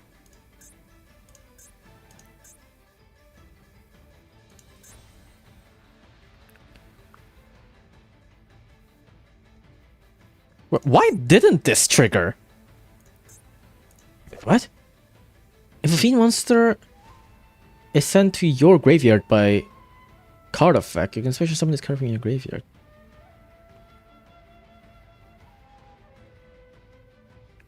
What? Why didn't this trigger? What?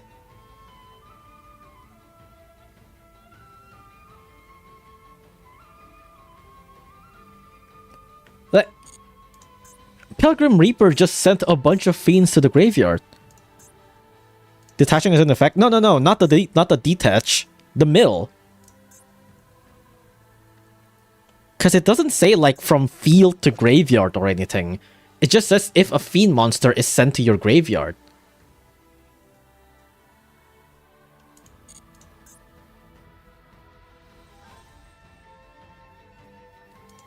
Last line, you already did the second line effect. Oh, I see. Right. It's that kind of once per turn. I see, I see. I guess that's fine. Whoops. I suppose that's fine.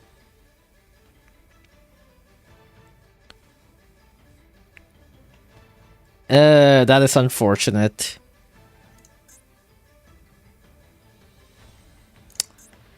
Yeah, this is really bricky. Oh, fuck.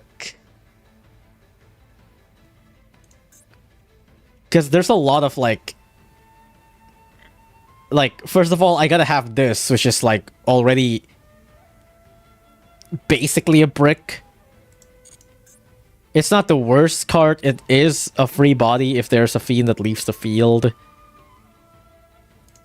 And then there's Fabled Lurie. And... But I'd rather make Moon of the Close Heaven, you know? But, I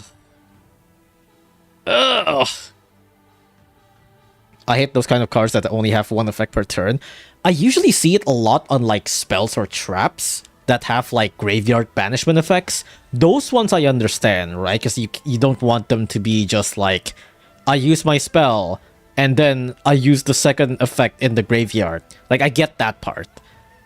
But on monsters, it is annoying.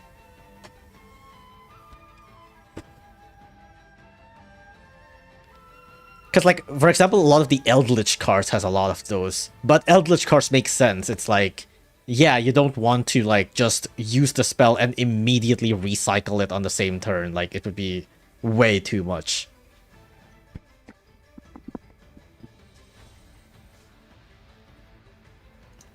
But, man, that sucks.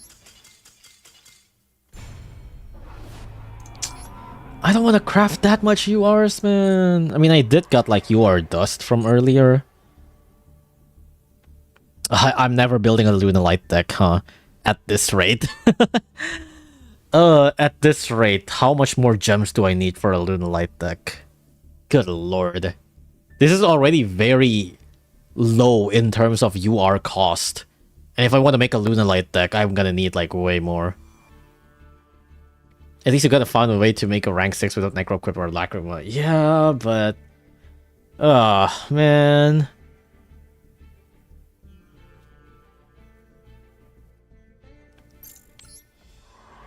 It's just so bricky. I mean, then again, so were, like, my plant deck, but, you know. Okay, can I edit my deck with this? Do I run a 60-card deck in this case? Like...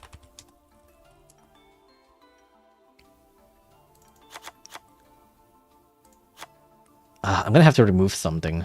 I might have to remove something like Zombie Vampire. I don't think I can activate that. Probably will take out Verte. I don't think Verte will do much. Might not be able to do much with Vampire Fascinator, so 1, 2, 3. I'll also need one for... what's it called? Aerial Eater. One more space for Aerial Eater. Might be either Haggard Lizardos or Pentastag. These are basically just for emergency if I really need to one-hit KO, but I can't. I think it's Haggard, probably. I'll take out Haggard Lizardos. I kinda need the rest.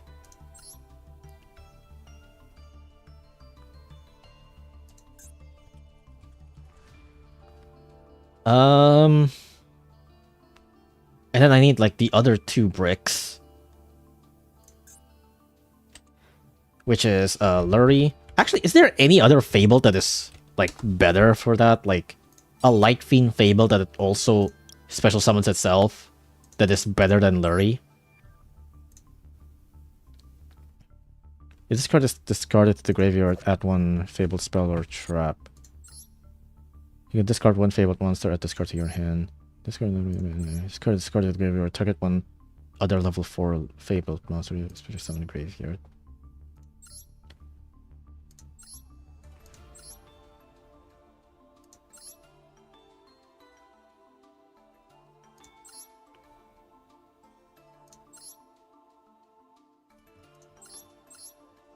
No, it's literally just Lurie, okay?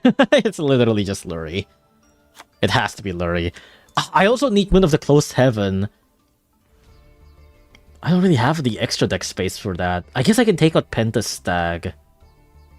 I also need Pilgrim Reaper. Oh my god, the extra deck space is gonna be so much. Oh god, this is so heavy on the extra deck space. Make a copy first? I guess so.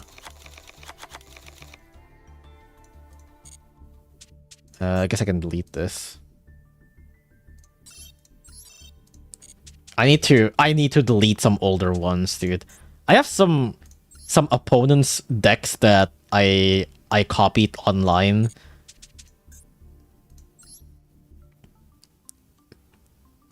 This is a fucking evil ass deck for Eldritch, but I think I want to keep those. I might have to just remove some of my older decks. I kind of want to keep them for funsies, you know? Like, this is just like a bit of a throwback thing. It's like, yeah, this is one of my first few decks that I make, you know? But I probably should delete them.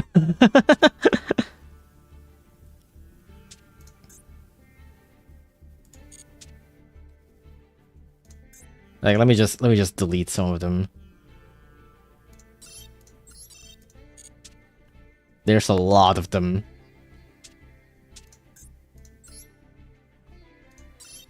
I'm already running like 50 card decks even from a while back. Alright, let's copy this.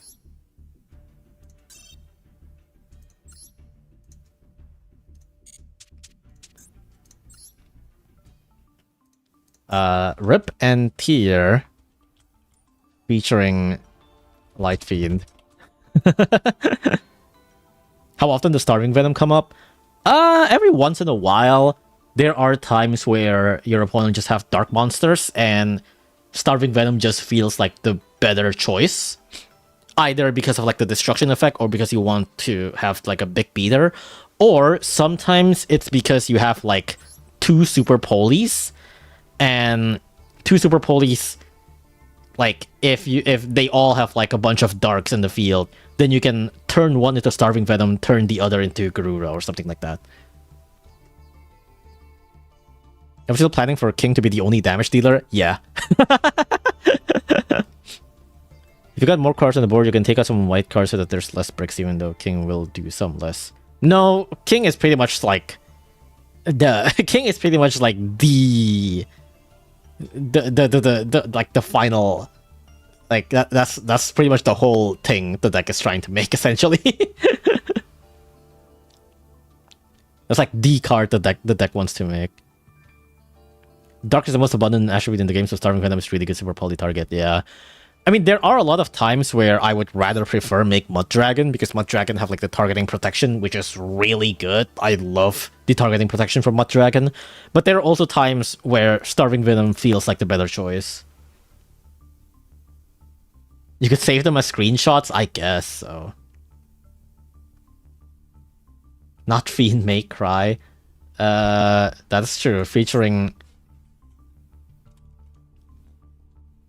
Engraver from Fiend May Cry. It's very long.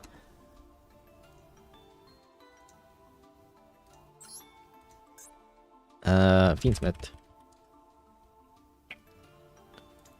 2 of these, 1 of these, 1 of these, 1 of these. And then Aerial Eater. And also Pilgrim Reaper. Is there any other good I was gonna say this, like, are there any other like good 2 level 6s? It's like obviously the other answer is Caesar, but like maybe not. Maybe not Caesar.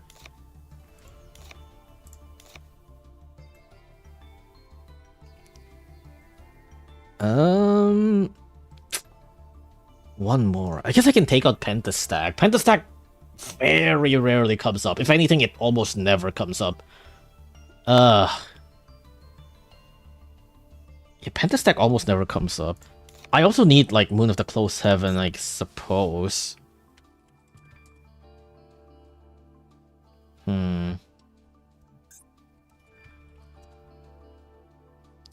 Ptolemy? What the hell is Ptolemy?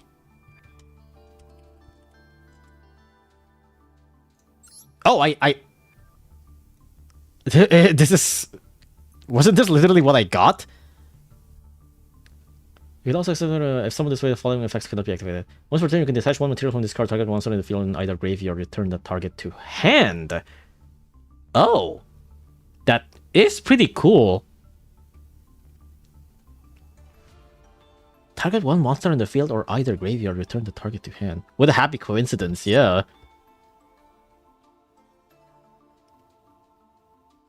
And there's no, like, restrictions on, like, what I can grab. Like, I can grab literally anything. Huh.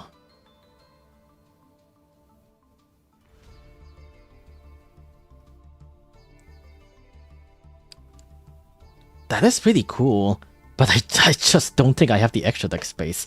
Funnily enough, one of the other cards here that I almost rarely ever make is actually Rule Kalos. But Rule Kalos is really good when it comes out. Minerva also very rarely comes out. Because usually this only comes out if I have Chiron on hand and then I summon Chiron, and then I have another tier card in hand, and then Rhinoheart gets milled, and then Rhinoheart gets summoned. But even then, a lot of the times, they would just get shuffled for fusion, so... Musical Sumo Dice Game. Is that really like rank 6? Oh my god, it is. That's real. That's so funny. With only 2 fusion tier name, it's hard choice between Rule Kalos and Kaleido Heart. Yeah. I might take out Minerva. Minerva is a really good mill, but it's actually kinda hard to summon in this deck.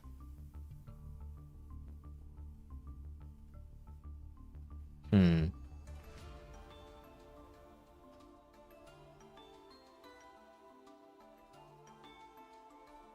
mean, this would be for Moon of the Close Heaven.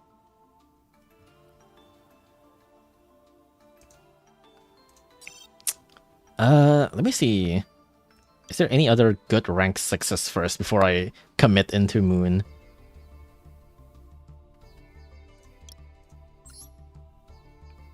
The 2 monsters used for Minerva could have been materials for Moon. That is true. Downpure Vampire. Jinzo. Target of a monster your opponent control, destroy it. Oh, this isn't once per turn. That's pretty cute. This is just pop 2. Frozen Lady of Justice. Oh my god, dude. Did you guys remember when MBT... Or rather, no. When there's like that one... Do you guys remember when there's that one, like, Twitter account that is like...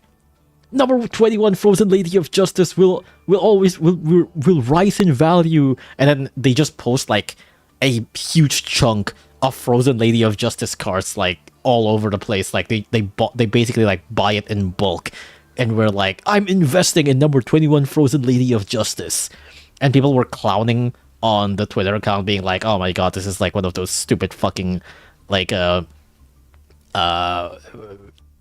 what's his name?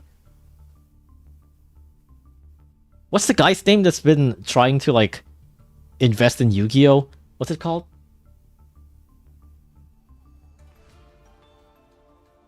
Why is his name suddenly not appearing? The brothers. What the fuck is his name? The Paul brother. Yeah. One of the Pauls. Everybody was just like, oh, this is just like one of those stupid people who follow the Paul brothers. Jake Paul. Logan Paul. And then it turns out the Twitter account is MBT. It turns out it's MBT doing this for a bit for one of their videos. It's so fucking stupid. It's so good though. It's so good, but it's so fucking stupid. Is Exciton and UR? I think so. Exciton is the one that like pops everything, I think, right? Isn't Exciton 4? How do you spell Exciton again? I don't know. I thought Exciton's rank 4 or something.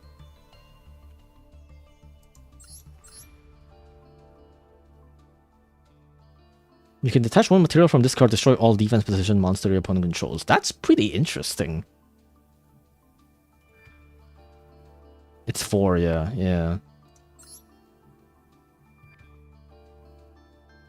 Detach 2 material from this card, target one face-up card your opponent controls, and one card in either graveyard, banish them.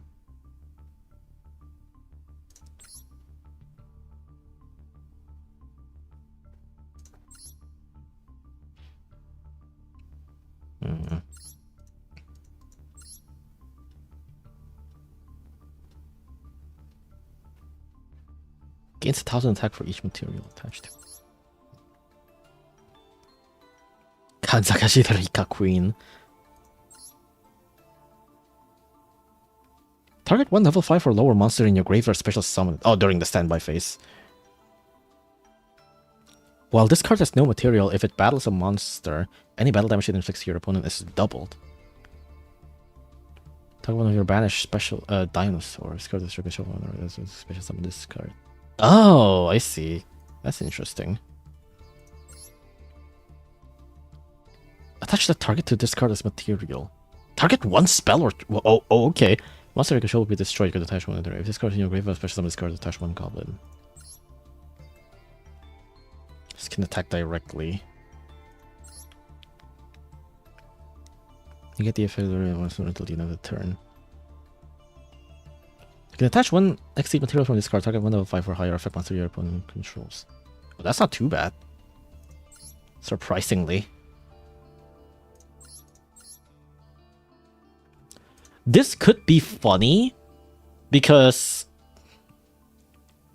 sometimes people would just summon in defense and that would be really bad for my king. But with this, I can just destroy all of the defense position monsters. But I don't think that's worth. I don't know. Wallow is interesting. Wallow? Which one is Wallow again? I didn't read the name.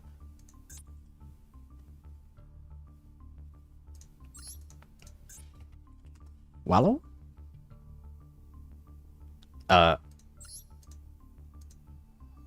Wallow? Wallow, founder of the Drudge Dragons. Monster you control gain 100 attack defense for each card in your opponent's graveyard. You can target one card in your opponent's graveyard, target one, detach 1 or 2, activate the appropriate effect, return it to the deck. If the target is a monster, special summon it face up or face on defense to your field. If it is not, set it on your field. What?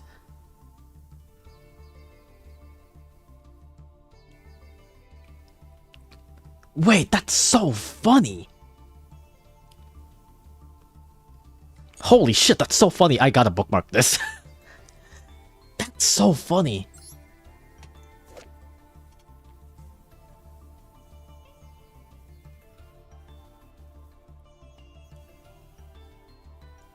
So you could just steal their spells or traps?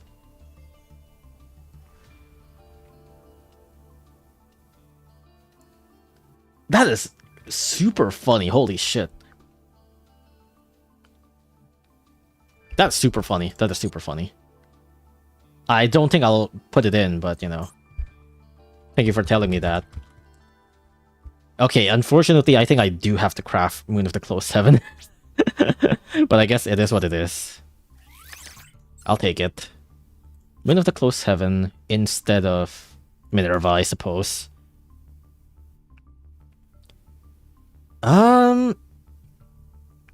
Yeah, I guess that's about it, right? Oh wait, I haven't put in Lurie, have I?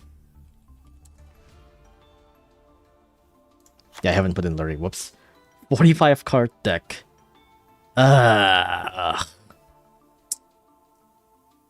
It's not the worst thing ever, I suppose. Okay, let's try to do this on solo mode first. Let's do against the Fiendsmith deck.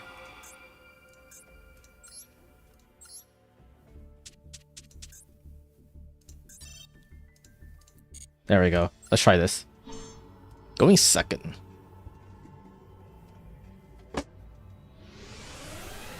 Eee. Okay. So far, not much that I can do here. I guess I can make Moon of the Close Heaven, technically.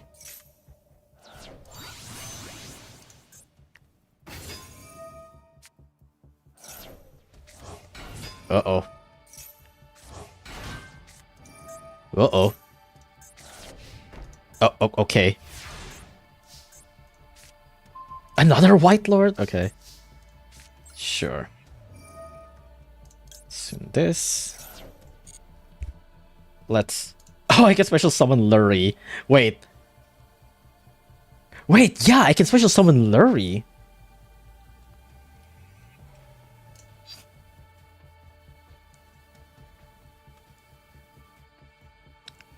You know what? Yeah.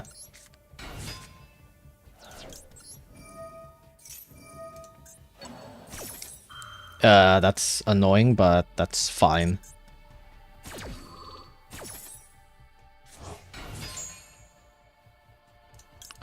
Let's grab this. Grab Princess.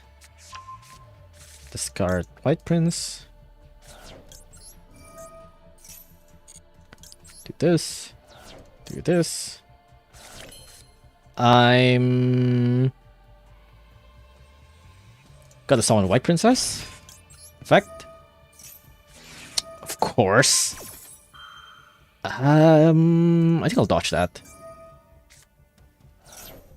But that's fine.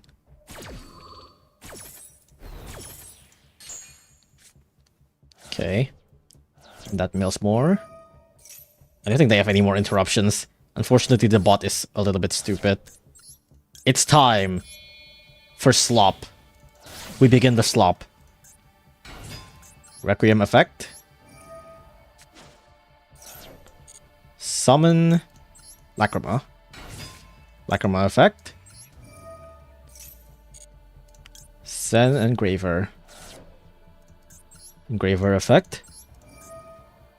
Banish, not banish. Return Lurie. It's a bit unfortunate that Lurie is returned, because that's just another brick.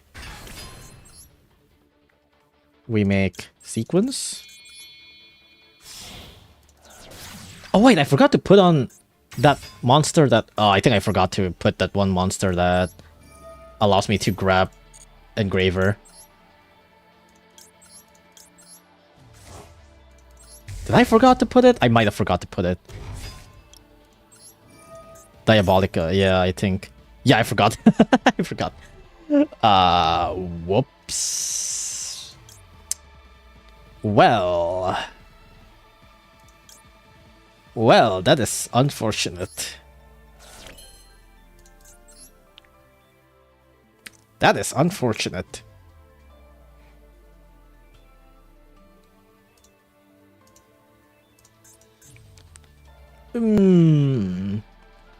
Yeah, that is a bit unfortunate. Or, wait, hold on. I kind of have an idea. White Lord. Mill 8. There is nothing to make confusion. Fuck. Wait, isn't... Oh yeah, Garura is rank 6. If I have another tier card.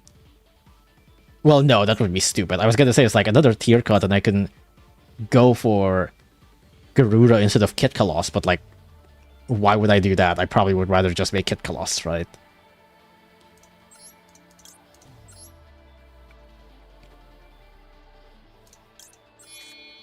Yeah, like I would rather just use Kit Kalos.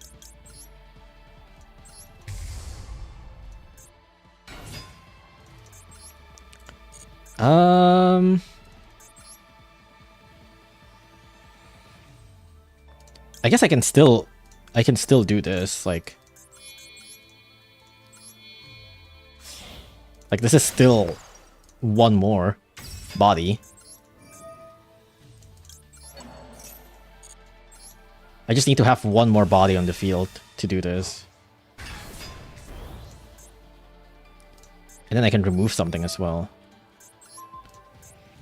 Oh, it's specifically monsters, huh?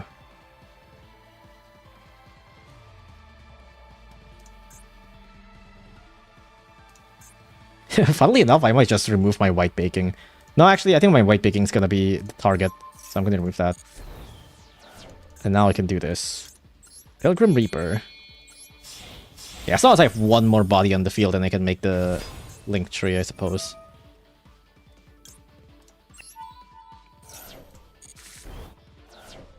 Wow, that mills nothing. That doesn't mill shit. But I'm pretty sure this still kills? Question mark? 1, 2, 3, 4, 5, 6, 7, 8, 9. Okay, yeah, that still kills.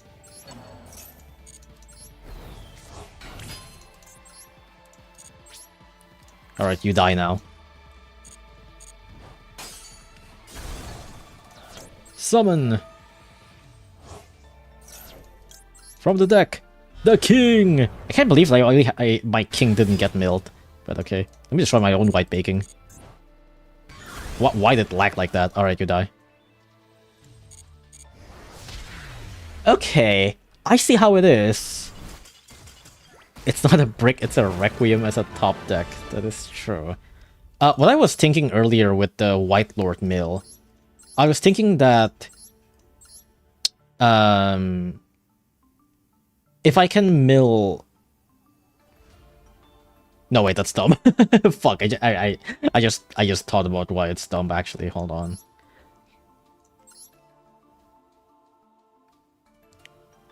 No, that's stupid. Never mind. Never mind what I said. My original thought was, okay, if I send Aerial Eater to the graveyard, and then I can... And if Aerial Eater is in the graveyard, and if I mill my second engraver, then I would be able to... if I mill my second engraver, I would be able to banish both engraver using Aerial Eater, and then special summon Aerial Eater. So then that would be a body to use into the link tree. But then I was like, wait, that's stupid, because then that's like... it is just... Like, the engravers are banished, first of all. And second of all, like, Aerial Eater is the rank 6 that I want to already have on the field anyway, so like, why? That's dumb. Line is like stripping the copper off your walls to buy crack. What the fuck do you mean by that? Okay, how about I bring this into an actual game? I'll do like maybe one more duels and that's it. I think that's my... That's it for the night. Don't forget Diabolica. I might not want to... Do I want to? I'm not sure if I want to. I don't really like the bricks. Do I want to? Because it's... Diabolica is purely just to add one more body to the field. Like, that's literally it. That's the entire point of Diabolica.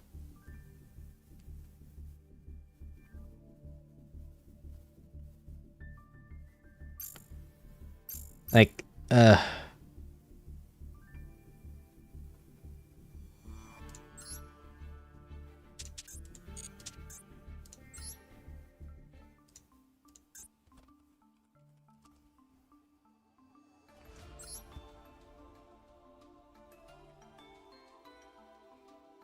like this is literally just for a body and that's it.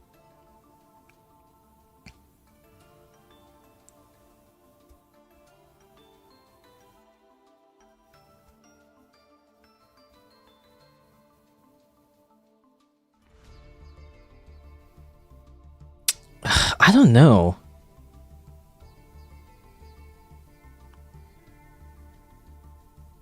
I guess this does have like some other possible applications, but cat game when? If you keep on asking, never. You still get to a rank 6 through the Fiendsmith line without it. I need one more body on the field through some other means.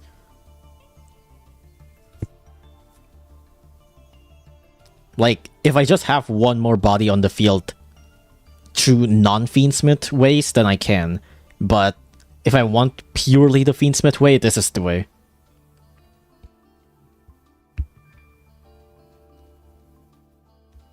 Okay, sorry. No, it's fine. It's just like you're like the fifth person that asked this.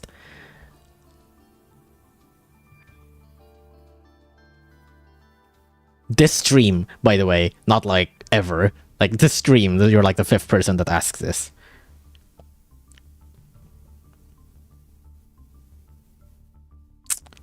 I guess this could still have some interesting possible applications, but I just don't like the bricks. This also doesn't work if I start with tracked, which is kind of the problem. Like, this doesn't work if I start with either engraver, discard for tracked, or start with tracked. This wouldn't work. Because the point of this is that... The point of this is to add tracked.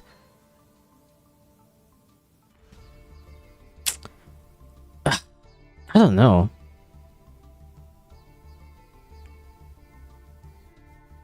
Like, it's kind of annoying.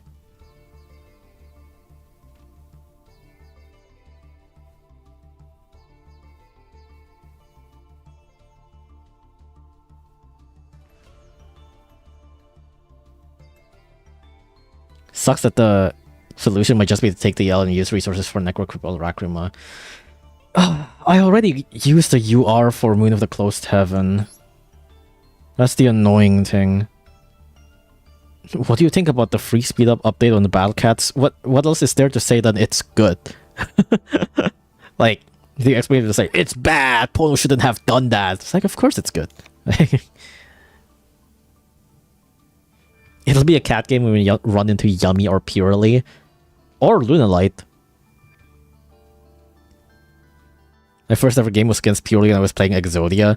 Doesn't Purely requires like brute force and Exodia is a brute force? I think this is fine for now. Like, I think an extra body on the field isn't too hard to get. Probably. Probably. Oh, wait. No, I want to play the other one.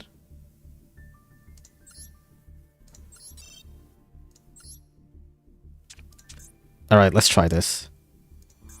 It's 45 cards, but let's just try it.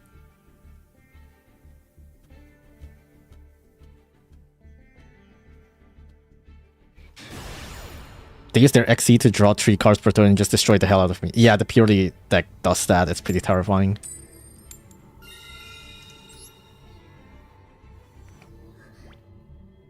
It's always scary to just fight someone with like 10 billion titles. Why do I keep on just getting paired with people who have been playing this game for like 2022? Uh-oh.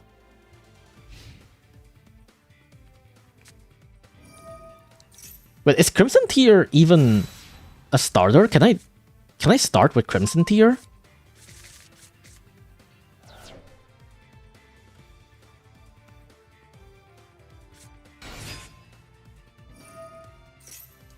Wait, can I start with Crimson Tier?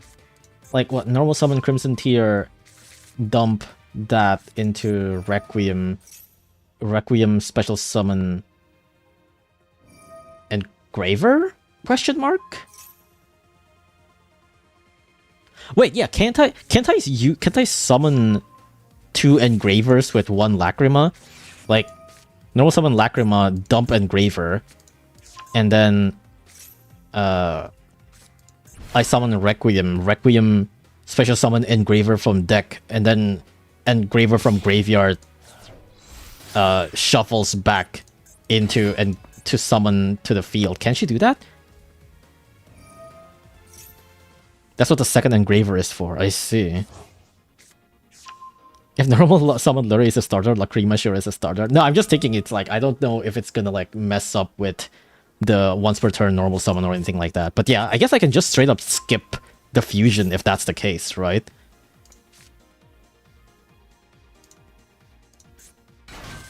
Oh, this is bad. I just realized I wasn't paying attention to what I was fighting.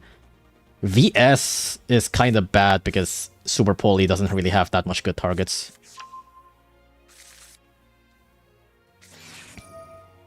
Target bundle machine for trying to return some of this card. I don't remember what VS cards specifically do.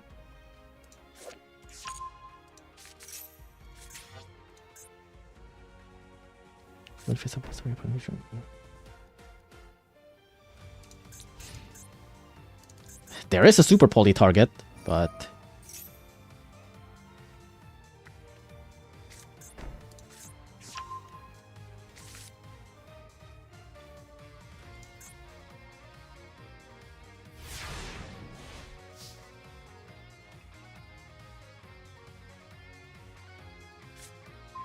Oh, come on! Why is this always like this? I mean, then again, I guess they didn't really summon from the deck at all that much, but...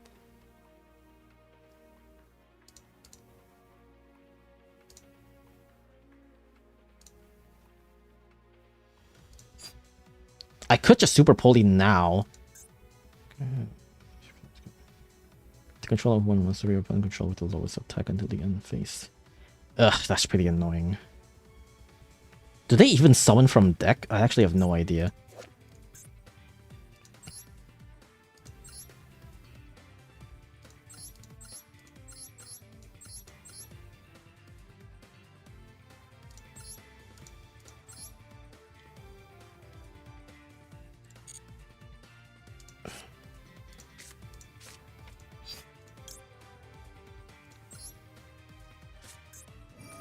Okay.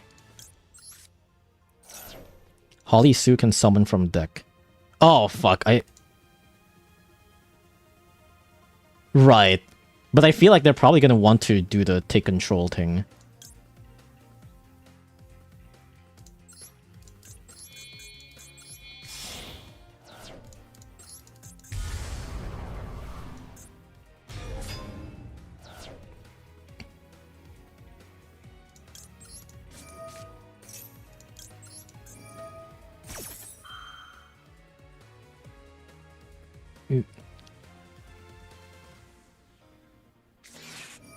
Oh, come on.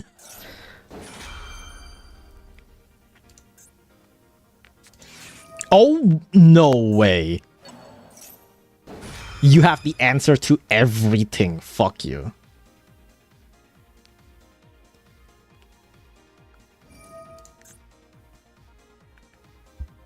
Yeah, that's what I thought.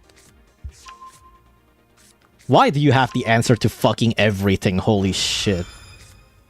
That's insane.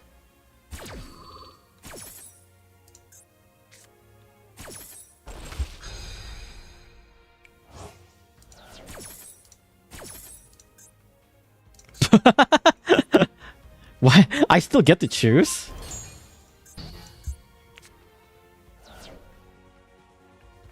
You can only use each effect of Vanquish, and it cannot be activated more than one chain. I mean, I guess at this point...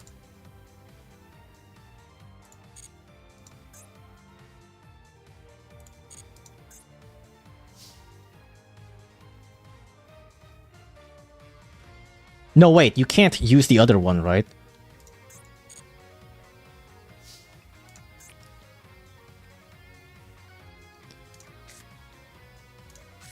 But they can't use the other one, right?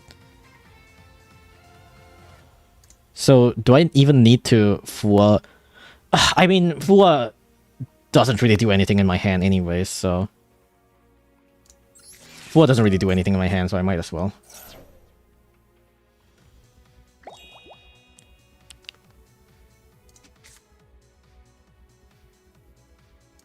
But the trap destroys, doesn't it?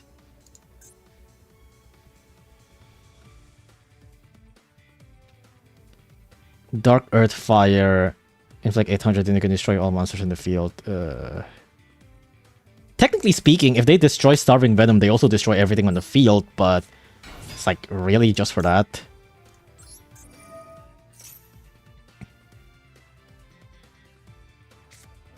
Oh my god, you have everything.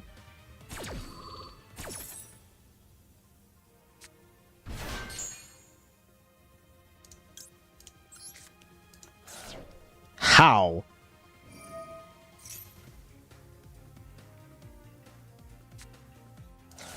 You actually have everything. Come on, dude. Ugh. I mean, I'm not surprised it's VSK9, but like the fact that they have the answer to literally every single thing that I have is insane. Of course. And of course the mill fucking sucks.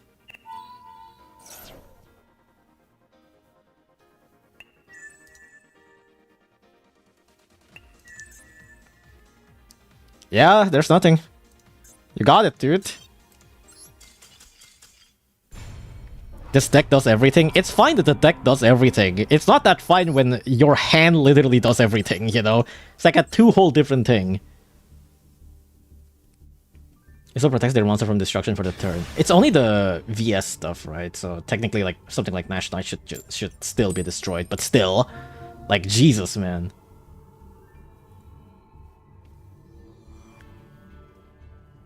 Like that's actually just straight up a custom hand.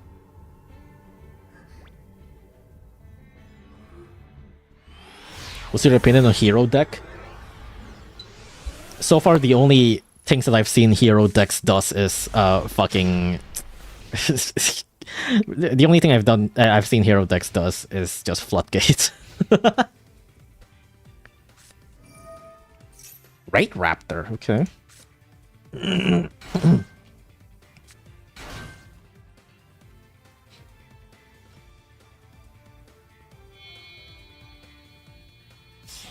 Special summon Raider's Knight. I haven't seen this in a long time. Phantom Knight.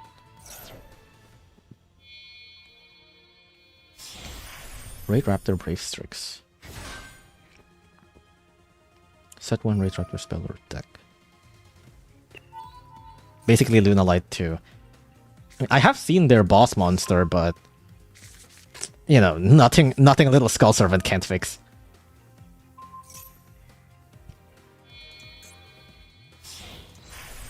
Arsenal Falcon.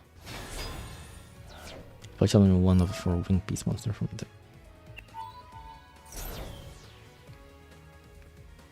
Special summon 1 Raid Raptor accident hero and if you do a touch. Discard from the graveyard as material.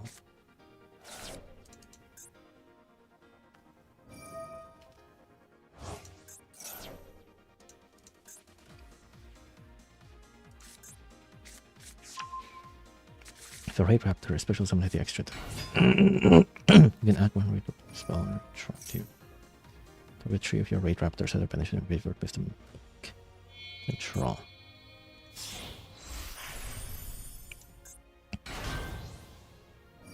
If this card is sent to the graveyard while it has Raid Raptor monster as material, you can special summon 1 Raid Raptor Exceed.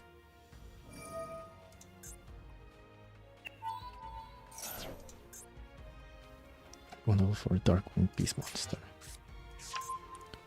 During the main phase of your opponent's battle phase, Target 2 or more Raid Raptor XC to control. Including a monster in the field if at least 2 remain. Wait, what?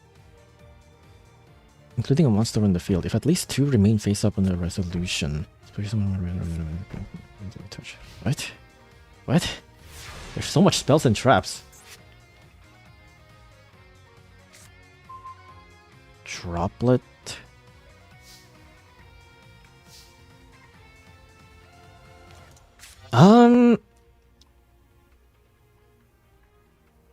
Do I want to start with Engraver or Shiren? I think I want to start with Engraver so that track doesn't get milled. Oh my god! The second call by in a row is insane. Alright, fine. I'm not gonna do Fiendsmith Slop, jeez.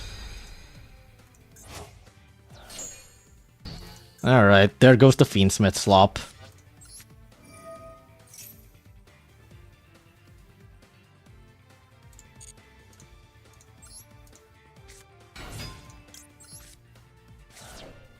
Oh! Shit! Okay. At least that... that could have been a worse called by, to be fair.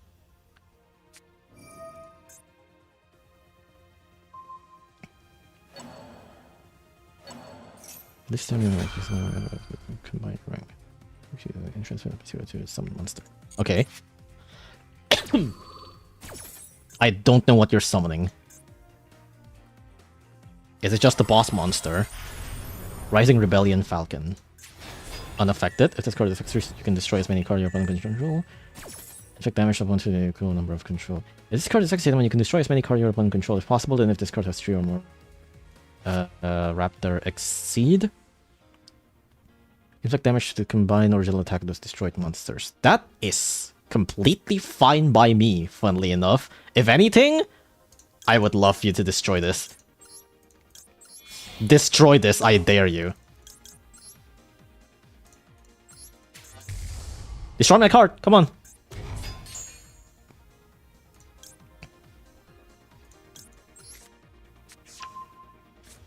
Have I normal summoned? I haven't.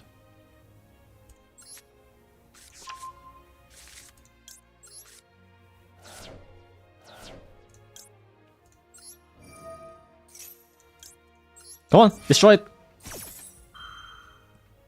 Do it.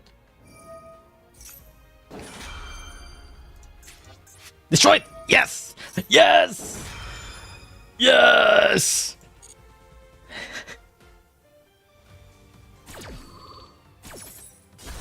Yes, thank you.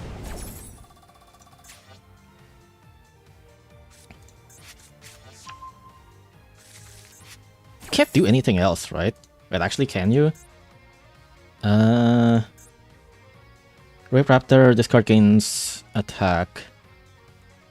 No, that's it. Okay, that's fine.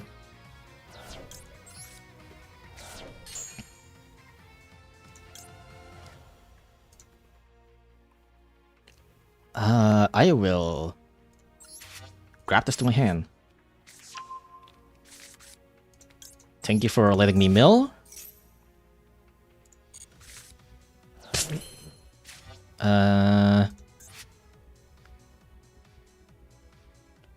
I think I have to normal summon White Princess. Back.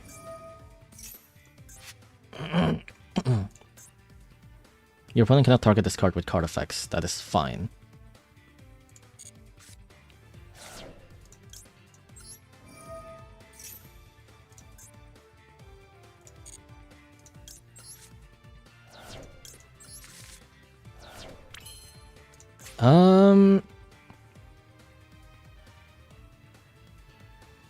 Yeah, White Princess. Summon Kristira.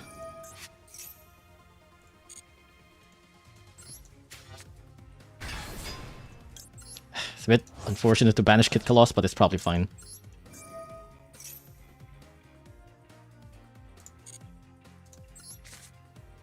That sucks.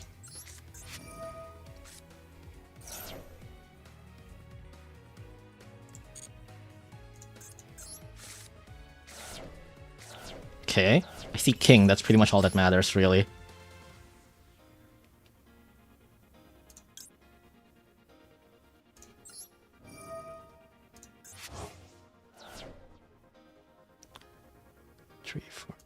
I don't have the... I didn't mill the trap, didn't I? That kind of sucks. I kind of wished I milled the trap. 2, 3, 4, 5, 6, 7, 8, 9, 10, 11, 12. Okay.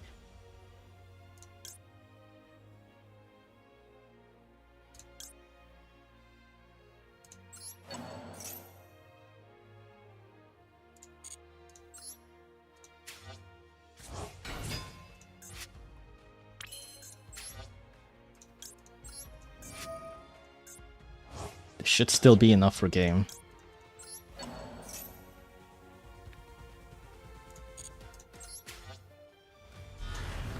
Depending on what they have.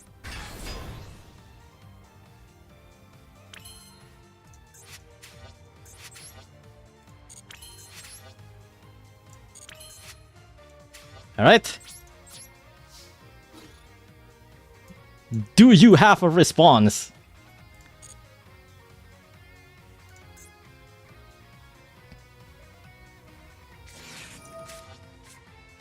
Oh my god. That's fine.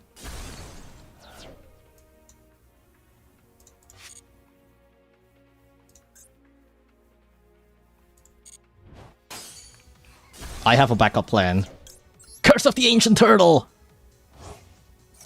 I swear, if there's a second card in hand that is like that. Die.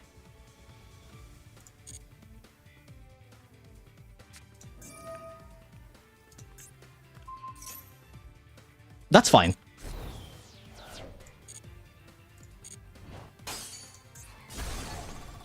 Because this can come back, baby.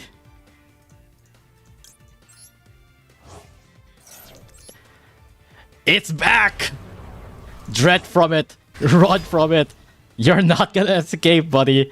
Die. Oh, that's so fucking funny.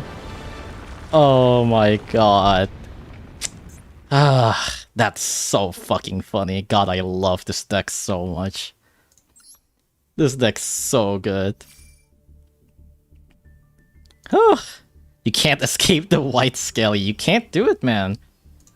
God, this deck is so fucking fun, dude. I'm gonna save that duel. I'm telling you, Tearlament and Skull Servants, that's the best deck. It's the best fucking deck.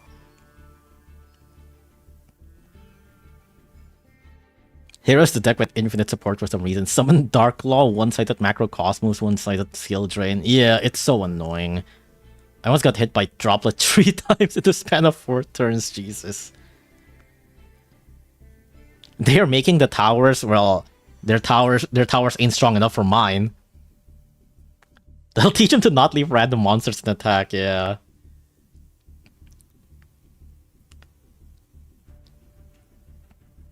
I was away for a while. How was your experience with Fiendsmith?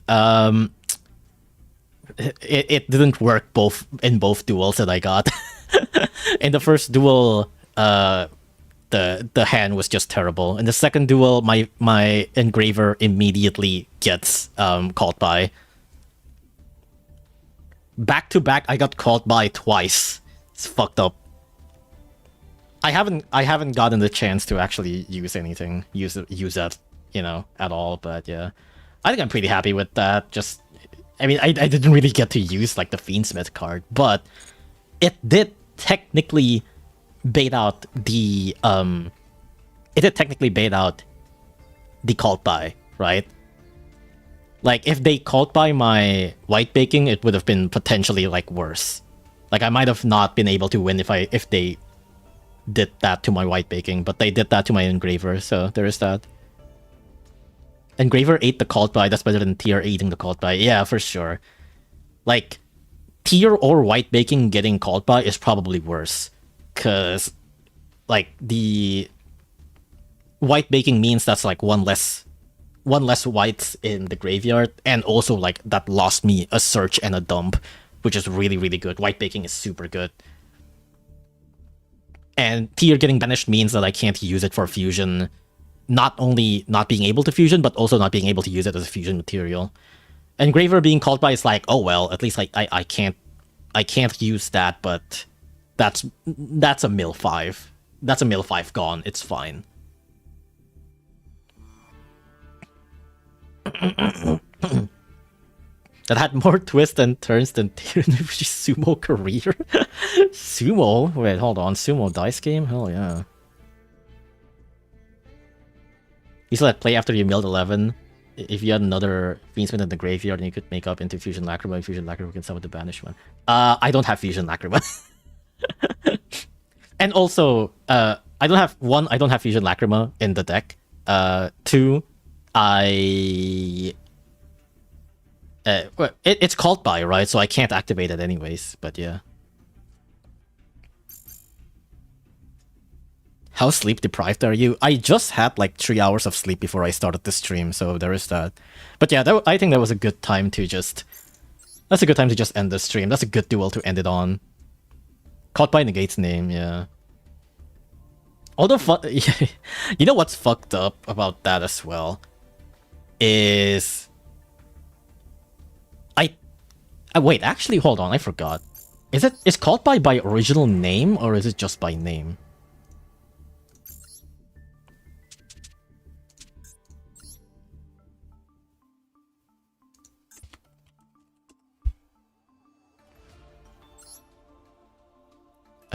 Activated effects and effects on the field of monsters with the same original name. Oh yeah, it is original name, never mind. I was thinking it is like, that could be fucked for Skull Servants because all of the Skull Servants in the graveyard are named Skull Servants, but no, if it's original name, then yeah, it's only that. Called by can negate towers? Can it? Negates the name for 2 turns, yeah. No, I was just thinking like if it's original name or name, cause...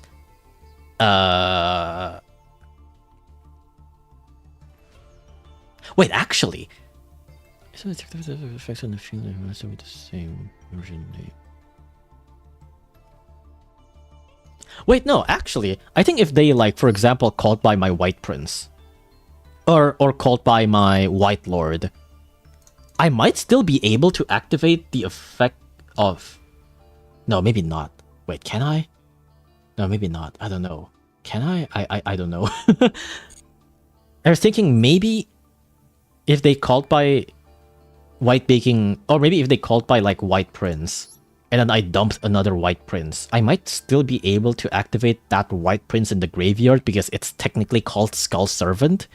But no, I don't think so. I think the original name of the Skull Servant is White Prince, and therefore I can't activate it. No, I don't think I can. It can, that is if the tower hit the graveyard in the first place. If you have... Oh, I assume what you mean is like if you have 1 tower in the field and 1 tower in the graveyard, and if you're called by the one in the graveyard, then the one in the field gets negated. Or does it? I actually have no idea.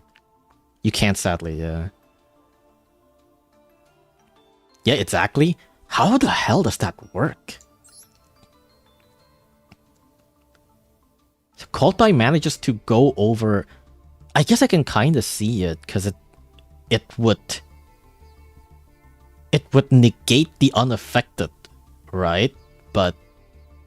No, yeah, I guess that makes sense, because the one in the graveyard is still affected by called by, and therefore called by declaring the name would be active, and therefore affects the... Oh my god, that's so dumb. I get it, but that's so dumb. Do you have any game recommendations? Yeah, there's this cool game called Yu-Gi-Oh! No, actually, there's this cool game called Last Command. You should check that out. Lingering effects always wins. Jesus. I'll ask a professional. Judge? Man, I'm kind of sad I missed out on this. This evil-ass called by.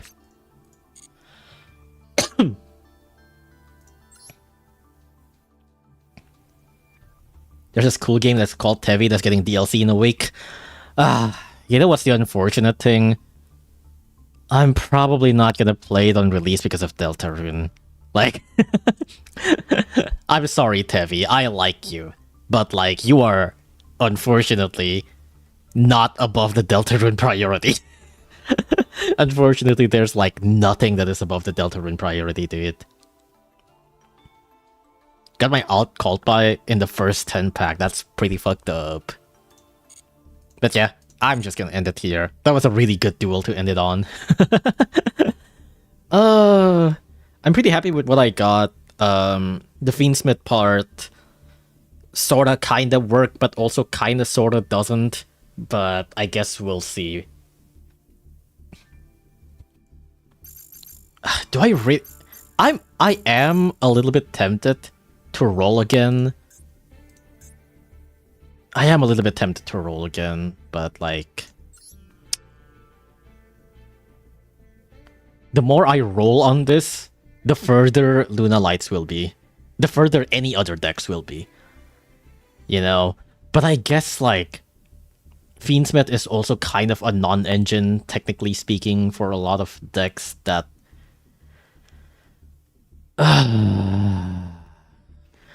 You really only want 2 specific URs, the rest are kinda cheeks. Yeah... Like, I don't want a second Engraver. I don't need a second Lacrima. I don't want Desiree. I don't want... I want Desiree. I don't want a Rextraman. I don't really care too much about Tract. I think Tract 1 is fine. Fuck. I guess it's better to craft, huh? I already crafted a lot, but... I guess that's enough. Like... Yeah, too much would be... I think it would be too much to ask. It is probably better to... Oh!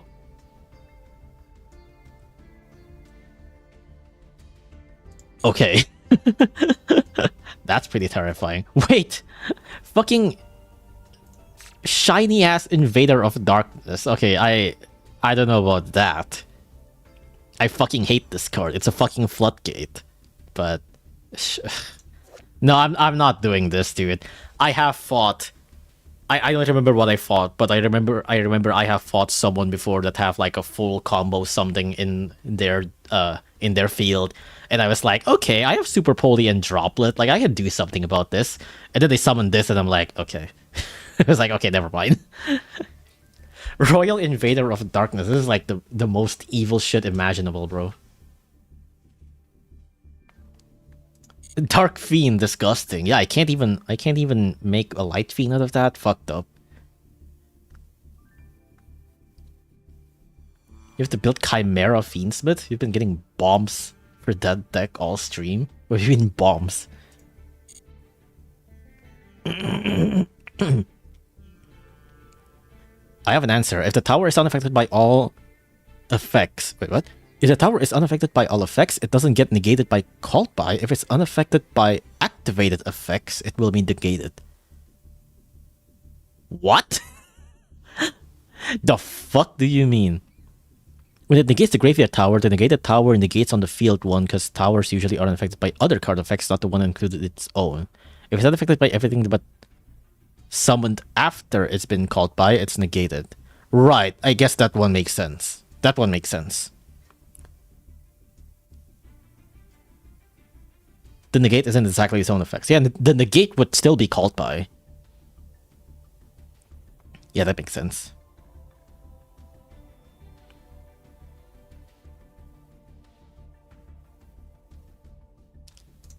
Okay. Yeah, I'm just gonna end it here. Thank you all for coming to the stream. That was surprisingly pretty productive. Although I really would still gotta have to consider some other Light Fiends that I could possibly use or something. I don't know, we'll see. But yeah, thank you for coming to the stream. I'll catch you another time. See ya, bye-bye. I probably will turn that Raid Raptor duel into a short, because that is a really funny duel. But yeah, bye-bye, see ya.